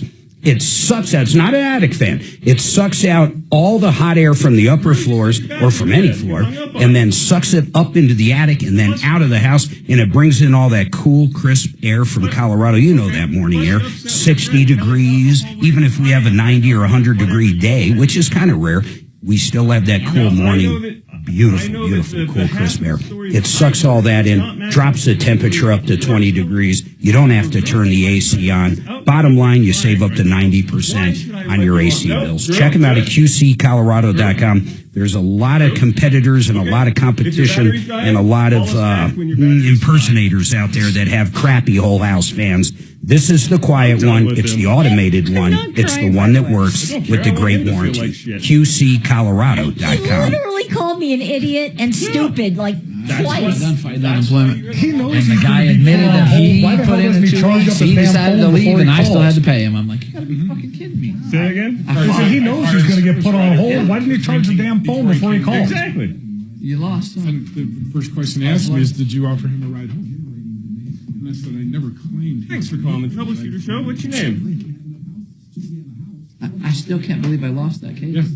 Like, we fought 3 or 4 Dude, it's times. almost impossible to win one. We get on the phone and he tells her, no, I left because I didn't want to work there anymore. No, nobody did nothing wrong. I turned in 2 weeks. I did ask to stay longer, but he told me that they weren't interested. I started my new job 2 weeks later. Different side of the conversation. What the fuck am I paying you for? You left and went to another job. It's nuts.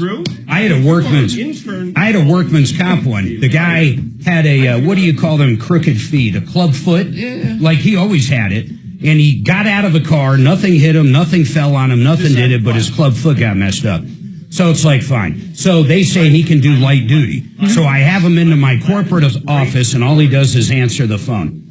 He got up to get water to show me who's boss, and he fell on his club foot going to get a glass of water so he wouldn't have to do light duty. And our attorney just said, don't worry about it. Just go. Quit trying to put him on light duty. The guy doesn't want to work. There's nothing you're going to do. He's going to get the money. Quit fucking around. Quit thinking about it. That's what the insurance is. Currently on the charges. But you get, that's how you are right now. I know. Because I've won 4 of these, and this is the first one I lost. I'm so freaking angry. I haven't won one in 10 years. I've never won One of mine I had to pay a guy unemployment. that Not left one. us, went to another job, was working at Honda for 6 months, left there to start his own business, didn't work, so he collected unemployment. Since he was only there for 6 months and I was the previous employer, I get to pay it. Yep. And then your little experience score goes up. You've got to be kidding me. God, man. Drew? Oh, did you ever look at Perfect. Okay. So on the app? Yeah, it worked. Do not have a cell phone. So Every time I try part of the conversation And I did that we were rock talking about and earlier is incorrect. A&D roll. And it worked. It came up. I just think it's We're not even some on people air have a for hard time 3 minutes, navigating. buddy. Good I think afternoon. it's pretty easy. Tom Martino Show. I mean, So, I don't see how. The only thing is on a phone, the Hey. pop-up comes up and covers the Yes. whole thing. What so is you the either year gotta and make of your close car, out of sir? it, or you have to click on the pop-up. Yeah. Will bring you to the page you want to be. since we've still got 2 minutes here, my friend, how come you have never The bought woman a that new called, phone that it's not like is she a has some corded age on her. phone, so you don't have to worry about buying Mercedes. I'm old and I know how to L? do it. Well, I'm old and I know how to get to my house. So. That's questionable. 560. You just admitted that. Which house you going to? Preferably the one on the other side of the freaking hill. I know you got more than one. So. Mark, can we tell them about the beer a little You've already bit? got it, but We're kinda, you've already said the that sales it's thing. not working. It does not. You have to remember what this is about. Yeah. It's the beer. It's really the beer. All the other stuff is fun stuff. Okay. So is she Just with, have a with drink the and then you battery can talk light? about the beer. Yes. The more beer you drink, the more likely you are to talk. So he's got an engine light coming on? Yeah, and the whole wrongful termination. When you work for me, you put in, you sign paperwork that says we have 90 days. Got it. For you to leave and me to leave, no questions asked. And just 90 to days. That's it. clarify, 2020 That's it. Mercedes Because if 560. in 60 days you're lying to me See about out. something, I don't have to worry about it. It's move on. Aside from that, I also have inside there that whether you leave or I make you leave, all this everything we spent on putting you in uniforms and all this other stuff. Okay. That comes What's your back. first name? Wow. After That's good. I don't have 91 that. days, 91 days you're good. So if you don't want to pay that back, you wait till 91 days to walk out the door. I just don't put them on medical or 401 until they're 90 days. Hey, Chris, I'm going to Although go ahead uniform and give companies, you uniform companies take 90 our email address. So it doesn't really matter. Yeah, but you're still going to get them. Evaluated by the FDA, this product is not intended to diagnose, treat, cure, or prevent any disease.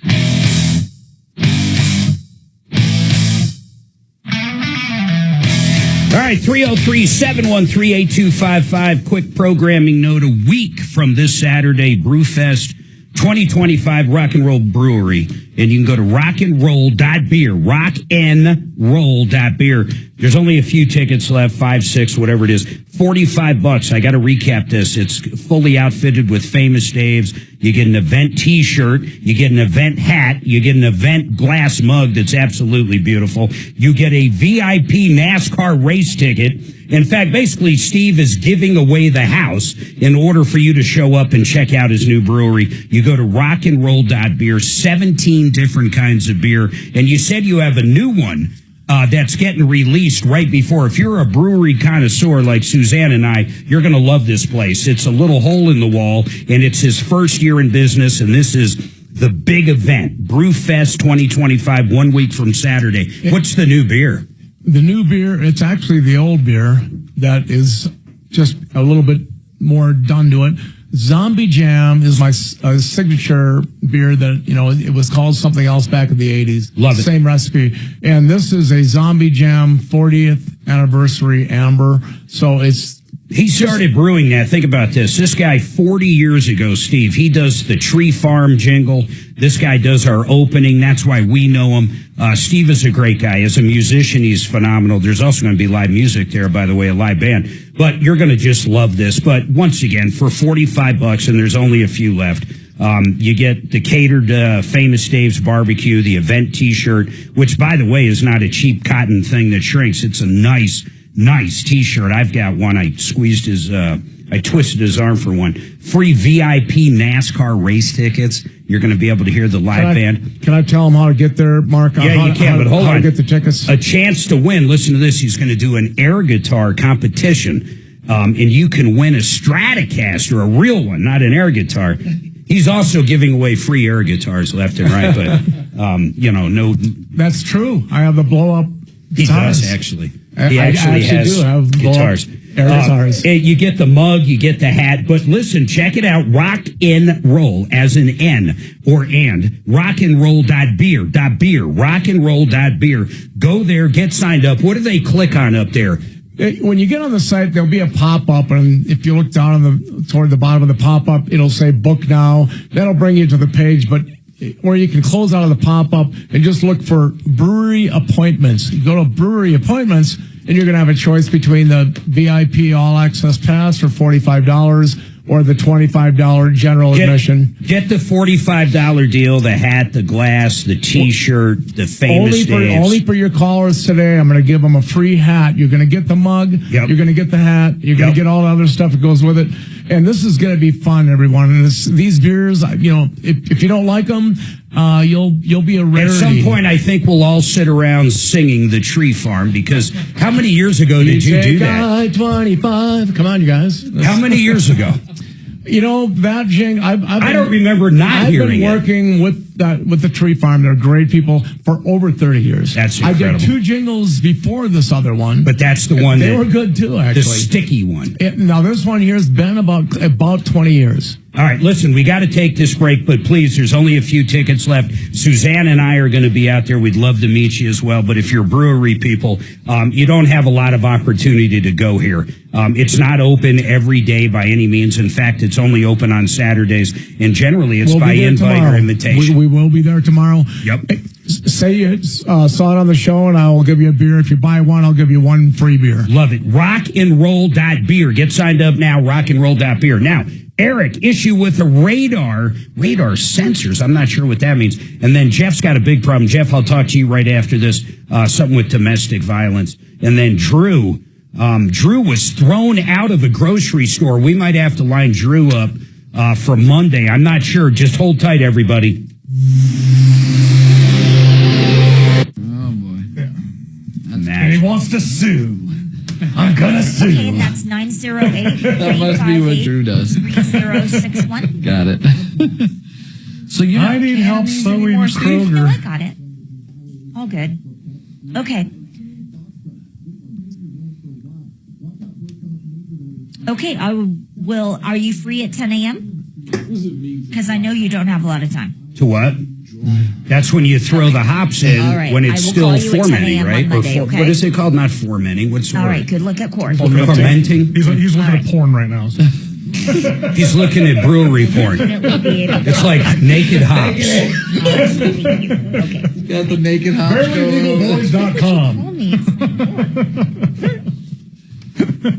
All right, my friends, let me tell you about a company that I have talked about forever, and that's FrankDuranHomes.com. Frank sold our house in Castle Rock and got us more than anybody else could have. In fact, he got us more for our model home in that neighborhood than any of the other ones we're selling, and I was shocked how he did it. The secret sauce was everything. It's the staging. That's a big time. It's the photography. It is the 3D walkthrough that he did. In fact, now he's got this drone. His photographer's got a drone that does a fly through your house. That's incredible. Then the marketing, putting it on Zillow, putting it on Realtor.com, putting it on MLS. He spends a ton of money marketing your house. He got us way more than I ever thought he would. And his rates are unbelievable. Then he negotiated our new house down with the other side in an incredible amount, almost $100,000. That's years ago in 2015. But he knew how to put the squeeze on him so they'd accept the offer. He basically gave him 24 hours to decide. He's the best. FrankDuranHomes.com. Check him out, FrankDuranHomes.com. You're supposed to check your phone there, honey. I was like, it's one. How's your PC off? I got to get my. If I don't leave here, if I leave at 2, I catch the traffic. I love how she texts everybody in studio. Wait, that last call. It's not like it's unusual for us to text. All right, gentlemen, I'm out of here. Mark, that last call, we got 4 people bought tickets. So they figured out how to use your awkward website. Well, drive careful. Hey, you too. See you, Jesse. We'll Thanks, see ya, man. Say hi to your wife. Who does your website? I do everything. Yeah. Did you line up that line 3 for Monday, Kelly? I don't make money on this business. I assume she did. I can only hire people for. I think she's waiting for it. Yes, she got his name and number, but yeah, if you're going to go to him now, you can still go to him now. Yeah. That's because that's what guys do. No, I meant the domestic violence call. I don't know about that one. I got the radar one. Got it. And let's make sure. Tell Drew I promise I'll give him the. Oh, he's gone. Yeah, I know. He comes and goes like the wind, dude. He's hard to. I mean, I like him for some entertainment value, but I mean, the guy's never got any real things going on. Who runs into a tailgate and wants to sue the tailgate? Well, I do have special events. Okay. Who can't go number 2 anymore? He's suing the grocery store because he peed himself in the store. Exactly, that's Drew. He peed himself, it dripped onto the floor, and he slipped. Probably, yeah. It's really pretty simple, I think. I didn't have a hard time. I didn't try to do it on a mobile. But every once in a while, I'll just something like, I could read it. And then I'll test it, and I'll call them back and say, well, it works for me. Well, now we figured it out. But I don't know if it was something I really thought was hard, I don't know what to fix. My theory in life is anytime you make something idiot-proof, somebody's going to go out and make a better idiot. No, Drew? What are we going to do? He still can't go number 2. Play number 2 for us. He literally has called like 6 times. I know. I'm not. Drew is a 10-minute. He's a full segment. How can I help you, Tom? Drew's a segment. He's not a caller. Okay.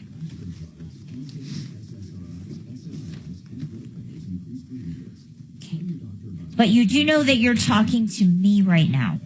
I can't stand that fucking Kelly. Hey, this is Kelly. That would be the best. We called her an idiot a little bit ago. I understand, but Drew, It when is you Drew. It's Drew hang again. up, I now can't. you push back till Monday, buddy. You could have stayed on the line. You could have been talking to him already. Tell him I'd be talking to him right now. Stayed on the phone, we would have come to you at the last break. But you didn't stay. You hung up. That's not true. Ask him if he's going number 2. Got to call back Monday now.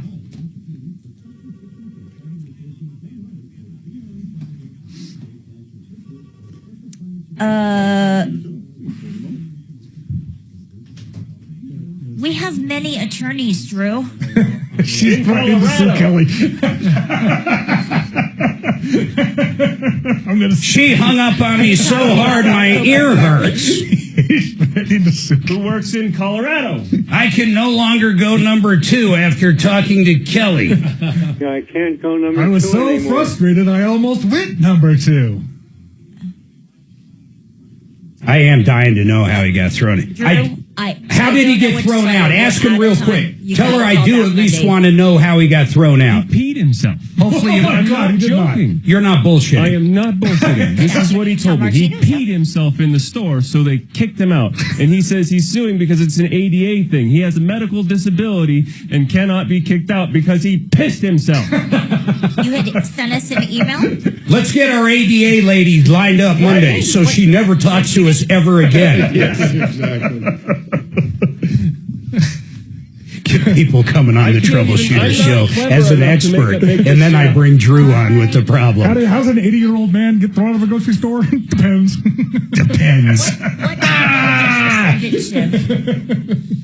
I could lose every angel we've acquired in 45 years by simply putting Drew on with him. Having a felony in Colorado, first offense, it's a felony, and is it time for mandatory jail? Join me at 4.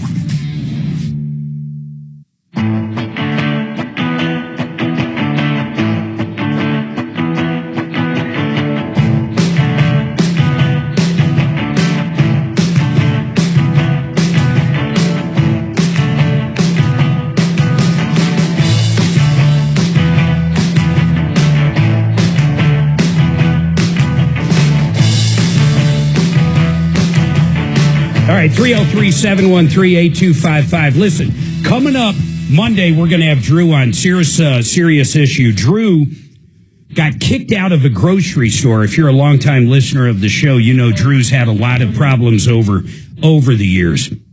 This one sounds pretty heavy duty, though. He got kicked out of a grocery store. He wants to sue. Now, Dragon, I didn't have him on air, so I'm taking your word for it. What did Drew say happened? Incontinence inside the grocery store, and they kicked him out. So they kicked him out for peeing his pants? That's a pretty piss poor story. That is. And he that's funny.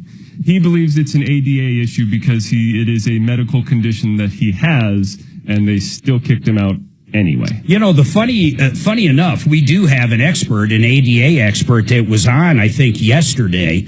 I don't think there's anything there whatsoever. I mean, unless, I don't know.